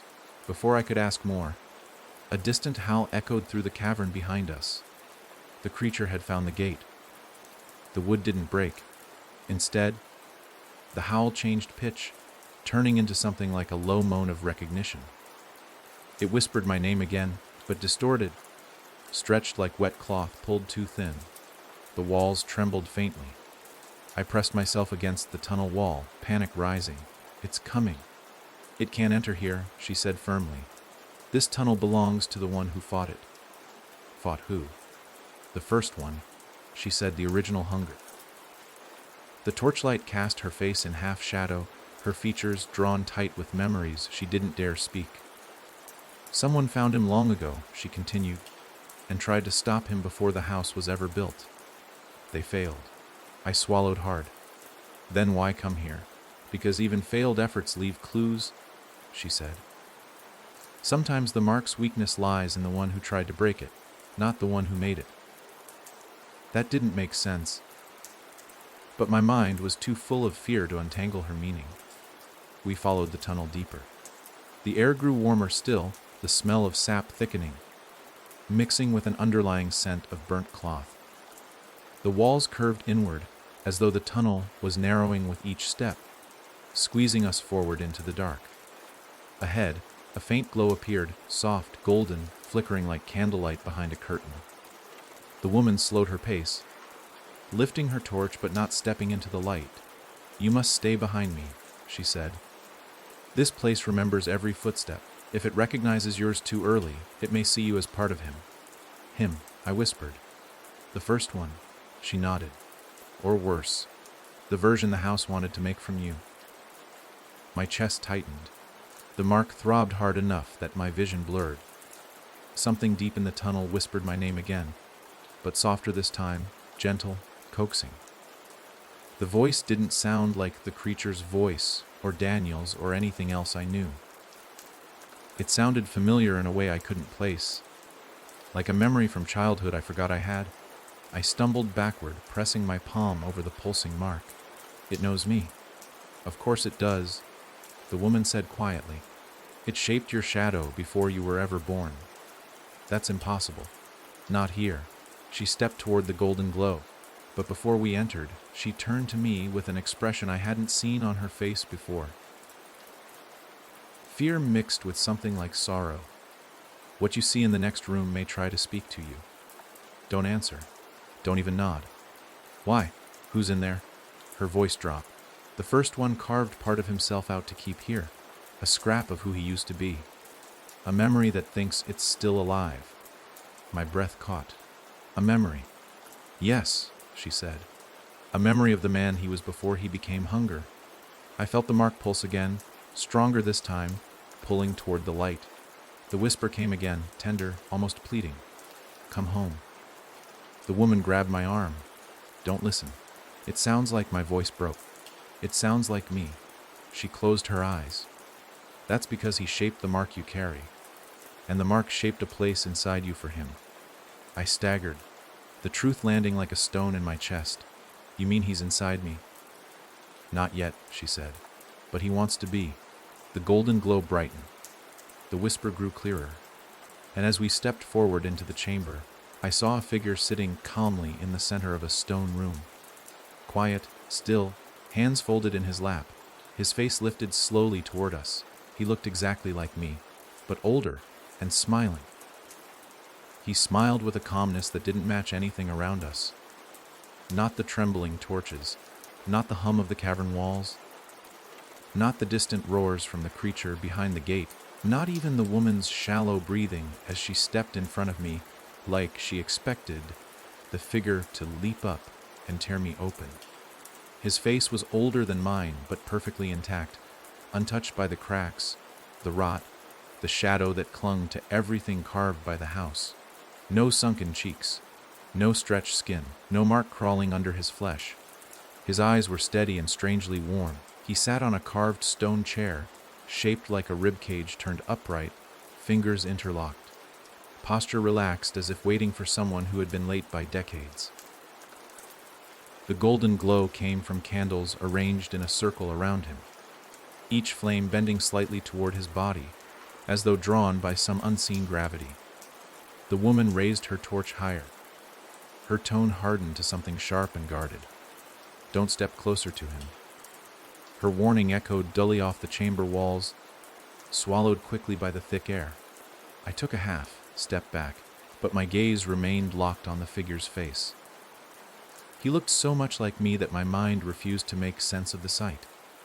His jawline, the faint scar near the eyebrow, the slight dip in the bridge of his nose, every detail matched, but his presence held a steadiness I had never felt in myself. His smile carried a gentle knowing, like he was seeing me not for who I was, but for who I would become. He spoke first. His voice flowed softly across the room, warm but heavy with something deeper beneath it. "You came sooner than I expected. My stomach twisted. I didn't respond, remembering the woman's warning. He tilted his head slightly. You don't have to be afraid. I'm not what you're running from. The woman stepped forward, placing herself directly between us. You don't get to speak to him. He didn't even look at her. You've delayed enough, he murmured, though not with cruelty, more like someone gently humoring a stubborn child. But you know what he carries. You know why he's here. The woman's shoulders tensed. Her free hand tightened around the piece of rusted metal she kept hidden in her coat. I know what you are, she said. You're the part he carved out of himself to lure people like him. The older version of me sighed, deep, quiet, disappointment lingering in the exhale. No, I'm what's left of the man buried under the hunger. The only piece that didn't rot. He finally looked at her, eyes softening slightly. You forget I am not the first one. I'm only the part that remembers who he used to be. The torch trembled in her hand. You're a trap, she said. Everything in this place is. Not everything. His eyes fell on me again, and I felt something tug at my chest, like a hand inside me pulling a thread tied to my heartbeat. You're tired, he said. You've seen too much. Lost too much. You've carried fear you weren't meant to carry. He rose from the ribcage chair with an easy motion. The air shifted around him. Not violently, not threateningly, more like the room itself adjusted to him. Let me help you. The woman snapped, don't move. She swung the torch slightly, its flames flickering with her motion. You take one step closer, and I swear You'll do nothing, he said softly. And the torch flame thinned for a brief moment, bending toward him like the candles. This room remembers me better than it remembers you. His gaze drifted toward me again. It will always answer to the shape I left behind. Before the woman could respond, the floor shook violently. Dust drifted from the ceiling. A roar, louder than before, ripped through the tunnel behind us. The creature. The version of me built from shadow and hunger had found the tunnel's mouth. The golden flames flickered, bending away from the noise. The older figure, my older self, did not flinch. He merely gave a faint, almost amused smile. He's impatient. The woman grabbed my arm. We need to go. No, he said firmly. If you take him further into the tunnels, the first one will find him. And you know what comes after that. Silence. She snapped. You don't get to speak for him. He took one step closer. The candles leaned toward him as if greeting their creator. I'm not speaking for him, he said, voice lowering. I'm speaking to the part inside him that's already listening. My skin prickled. The mark pulsed. Sharp and hot, like it recognized him. The woman noticed. Her grip tightened. Don't look at him. Don't listen. But I couldn't stop. Something deep inside me, something quiet hidden, reached toward him without my permission, like instinct, like gravity. Why do I look like you? I whispered before I could stop myself. The woman's eyes widened in horror at the sound of my voice breaking the rule. Don't, because... The figure said gently, overriding her, your mark carries my shape. The house carved your fate from what I used to be. You're not becoming me. He added, stepping closer, you're becoming what I didn't have the strength to become. What does that mean? I asked. The woman shook her head violently. Stop talking to him! It means, he whispered, you're the only one the first one can't hollow out. The floor rumbled again. The creature slammed against the wooden gate outside the tunnel, cracking it. Dust rained down. The woman turned toward the entrance, panic sparking in her eyes. He's breaking in? We have to. She didn't finish, because the older version of me raised his hand, and the candles at his feet flared to life, their flames stretching tall and gold. The room changed. The air thickened. The stone walls pulsed faintly. Something deep beneath the floor shifted like a slow exhale. I felt the heat roll through my veins. The mark burned as if answering a call. The woman staggered back. Stop! She shouted. He's not ready. He doesn't have time. The older version of me said, The moment he spoke the name, everything began turning toward him. He's waking something older than hunger. You're lying. Am I? He stepped into the center of the circle of candles, and they grew brighter, illuminating the carved symbols etched around the chamber. Old markings that resembled veins, spiraling inward in patterns that made my eyes ache. He carries the part I carved out, he said. The part I regretted letting go. The woman shook her head. No, he carries what the house forced into him, nothing more. You're wrong, he said softly. He carries potential, and potential never comes from the house. The mark pulsed again, harder. My knees buckled. I clutched the wall. What's happening to me? The older version of me turned his palms toward me. You're resonating with the piece I left behind. The woman lunged forward, gripping my shoulders so hard it hurt. Close your ears to him. He's pulling you into his shape. No, the older one said gently. I'm trying to stop him from becoming the house's shape. He pointed toward the tunnel. The roar grew louder. Timber cracked. The gate bent under pressure. If the first one gets in here, you'll become a vessel he steps into. And what do you want me to be? I asked, fear rising like water choking my lungs. His smile tightened. Not kind. Not cruel, something else entirely. My replacement. The woman shoved me behind her, raising her rusted blade.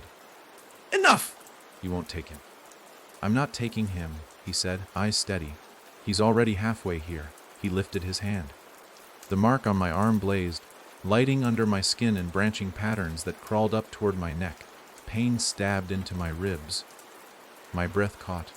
I groaned. Collapsing to my knees, the woman rushed to me, trying to pull me away. Fight it! A crack split through the chamber as the creature forced its way through the gate outside. The sound of bending wood echoed like screams. The older version of me extended his hand further. Don't fight, he murmured to me. Open. Something in me snapped, like the tension in a thread pulled too tight. And suddenly, I wasn't in my body. I was in his. In a memory. A moment. A life before the house had walls. I saw through his eyes. Felt his breath. Heard his heartbeat. And I heard the whisper of the first one. It said a single sentence. You belong to me if you choose not to belong to yourself. The chamber vanished. The candles died. The tunnel behind me exploded in a roar. And I fell back into my body gasping, trembling violently. The woman's screams, blurred by the sound of the creature entering the chamber. The last thing I saw was the older version of me, opening his arms as if welcoming me home. The chamber erupted into chaos before my mind even returned fully to my body. The roar from the tunnel blasted the air like a shockwave, scattering dust, bending the candles, and shaking the carved ribs of stone surrounding the older version of me. The woman's scream cut through the haze, sharp and raw, as she rushed toward me, pulling at my arm with frantic force.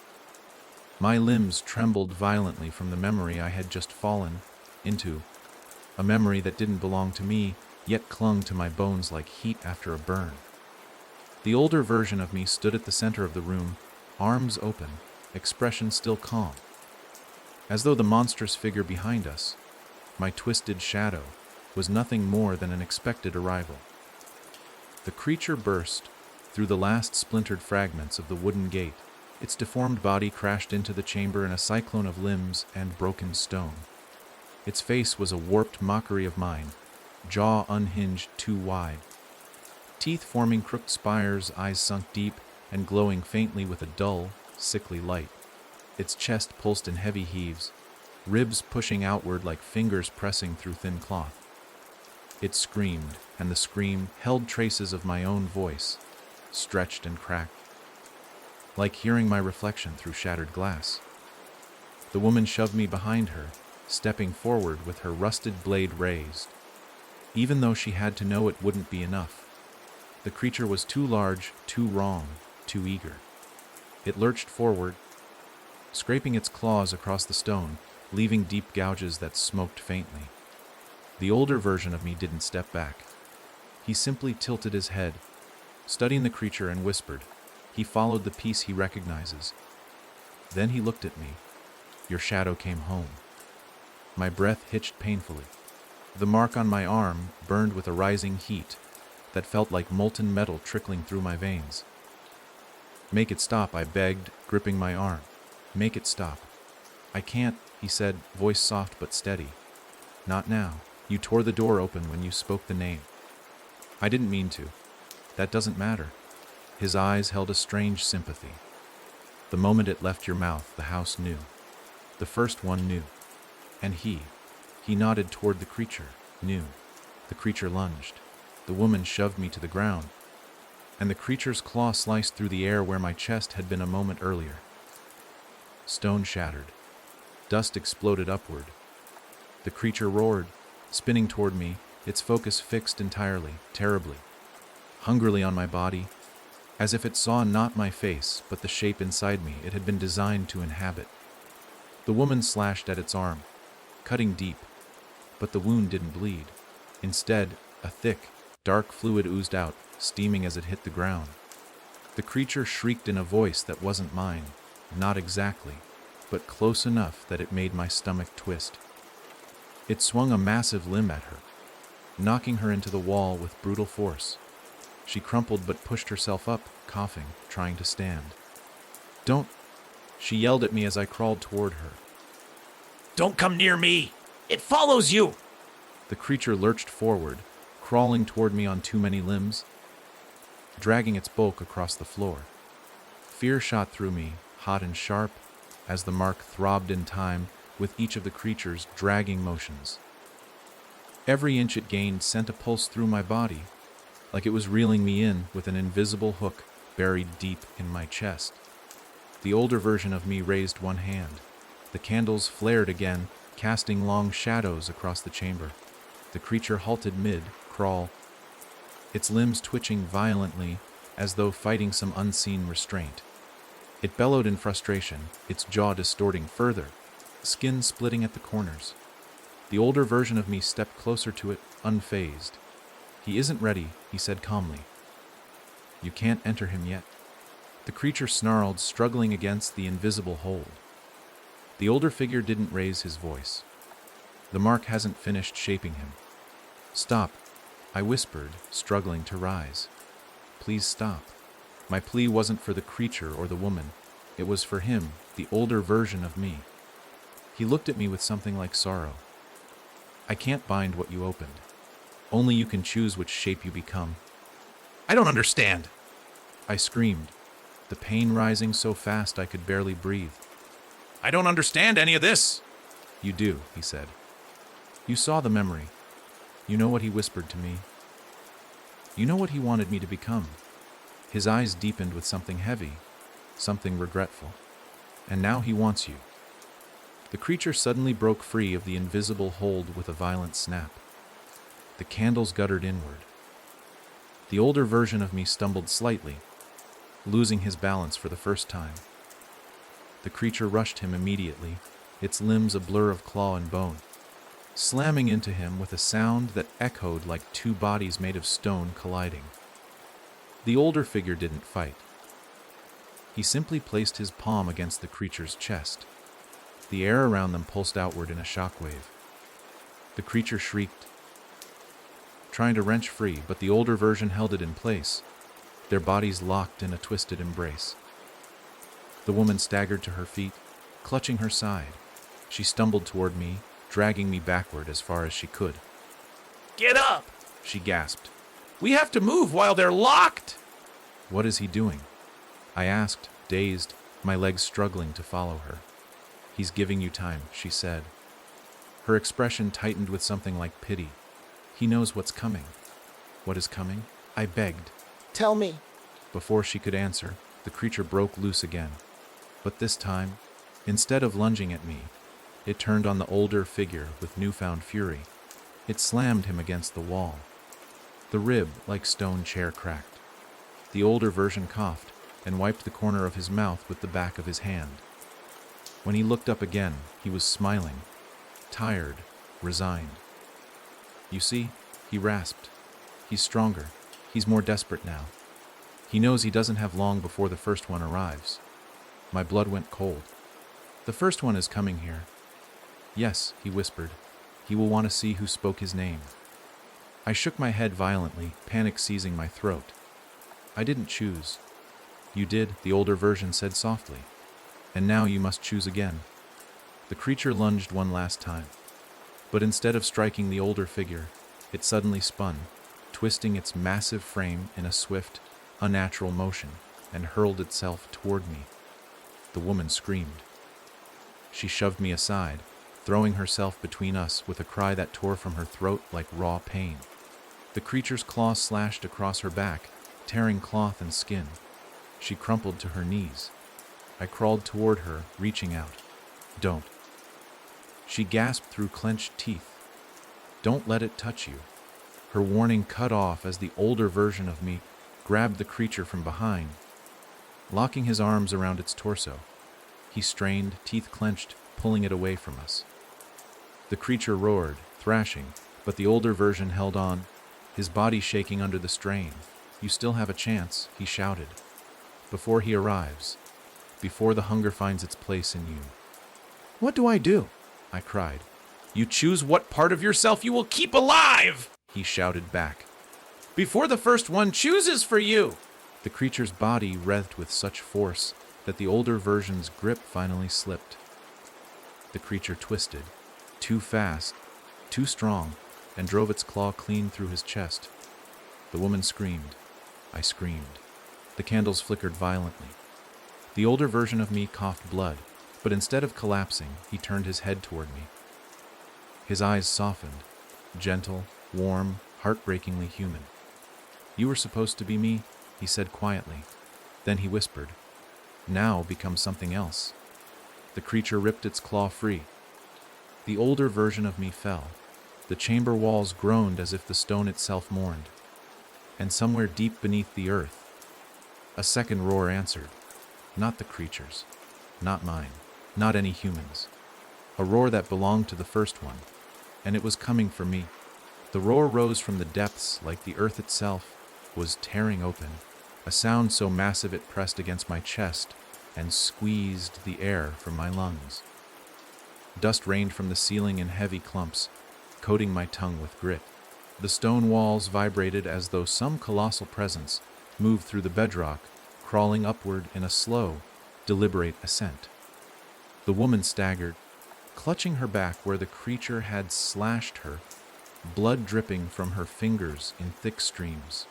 The older version of me lay in a twisted heap near the rib, like chair, blood pooling around him in a widening circle. His chest rose once, twice, and then stilled. The candles flickered wildly, some snuffing out entirely, as if afraid to keep burning in the presence of whatever was approaching. The creature, my shadow, turned toward the tunnel where the roar originated. Its limbs trembled, its elongated jaw hung open, as if listening to a command carried in the tremor, rolling through the chamber floor.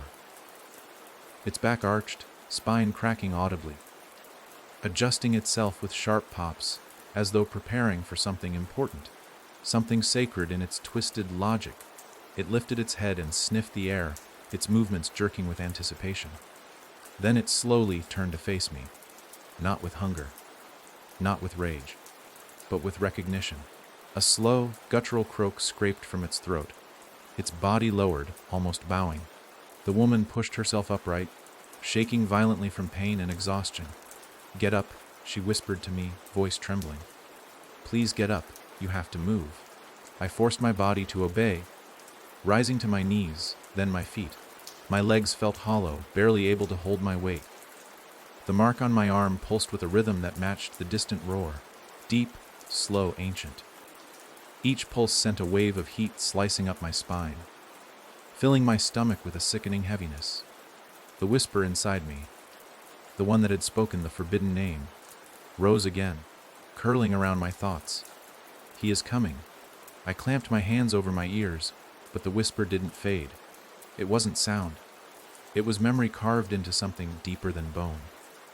The woman grabbed my arm and pulled me closer, her breath hot and chaotic. Listen carefully, she said. When the first one arrives, the chamber will shift. You cannot let the mark respond to him. Do you hear me? I swallowed hard, trying to steady my voice. How do I stop it? She shook her head. I don't know. I never reached this part. The tremor intensified. Stone cracked. A gust of hot air blew into the chamber, carrying the smell of burnt soil and rotting wood. Like a forest fire buried underground for decades had suddenly reignited. The creature crawled closer to the tunnel entrance, limbs clicking against the stone. It let out a low growl, reverent, almost trembling with eagerness. The woman dragged me to her side, her arm tightening around me. Stay behind me, she said. Even if he speaks. Especially if he speaks, he. The word tasted wrong on my tongue. The first one. She nodded once. Don't answer him. Don't even think toward him. You must keep your mind closed. What if I can't? Then he'll take your voice, she whispered.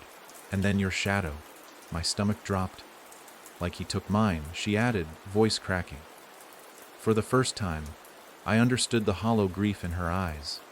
She wasn't just someone who escaped the house. She had lost something far worse. Something invisible but vital, carved out of her long ago. The stone around the tunnel entrance buckled inward. Deep fissures shot across the chamber, splitting the floor. One of the remaining candles toppled and shattered against the stone, its flame snuffed out instantly. A long skeletal hand, far longer than any human limb, emerged from the darkness of the tunnel. Not pale, not gray, dark, the color of wet bark pulled from the heartwood of an ancient tree. Fingers stretched across the stone floor, each joint bending with unnatural precision. The woman gasped and stumbled backward, dragging me with her. The creature, my shadow, let out a high-pitched whine and pressed itself lower, like a dog cowering before a master. A second hand emerged, then the head. It was tall, much too tall to be human. Its skull elongated, stretching backward like a second spine. No eyes, just smooth, dark skin where the face should have been, marked with faint grooves that pulsed like veins. The mouth sat lower than expected, wide and lipless, filled with narrow, bark-colored teeth that fit together like interlocking blades. The creature stepped fully into the chamber, its body contorting to fit the space. It was thin, impossibly thin, yet every movement carried terrible weight, like stone grinding against stone. The air grew heavy. The mark on my arm burned like a brand fresh from the fire. The woman pressed a trembling hand over my mouth, forcing my breathing to slow. Don't move, she mouthed silently. Don't even breathe loudly. My chest ached from the effort to stay silent. The first one turned its head. Though it had no eyes, I felt its attention sweep across the room like a cold hand sliding along my spine. It passed over the woman. It passed over the older version of me lying dead on the floor. It lingered only briefly on the candles. But when its attention swept to me, everything inside me seized. The mark answered with a flash so intense it knocked me backward. My body hit the floor hard. A sharp gasp escaped me. The first one froze, its elongated skull tilted slightly, as though listening to a sound only it could hear. My shadow, creature trembled but remained silent, its obedience absolute. Then the first one spoke. Its voice wasn't sound. It was vibration, low, deep, shaking the marrow inside my bones, slithering through my head like smoke. The floor trembled in sync with each word. You are the one who spoke my name. The woman gripped my hand so tightly it hurt. She shook her head violently, pleading silently. Don't answer. Don't think. Don't react. But the mark throbbed again, louder this time, pressing against my thoughts, begging for attention. The first one took a step toward me. Its limbs bent elegantly, disturbingly. It towered above me, head bowed low enough that I could feel its breath. Cold, dry, smelling of dead leaves and something older, something like forgotten winters. Stand. My legs moved on their own. The woman clawed at my arm, trying to hold me down, but I rose anyway, body trembling uncontrollably. Tears blurred my vision. The first one leaned closer, its smooth face inches from mine. The grooves along its head pulsed softly, like veins sensing with my heartbeat. Your shadow awaits. It turned slightly, motioning toward the creature behind it. The twisted version of me, the shell built from my fear, The woman screamed, "No!" and hurled her rusted blade at the first one. It struck the creature's side and disintegrated. Not broke, not shattered. Disintegrated into dust. The first one didn't look at her, didn't move, didn't react. It extended one long hand toward my chest. My skin prickled. The mark writhed beneath my flesh like something alive. Heat shot through my veins. My vision whitened at the edges. "Give it space," the first one whispered. "Let it grow." Pain exploded inside me. My shadow creature surged forward, shrieking with violent anticipation. The woman grabbed me, pulling me back with every ounce of strength she still had. The first one's mouth spread into a thin, monstrous smile, and deep inside my chest, something answered. The pain that tore through my chest wasn't a single stabbing burst. It was a slow, crushing swell, like something enormous was pushing outward from behind my ribs, searching for space to unfurl. My vision fractured into blinding streaks of white. The chamber blurred. The woman's scream faded as if smothered under water. Even the roar of the shadow creature dimmed, falling away into a distant, muted throb. Only the first one remained sharp in my senses, its towering frame, its elongated head, its smooth, eyeless face hovering inches from mine. The grooves along its skull pulsed in slow, steady waves that synced perfectly with the burning rhythm of the mark under my skin. Its presence pressed against my thoughts like a tide crashing against a fragile shore. The woman dug her fingers into my arm, trying to anchor me. Her nails bit deep, drawing thin trails of blood. I felt her grip shaking, trembling with raw fear. But even her touch grew faint beneath the overwhelming pressure rising inside my chest. The first one tilted its head in a disturbingly graceful motion, its lipless mouth widening into a smile that stretched too far across its face. "It stirs," it whispered in that vibrating, bone, deep voice. "Let it breathe." My knees buckled as another wave of heat tore through me. I fell forward, only to be caught by the first one's long fingers wrapping around the sides of my head. They weren't cold or warm. They felt like polished wood, smooth and ancient, carved with the memory of something that had lived through centuries of darkness. It lifted my face toward its own, its pulse sensing more tightly with mine. The shadow creature behind us let out a desperate cry and shuffled closer. Its limbs shook, its posture low and reverent, like it knew the ritual unfolding. It wanted to be part of it. It wanted to merge. The woman lunged toward me again, shoving against the massive hand of the first one, even though her strength meant nothing against its sheer weight. "Let him go!" she shouted, her voice cracking with pain and panic. She hammered her fists against the first one's body, but the blows did nothing. She might as well have been punching stone.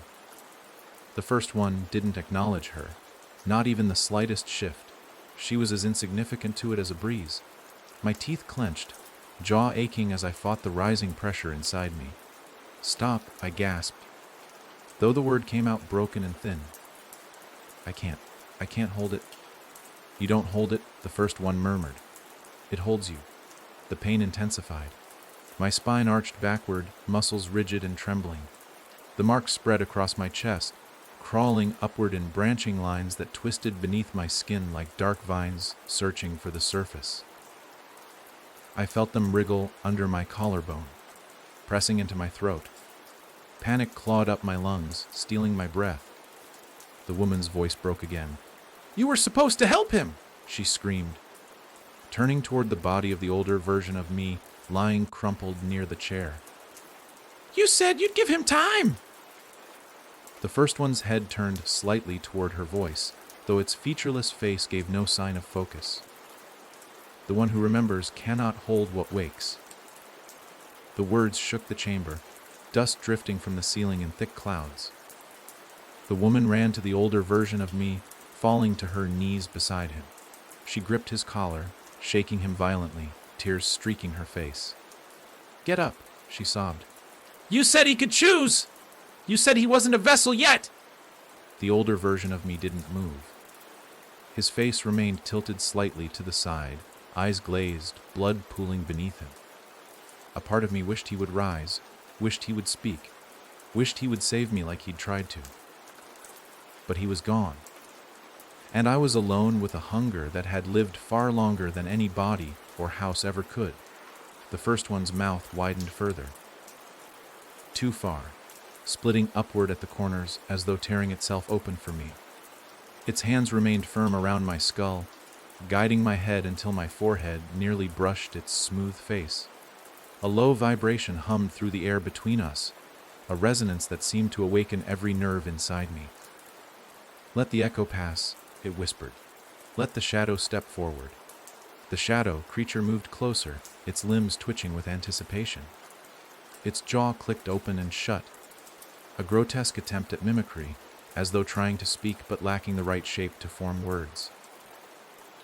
The first one reached one arm backward, placing a long hand on the creature's twisted head. The creature shuddered under the touch, groaning like a child receiving approval from a parent. The woman rose shakily, wiped blood and dust from her mouth, and lunged at me again. "Fight it!" She pleaded. "Don't let him inside!" Her scream broke through the haze enough for my mind to surface for a fraction of a second. Enough for fear to sharpen inside me, enough for instinct to thrash against the weight pressing down on my skull. I tried to move. I tried to pull away. But the first one's grip tightened, pinning me in place with terrifying ease. The mark pulsed again, this time deeper, stronger, almost joyous. The chamber floor cracked beneath us in a spiderweb of fractures. The air filled with a low hum that vibrated through my teeth. Somewhere far behind us, the cavern figures, the unfinished, the lost, let out a collective sigh as if answering the first one's call. The sound was hollow, synchronized, wrong. The first one leaned in until its faceless head touched mine, and everything inside me split. It wasn't pain this time. Not exactly. It was pressure, like two separate selves pulling in opposite directions, tearing fibers apart from within. My vision doubled, then tripled, then warped into shapes I couldn't make sense of. One version of me fell backward. Another leaned forward. Another collapsed inward like a shadow losing its form. My breath stuttered as I tried to hold on to something, anything, that felt like mine. "Stop," I whispered, though I didn't know which of the versions said it. "No," the first one replied, though its lips never moved. "You begin." The woman hurled herself at the first one's back, clawing, punching, throwing her entire body weight against it, screaming in rage. The first one didn't even sway, but something in the chamber reacted. The candles flared violently again, their flames twisting into tall, narrow spirals. The stone markings on the floor pulsed like a living heart.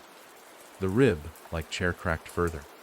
A sudden rush of air filled the room, hot and sharp, blowing the woman backward. She hit the wall hard, sliding down with a gasp, unable to stand. The shadow creature dragged itself closer, drooling thick strings of dark fluid that sizzled when they hit the floor. My vision flickered again. Inside my mind, two shapes faced each other, identical in outline but different in depth. One was me. The other was a silhouette, featureless but powerful, beating like a second heart, growing larger by the second. The first one's voice filled my head. "Choose." The woman screamed something, but her voice felt far away, like I was hearing her from the bottom of a river.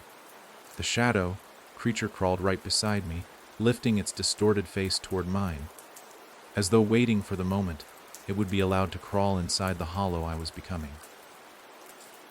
The mark surged again, and the silhouette inside me grew sharper.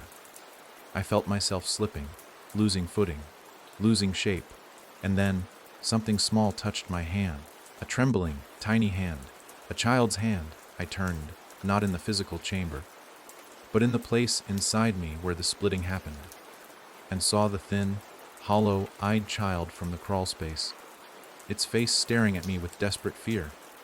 It shook its head slowly, silently pleading. The shadow inside me hesitated. The first one's grip tightened, The silhouette pushed forward. The chamber roared. The creature shrieked. The candles exploded into flame. And I screamed. Not from pain. From something else tearing loose inside me. Something that wasn't hunger. Something that wasn't shadow. Something that hadn't died yet. And the first one stopped. Just for a moment. Just long enough for the entire chamber to shift. For better or for worse, I didn't yet know. The chamber froze around my scream. The sound hanging in the air like a blade that refused to fall. The first one's elongated head jerked slightly, the grooves along its skull stiffening as though someone had pulled invisible strings tight across its surface. The shadow creature halted mid-crawl, its limbs twitching, its body hovering inches from the floor as if suspended on a silent command. The candles, which moments ago had burst into towering flames, bent inward like bowed necks, their flickering light trembling violently in the sudden stillness. Even the woman, slumped against the wall and struggling to breathe, stared at me with wide eyes that held not just fear, but something dangerously close to hope, something she hadn't allowed herself to feel in years. But none of them were the reason the chamber froze. It was the child, the same hollow-eyed, fragile child who had tugged at my sleeve in the crawlspace. The same child who guided me through the cracks under the station. The same child who looked both alive and wrong in a way no child should. Its tiny hand, cold and trembling, had touched my palm in that split moment inside my mind. The moment I teetered between myself and the silhouette the mark was pushing me toward. That faint, fragile contact shouldn't have meant anything. It shouldn't have been able to reach into the place where the first one had dragged me. But it had, and something inside me, something I thought had already drowned in fear and exhaustion, remembered how to push back. A soft breath escaped my mouth, shaky and uneven. My limbs trembled, but they were mine again, at least for the briefest moment. The first one slowly tilted its skull, a sharp crack echoing from its elongated spine, as if the gesture strained joints not meant to move that quickly. The grooves along its face pulsed once, in a low tremor of confusion. The voice that filled my mind this time carried no command, no certainty, only mild surprise. You resisted. The words vibrated through my bones, warm and cold at the same time. My knees nearly buckled again, but fear kept me upright. Fear, and something else rising from deep within. Not strength. Something darker, something older, something that had been sleeping under the mark, waiting for the right moment to wake. The woman coughed, pushing herself off the wall with a painful grunt. "He's not yours," she croaked, her voice raw and thin. "He was never meant to be yours." The first one didn't turn to her. Its attention remained fixed on me, its faceless head lowering until I could feel the cold air from its silent breath. "Everything Mark belongs," it whispered, its voice shaking the flames. "But you are not like the others. Your shadow took shape too quickly, too clearly." It reached one long finger toward my forehead, the tip hovering just above my skin, close enough to make the air crackle. "Show me." My body locked. Panic slammed through me like a hammer. The mark burned under the skin, writhing like a nest of snakes trying to claw through my chest. My vision blurred. The silhouette in my mind, my shadow, my hunger, my threat, shoved forward again with renewed violence, trying to merge with me. The child's trembling hand tightened around mine, anchoring me for another instant, but the pressure surged stronger than before. The silhouette pushed. My ribs felt like they would snap. The woman screamed, "Finished!" even though she had no way to help me, and somehow something in me listened. I didn't push back against the shadow. I didn't try to crush it. I didn't fight to erase it. I reached into it.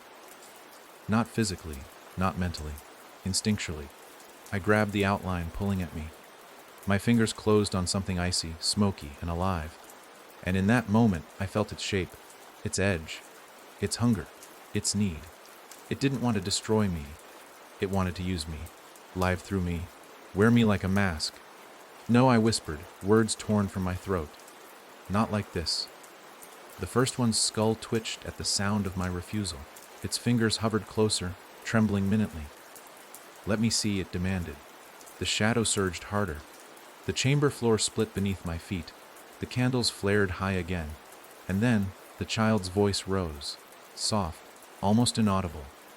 Barely more than breath, but unmistakably real. Don't let him take your face. Everything inside me stopped. The woman's head whipped toward the child, eyes widening. The first one's elongated skull jerked sharply, a ripple pulsing across its surface.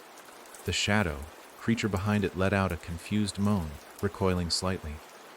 The child looked at me with an expression too ancient for its small frame, eyes reflecting years and years of fear. He took mine, it whispered. My heart cracked. The pain in my chest shifted, changing shape. The shadow inside me hesitated, unsure. For the first time, it felt something that wasn't hunger. It felt recognition. The child stepped between me and the first one, shaking violently, far too small to shield anyone, but still standing. The first one leaned down, slowly, its skull lowering until the grooves along its face hovered over the child's trembling head. You should not be here, it whispered, voice trembling the chamber walls. You are only the echo of an echo. The child lifted its chin, its voice steadier now. I didn't want to stay, but you didn't let me go. The first one's mouth stretched in a razor-thin grimace. You belonged to me before the walls rose. No, the child whispered. I broke first. The woman gasped, understanding crashing across her features. It was the first one's vessel, she breathed. But it didn't hold. It escaped before the mark finished. She looked at me with a shaking voice. That child was supposed to become him. The first one reached out, hand closing around the child's head. The chamber shook violently. No, I screamed, stumbling forward, grabbing the child's other arm. The mark ignited, pure fire tearing up my neck and across my chest. The shadow pushed with force that nearly knocked me unconscious. A flash of white light cut across my vision. For a moment, the silhouette inside me and the child's thin outline overlapped. The first one's grip tightened. The child gasped. Don't let him write you, it whispered. Don't let him make you. The floor cracked open beneath us. A deep split spread across the chamber like a jaw hanging. Heat rose from the depths. Not comforting heat, but the stale warmth of something enormous stirring below. The first one opened its mouth. Not to speak. To claim. My vision went white. The mark exploded outward. The shadow screamed inside me. The child clung to my hand. And the first one roared with surprise, because something pushed back. Not me. Not the woman. Not the child. Something older. Something hidden beneath the mark. Something the first one didn't expect. A second voice rose inside the whiteness. A voice that sounded like me, but wasn't my shadow. Wasn't the hunger. Wasn't the first one. A voice older than the silhouette. Louder than the mark, buried deep like a locked room in the back of my skull. I never belonged to you. The chamber shattered. The first one reeled backward, and every flame in the room went out at once. Darkness crashed over the chamber so suddenly and completely that it felt like someone had dropped a thick curtain across the world. Not the soft darkness of a room without windows. Not the natural absence of light. This was something heavier. Something with weight, like a presence pressing against my skin, sinking into my lungs, sliding into my ears. For a moment I thought I had gone blind. Then I realized I could still feel the ground beneath my feet, still hear the jagged sound of my own breathing, still sense the trembling body of the child gripping my hand with desperate strength. The woman coughed somewhere behind me, her breath shallow and shaky. The shadow creature let out a low, wavering moan, part fear, part confusion, as if the loss of light had stripped it of the instinct that guided its broken body. But the first one, it didn't moan, it didn't speak, it didn't move. It froze, frozen so completely that the air around it seemed to tighten. Something had struck it. something it hadn't anticipated. Something inside the white blast that knocked every flame dead and ripped the chamber into darkness. My heartbeat pounded in my ears like hammer blows. The mark on my chest burned faintly, no longer in violent pulses but in a slow, steady throb, as if waiting for instructions. For a moment, I feared it would flare again, that the silhouette would reclaim the ground it had gained. But it didn't. It waited, almost respectfully. The child squeezed my hand harder. It heard it too, it whispered, barely audible. The voice behind the door. What door? I whispered back, my voice trembling despite every effort to steady it. The one inside you, the child said. The one he sealed shut long before he built the house. A deep crack rolled through the chamber, stone splitting somewhere near the rim of the floor. The woman gasped as small pieces of rubble clattered near her. We need light, she rasped. Anything. A spark, a match, something to see. No, the child hissed. Light will call him back. Who? The woman asked. The first one. No. The child's fingers dug into my palm. The one who woke. A cold ripple crawled up my spine. My throat tightened. The voice I whispered. The one that spoke through me. The child nodded without looking at me. He sealed it away. Locked it deep. Hid it where even the mark couldn't reach until you split. Its thin chest rose and fell in short, frightened breaths. You opened the door. He felt you do it. The woman stumbled closer in the dark, her hand brushing my arm. Who felt it? Who did you unleash? The child didn't answer immediately. It stared into the black, as if watching something move where none of us could see. Not a shadow, it said softly. Not hunger. Not him. Its voice shook. Something that remembers what he forgot. A low groan echoed through the chamber. My stomach twisted. The first one, it was shifting, slowly, cautiously. Its heavy limbs dragged against the stone like old roots pulling free from earth. The grooves along its head emitted a faint, almost rhythmic quiver, like it was trying to regain its footing in a world that had changed too suddenly. That alone terrified me more than its earlier certainty. The first one had been sure of its power, sure of its purpose, sure of its claim on me. But now, that confidence wavered. Did you feel that? The woman whispered. Yes, my voice cracked. It's afraid. A loud snap cut through the dark. The first one turned its head sharply. Another snap, a fracture racing along the stone wall like lightning. The entire chamber vibrated in a low, deep hum. It wasn't the same vibration as the first one's voice. It was slower, heavier, older. The child let go of my hand. For a moment, fear spiked through me like a blade, but then I felt its small fingers press against my chest, right over the mark. A faint warmth seeped into my skin. Don't let go, it whispered. He's trying to see inside you. Who? I whispered again. The first one? No, the child murmured. The other voice. The darkness shifted, not with movement, with presence. A cold rush of air swept through the chamber, brushing against our skin like a passing shadow. The woman inhaled sharply, her breath catching in her throat. The shadow, creature whimpered, pressing its twisted limbs flat against the floor. The first one froze once more, its elongated skull turning ever so slightly as though trying to locate something in the black. Then, THUD. Something stepped onto the chamber floor. Not near us, not near the first one. Somewhere between. A single step, heavy, measured, controlled. The child's breath hitched. He woke. A second step, slower, deeper. The woman grabbed my arm. What is that? She whispered, panic rising in her voice. Another creature.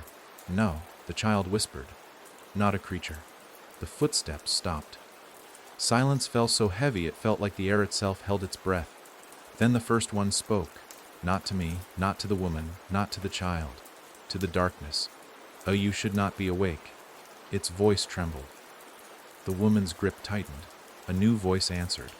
A voice that sounded exactly like mine, but lower, steadier, and filled with something I couldn't name. You locked me away. But you left a crack. Blood drained from my face.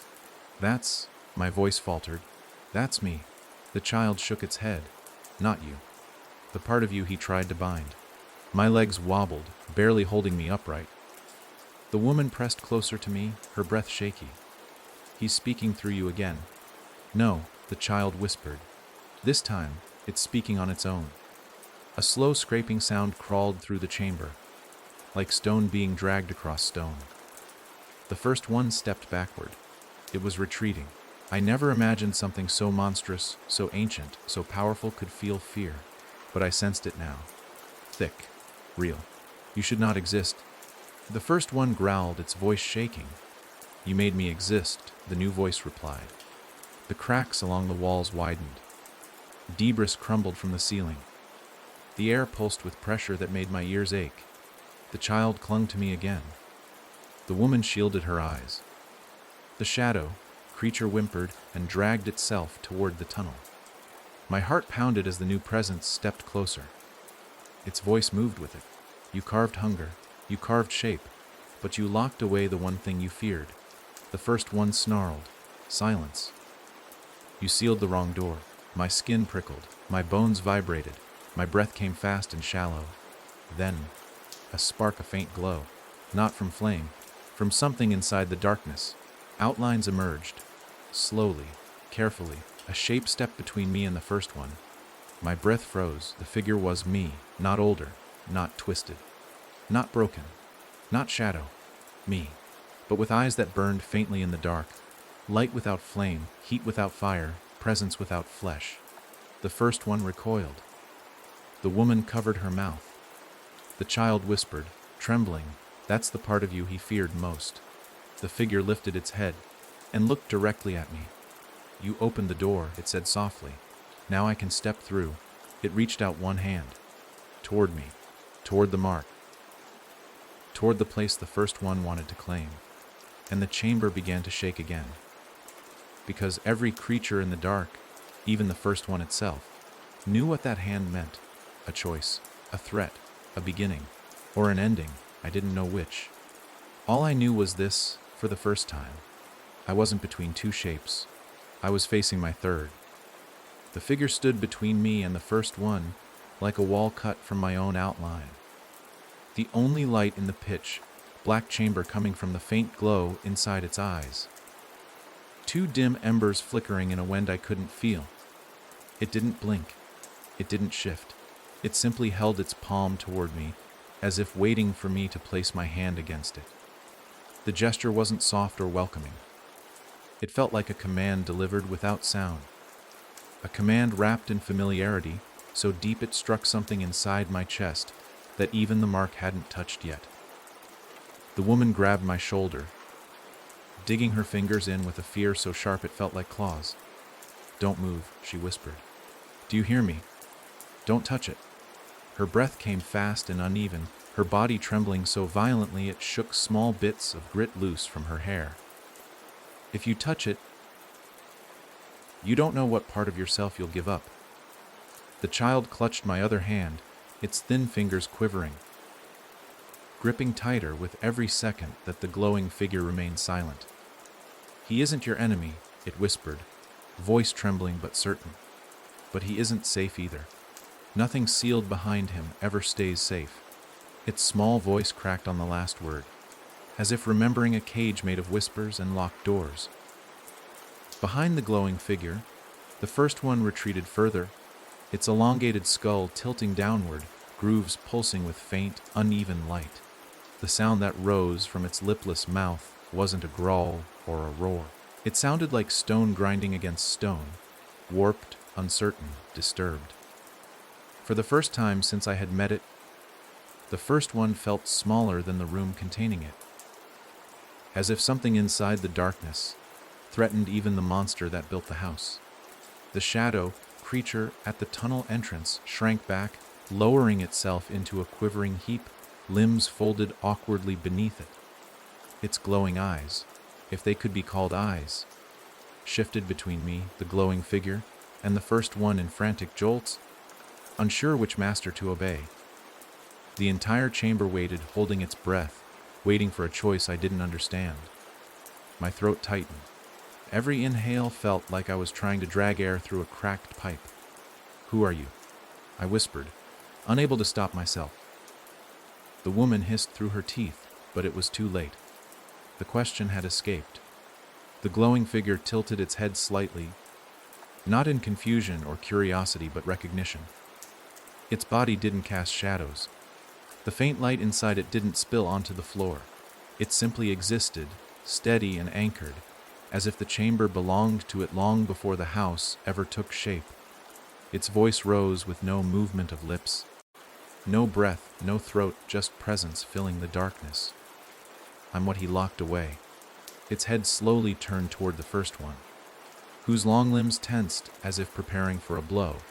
I am the piece he feared, the memory he buried. The first one responded with a low vibration. Not words, but a warning rumble that rolled through the stone. The glowing figure ignored it completely. You were the hunger, it said to the first one, voice steady. But I was the spine. My stomach dropped. The woman's nails dug deeper into my shoulder. No, she whispered. No, no. No, how many of you were there? The child answered without looking at her. They started as one. It nodded toward the glowing figure. But he removed things from himself to keep growing. Its voice lowered to almost nothing. He carved out what made him human so the hunger could shape itself without restraint. I swallowed hard, throat dry. And this part, I gestured weakly toward the glowing shape. This was inside me. Locked, the child whispered. Forced behind a door too strong for the mark to break, until now. The glowing figure took a slow step forward, and the entire chamber seemed to tilt toward it. The stone beneath my feet vibrated with a subtle tremor, like the floor recognized the presence even if I didn't. It extended its hand further. You let my voice out when you split, it said. You heard me. I heard you. And now you need to choose what you meant by that scream. My breath hitched. I didn't mean anything. I was scared. Fear is a direction, it said. Fear is shape. It stepped closer again, and for the first time I saw its face clearly in the dim glow. It wasn't exactly my face, but a version of it stripped down to something essential. No shadow, no hunger, no distortion. Calm, severe, aware. A face made of memory rather than flesh. A face that felt like the version of me I could have been if nothing had ever touched me, if the mark had never grown beneath my skin. The first one snapped suddenly, its mouth widening in a cracked, bone, deep hiss. It took a lurching step forward, towering above all of us once more. Its long fingers spread wide like branches bending in a storm. The grooves along its skull pulsed in tight bursts. Return, it growled, voice shaking chunks of stone loose. You were carved out. You do not belong. The glowing figure turned toward it, not fearful, not defensive, just coldly indifferent. You carved me out because I remembered, it said. You couldn't grow hunger while memory stayed awake. The first one's body convulsed violently, limbs twitching with rage. Its voice rose louder, deeper, cracking the floor. You belong to me? I never belonged to you, the glowing figure replied calmly. You only stole what you could not make. The first one lunged, not at the glowing figure. At me. It didn't want its past returned. It wanted its future secured. The woman screamed my name and threw herself at me, trying to knock me out of the way. The child clung to my side. The shadow creature let out a panicked screech, flailing in confusion. The first one's hand shot forward faster than anything I had seen before, and stopped a centimeter from my chest. Frozen, held in place, by the glowing figure gripping its wrist with one hand. The first one strained, its entire enormous body shaking as it tried to push forward, but the glowing figure didn't budge. Its grip remained firm, steady, unmovable, like iron forged from refusal. You reached too far, it whispered. You shaped him without permission. The first one's jaw cracked open with a scream that wasn't anger anymore. It was fear. Pure, primal fear. Hey. The glowing figure pulled the first one's arm down and threw it aside like it weighed nothing. The impact shook dust from the ceiling. The first one stumbled, catching itself on its long arms, shoulders heaving with rage. The glowing figure stepped between us again and turned to me. I am not shadow, it murmured. I am not hunger. Its eyes glowed brighter. I am the part of you that remembers before the name was spoken. I staggered back. What does that mean? It means I'm the part you can grow into, if you take me. My pulse hammered in my ears. My legs felt numb. The woman shook her head violently, voice breaking. Don't listen. You don't know what it wants from you. The glowing figure didn't even turn toward her. I want nothing, it said. I simply exist. Then it looked at me again, voice quieting into something almost gentle. But he will not stop until you choose. He will keep pulling. The shadow will keep feeding, and you will keep tearing in half. My chest tightened painfully. The mark pulsed like a trapped heart. The glowing figure extended its hand one more time. Take me, and the door closes. Behind it, the first one hissed. He takes you, he breaks. The shadow creature trembled violently, torn between two instincts. The woman's breath caught in her throat. The child squeezed my hand, whispering, I didn't have this choice. But you do. The chamber waited. My hand shook. The glowing figure's palm hovered inches from mine. And as the pressure rose enough to crack the stone walls, I lifted my arm and reached. My fingers hovered inches from the glowing figure's outstretched palm. The small gap between us so taut with pressure it felt like a stretched wire ready to snap under the slightest shift of breath. The air around my hand throbbed with heat, the mark under my skin pulsing like a heartbeat that no longer belonged to me.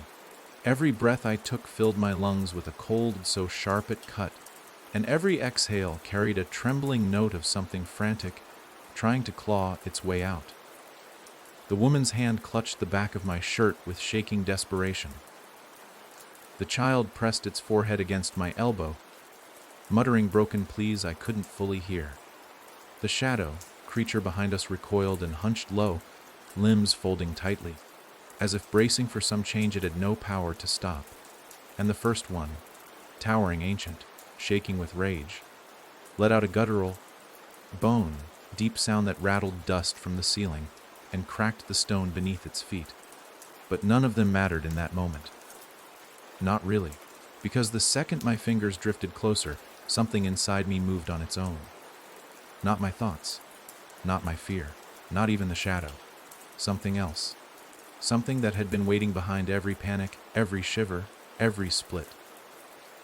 Something that felt frighteningly like instinct. My hand jerked forward. Not a reach, a snap. A sudden, decisive movement, sharp as a blade strike.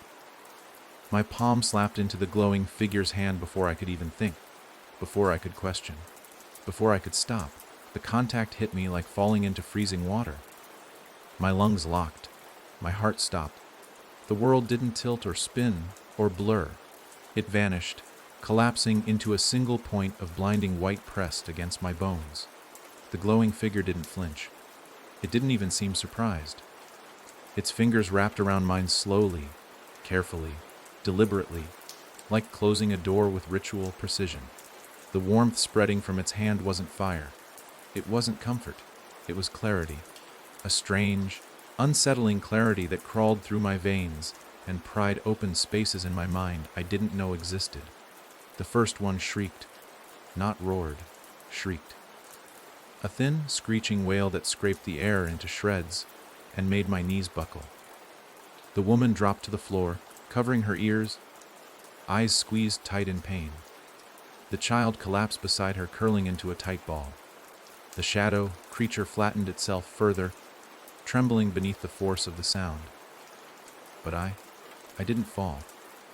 The glowing figure's grip tightened around my hand, steadying me as if anchoring me in the center of the storm. Then, without warning, its body dissolved. Not melted, not tore. It dissolved, as though made from smoke held together by memory. The glow rushed up my arm, sliding beneath my skin like ink spilling across parchment. It climbed my wrist, crawled across my shoulders, spiraled through my chest. It didn't burn. It didn't freeze. It filled. It nested. It settled. And then, it opened something inside me. A space I hadn't known existed. A door. A door the first one had sealed long ago. The moment it opened, the first one let out another scream, this one shaking the chamber so violently the stone ribs in the walls snapped like brittle branches. It lunged toward me again, its long arms flailing with a mixture of rage and panic so intense, it twisted its movements into jerks and spasms. Its mouth gaped wider, splitting further up its skull, teeth jutting into unnatural angles. The grooves across its face flickered in rapid, frantic pulses. No, the word wasn't spoken with breath. It was a shuddering blast of force that cracked the ceiling and sent slabs of stone crashing to the ground. The woman grabbed the child and dragged them behind a toppled pillar, shielding them from falling debris. The shadow creature shrieked and writhed, knocking itself against the wall in terror.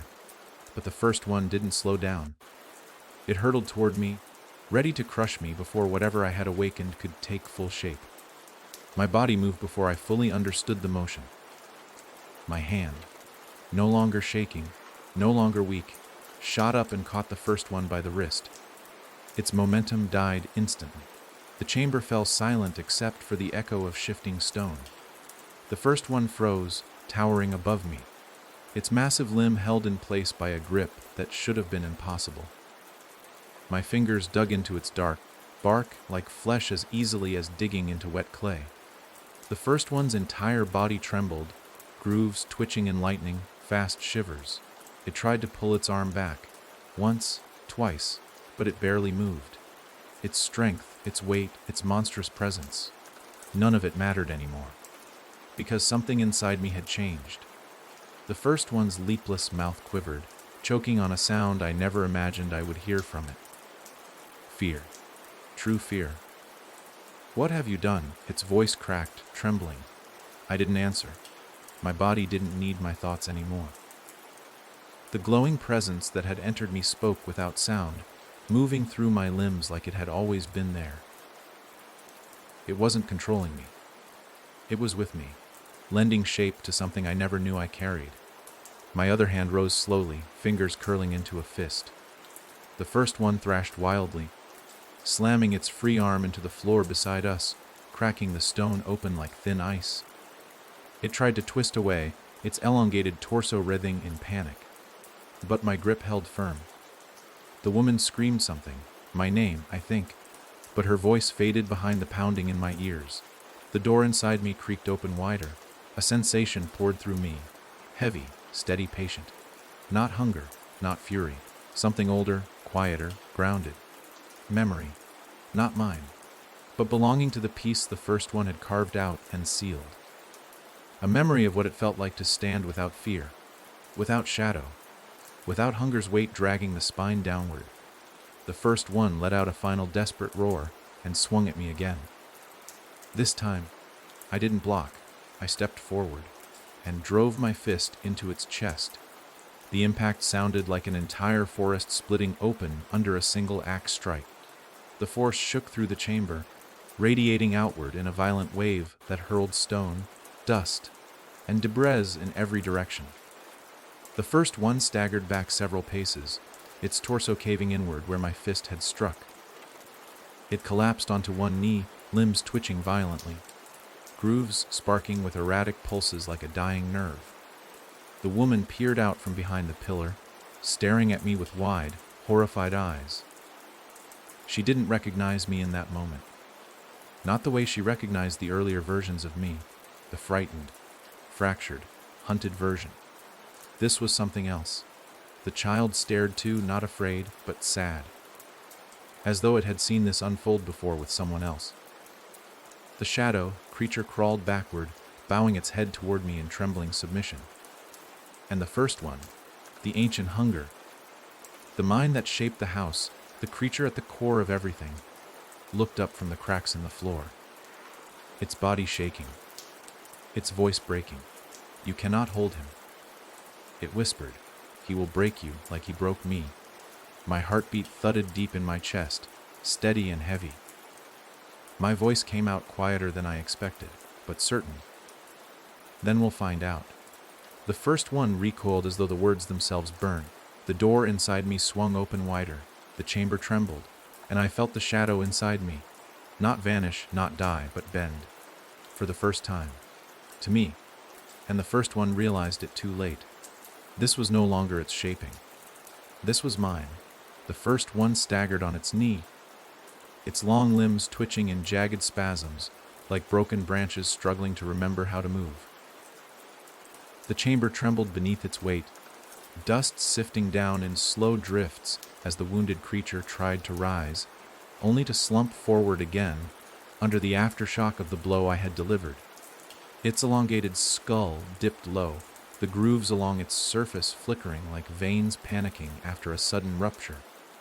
I could see the distortion inside it, something shifting where the impact had landed. The ancient hunger that once dominated every inch of this place now quivered like a frightened animal cornered by something it didn't recognize. For the first time, I understood the meaning of the fear in its movements. It wasn't afraid of me. It was afraid of what I had let out, afraid of what I had become the moment my hand touched that glowing piece of myself left behind in its forgotten history. My arms still pulsed with the strange strength that had filled them a moment earlier, but the power was not a steady rush. It seeped through me in waves, each one different from the last, one warm like memory, one cold like marrow, deep instinct, another sharp like a blade forged from refusal. The mark across my chest had quieted, no burning, no wrething. Instead, it sat still and heavy, like a door freshly opened, waiting for whatever might step through next. I feared that possibility more than the first one's broken form before me. The strength that had surged when I struck the creature hadn't felt like mine. It felt older, patient, watching me from inside my own bones. The woman emerged slowly from behind the cracked pillar, her face pale under the thin dust covering her skin. She stared at me with a tight mixture of awe and terror. Lips parted as though she wanted to speak, but couldn't find anything safe to say. The child held her side, small hands trembling, eyes locked on me, not with fear, but with a deep, almost mournful understanding. The shadow creature crawled closer, pressing its twisted form to the ground like a hound submitting to a new master. Its loyalty wasn't comforting. It was unsettling. Its limbs trembled with anticipation, as if awaiting orders from a part of me I didn't fully know. The first one raised its head again. Its wide, lipless mouth hung open in a silent snarl, its skull lowering and lifting in uneven jerks as it pulled itself upright. It braced itself on arms long enough to reach past the stone ribs lining the chamber walls. When it finally stood, its full height dwarfed us again. But something fundamental had shifted. It no longer seemed like an immovable force. There was fragility in the way it steadied itself, a faint wobble in its stance. A creature built from stolen pieces wasn't used to being struck by the one thing it never meant to create. It looked at me with a gaze that didn't come from eyes, but from presence. A heavy attention that pressed into my chest like a cold hand. "You do not understand him," it whispered, its voice weakened, trembling through the chamber. I didn't answer. My throat felt thick. My mind split between the world in front of me and something pacing behind that inner door. "You think you can hold him?" The first one tilted its skull, the grooves flashing with faint, angry light. "You cannot." The child tugged my sleeve suddenly. "He knows what comes next," it whispered, voice trembling. "He knows the price of opening that door." The woman forced herself closer to us, though her legs shook beneath her. "Tell me what he means," she said to the child, her voice low and urgent. "What happens now?" The child didn't blink, didn't look away. "He'll try to replace himself." My heart stopped. "What?" The child's voice cracked as it repeated, "He'll try to replace himself with you." The first one's limbs jutted in a twitching lurch, as if the words had struck it deeper than any blow I could deliver. "No." The denial echoed hard through the stone. The child stepped slightly behind me, gripping my arm as the first one pulled itself upright with rough, uneven breaths. He thought he sealed it. He thought the part of him that remembered who he was would die in the dark. But when you opened that door, you woke something he tried to bury forever. The woman's expression dropped into dawning horror. The glowing figure, the child nodded. That was the piece of him that didn't agree with what he became. My chest tightened. Then why was it inside me? The child's voice softened, because he didn't carve it out of himself. He carved it into someone else. The first one lunged, but not toward me, toward the child. I grabbed the child's arm and pulled it behind me in the same motion. The creature's hand slammed into the floor, missing the child by inches, sending a cracking wave through the stone. Shards exploded outward. The woman shielded her face from the debris. The first one's voice rose in a vicious rasp, "Lie ou duotius peak fo ar heim." The child glared up at the towering creature with a defiance that didn't belong in a body so small. "You put him in me first," it said. "But I broke. I couldn't hold him. You needed someone stronger." My blood turned to ice.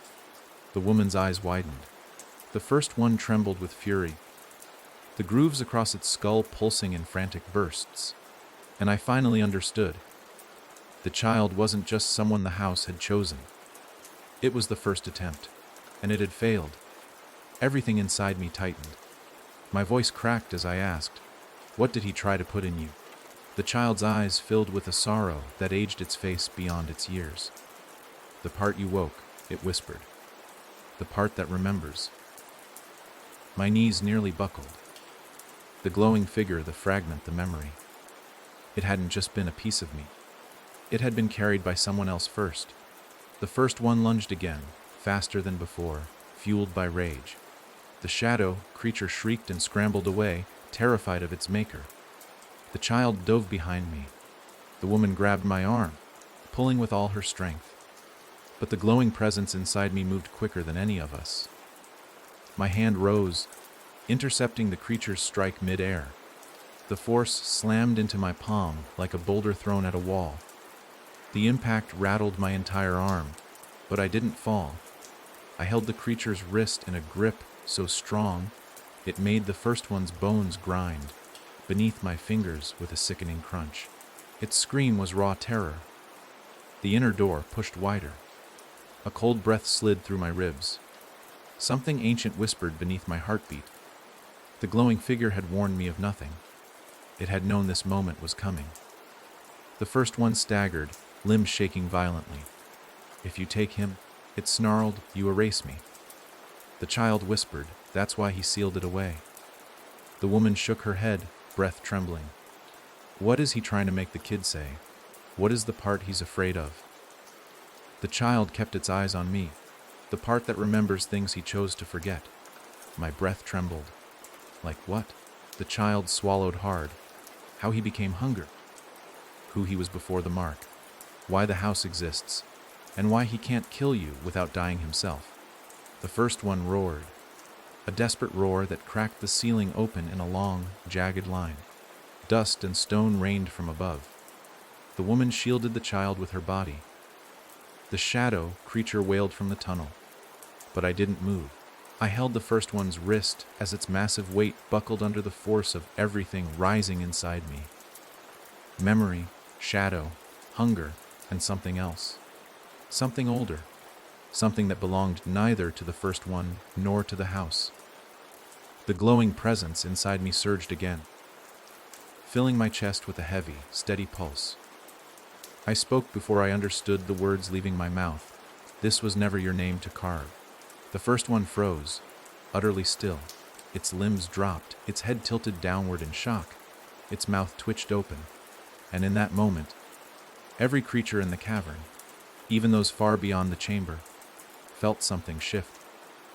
The hunger that built the house had heard its own forgotten name. I didn't understand it, but I had spoken it, and the first one realized I wasn't replacing him. I was erasing him, not through power, but through memory, through the piece of him he tried to bury. The chamber trembled again, harder this time as the first one collapsed to both knees, its massive frame shaking with a mixture of rage and something terrifyingly like grief. "You woke him," it whispered. and now he will choose. My chest tightened. The woman pulled the child back. The shadow creature flattened itself, trembling. And inside me, behind the door, something took its first full breath. A breath that didn't belong to me. A breath that didn't belong to the first one. A breath that whispered my name, not as prey, not as vessel, but as equal. The chamber lights began to glow again, not from flame, from me. And that was when I realized the final choice wasn't about shape. It was about which memory would survive. The glow spreading from my chest brightened until the chamber took on a pale, steady shimmer, unveiling the cracked walls, the fallen stone. The dust swirling in slow spirals through the trembling air. The first one knelt before me, its enormous frame shaking in a way that seemed almost involuntary, as if its limbs could no longer decide whether to brace for attack or collapse altogether. The grooves along its elongated skull flickered like frantic heartbeats, blinking through a stuttering rhythm that betrayed more fear than fury. The woman held the child tight behind a toppled pillar, shielding them both from falling debris, while the shadow creature crouched low with its head bowed, the trembling in its limbs so intense it rattled the floor. But the chamber wasn't trembling because of them. It trembled because something inside me was waking. Slowly, quietly, irreversibly. I felt it behind my ribs, something pulling itself upright within the space the glowing figure had claimed. Something stretching through the corridors of memory that didn't belong to me yet felt stitched into the edges of my thoughts. I couldn't see it. I couldn't name it. But I felt its shape the way a body feels a heartbeat, constant, unavoidable, ancient. The first one lifted its head with trembling defiance. Its voice emerged in a fractured whisper, shards of sound scraping against the walls. "You don't know what you opened." I didn't respond. My mouth felt full of cold and heat at once, as if my voice had become a doorway, and anything I said could drag something dangerous into the world. Behind me, the child gripped my shirt, its tiny fingers trembling but firm. "Don't let him scare you," it whispered, its voice thin but steady. "He wants you to shut the door again." The woman pulled the child closer, but her eyes were fixed on me, silently pleading for answers I didn't have. The first one's long, bark-colored hand clawed at the floor as it struggled to rise, but its strength had drained. Its limbs buckled beneath it. "He will drown you," it rasped, its voice cracking. "He drowned me. Do you hear me? He drowned me first." A cold tremor slid through my stomach. The child's breath caught in its throat. Even the woman flinched. "He drowned you." I managed to whisper, though the words felt fragile sliding past my teeth. The first one let out a broken laugh. The sound jagged, empty. "You think hunger was my choice? You think the house was my creation?" It leaned forward, the grooves along its skull dimming with each word. "No, I was the first to break under him." The glowing pulse beneath my skin deepened, radiating through my chest like a slow tide. A faint hum accompanied it, the same hum I'd heard in the moment the door, inside me, cracked open. The first one recoiled. "Stop," it snarled weakly. "Don't let him through. Don't let him see me again." The woman grabbed the pillar for support, her face draining of color. "What does he mean?" she whispered. "Who is he talking about?" The child's voice dropped into a hush so soft it barely carried. "The one who existed before the first one." My entire body went cold. "Before." The child nodded. "Before hunger lived in him. Before the mark existed. Before he carved the house into the world. Before he split himself, so thin he forgot he ever had a name of his own." The first one slammed a hand against the floor, cracking the stone, trying desperately to stop whatever truth the child was unspooling. Engage! It roared. The chamber shook violently. Dust flooded the air. A chunk of ceiling crashed behind us with a thunderous echo. The woman shielded the child as the shockwave washed through the room. But nothing could stop the hum rising from inside me, deep, slow, steady, as though a presence was climbing the stairs of my spine. The first one's voice fell into a hoarse whisper. Don't let him claim you. My limbs trembled as the glowing warmth spread further, down my arms, across my shoulders, wrapping around the mark like a quiet hand. The shadow creature whined in fear, pressing itself so flat against the floor that its bones bent at unnatural angles.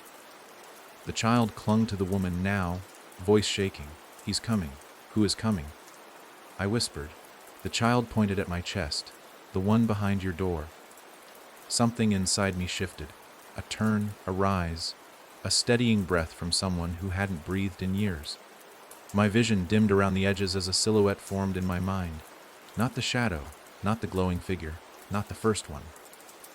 Taller, straighter, more complete. A shape made not of hunger or memory or unfinished pieces, but of something whole. Something that refused to be carved into parts. A steady voice rose behind my heartbeat, clear as a struck bell. I never drowned. The chamber exploded with silence. Silence so sudden and sharp it cut off the first one's breath mid-snarl. Silence that pushed against the stone, swallowing every echo. Silence that felt like the world holding still to listen. The first one collapsed fully, its long limbs splaying on the floor, its skull lowering as if refusing to look at me. The woman whispered, "What was that?"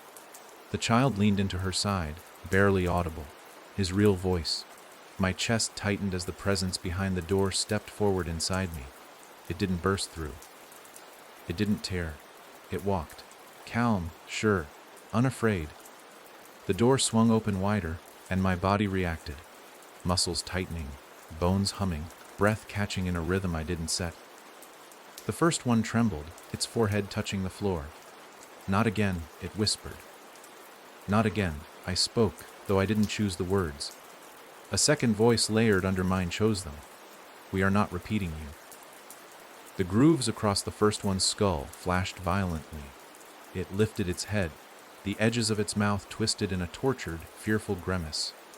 He will hollow you. He will fill you. He will wear you. That is what he does. No, the voice inside me said. And I felt my lips curve into a faint, steady line I didn't recognize. He wore you because you asked him to. The first one recoiled like I'd plunged a blade into its chest. The child trembled. The woman pressed a hand over her mouth. Even the shadow creature twitched in raw panic, unsure whether to flee or bow.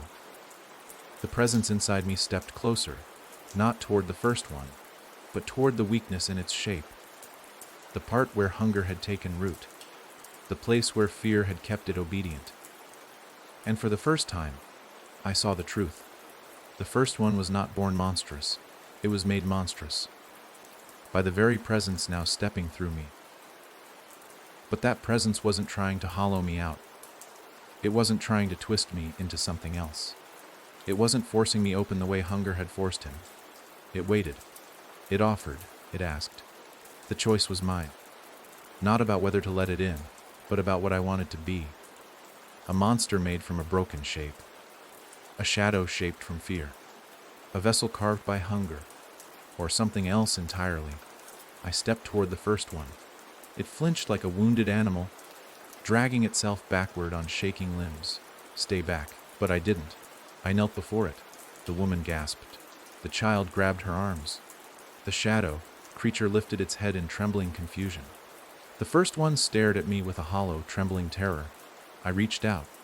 Slowly, carefully, deliberately. My hand touched the top of its skull. Not to strike, not to break, not to erase, but to return.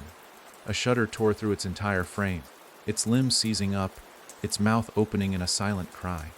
The grooves beneath my hand pulsed rapidly, then slowly, then steadily. And a memory rippled through us both.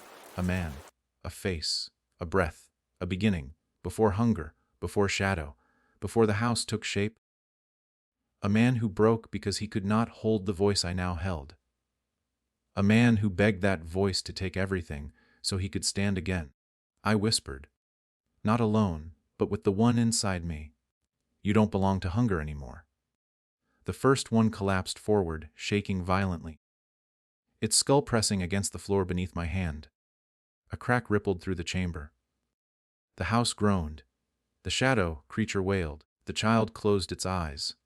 The woman held her breath, and slowly, slowly, the first one shrank, not in size, not in shape, in weight, in presence. It felt less like a monster, more like a man. A broken man who had been waiting centuries for this moment. The glowing pulse inside me dimmed into a calm warmth. The mark cooled. The door closed. Not locked, just closed. And I understood. This was never about defeating the first one. Never about becoming him. Never about replacing him. It was about choosing to end what he began when he surrendered to hunger.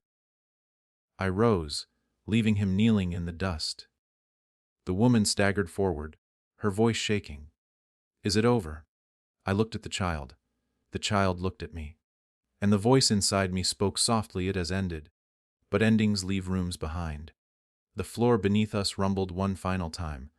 The chamber collapsed inward, not violently, but like a house finally letting go of its own weight. Stone dissolved. Walls softened. Shadows lifted. When it all cleared, the first one lay still, no longer monstrous, no longer hunger, no longer anything except quiet. The woman held the child. The shadow creature crawled to the first one's side and rested its head against his shoulder, trembling.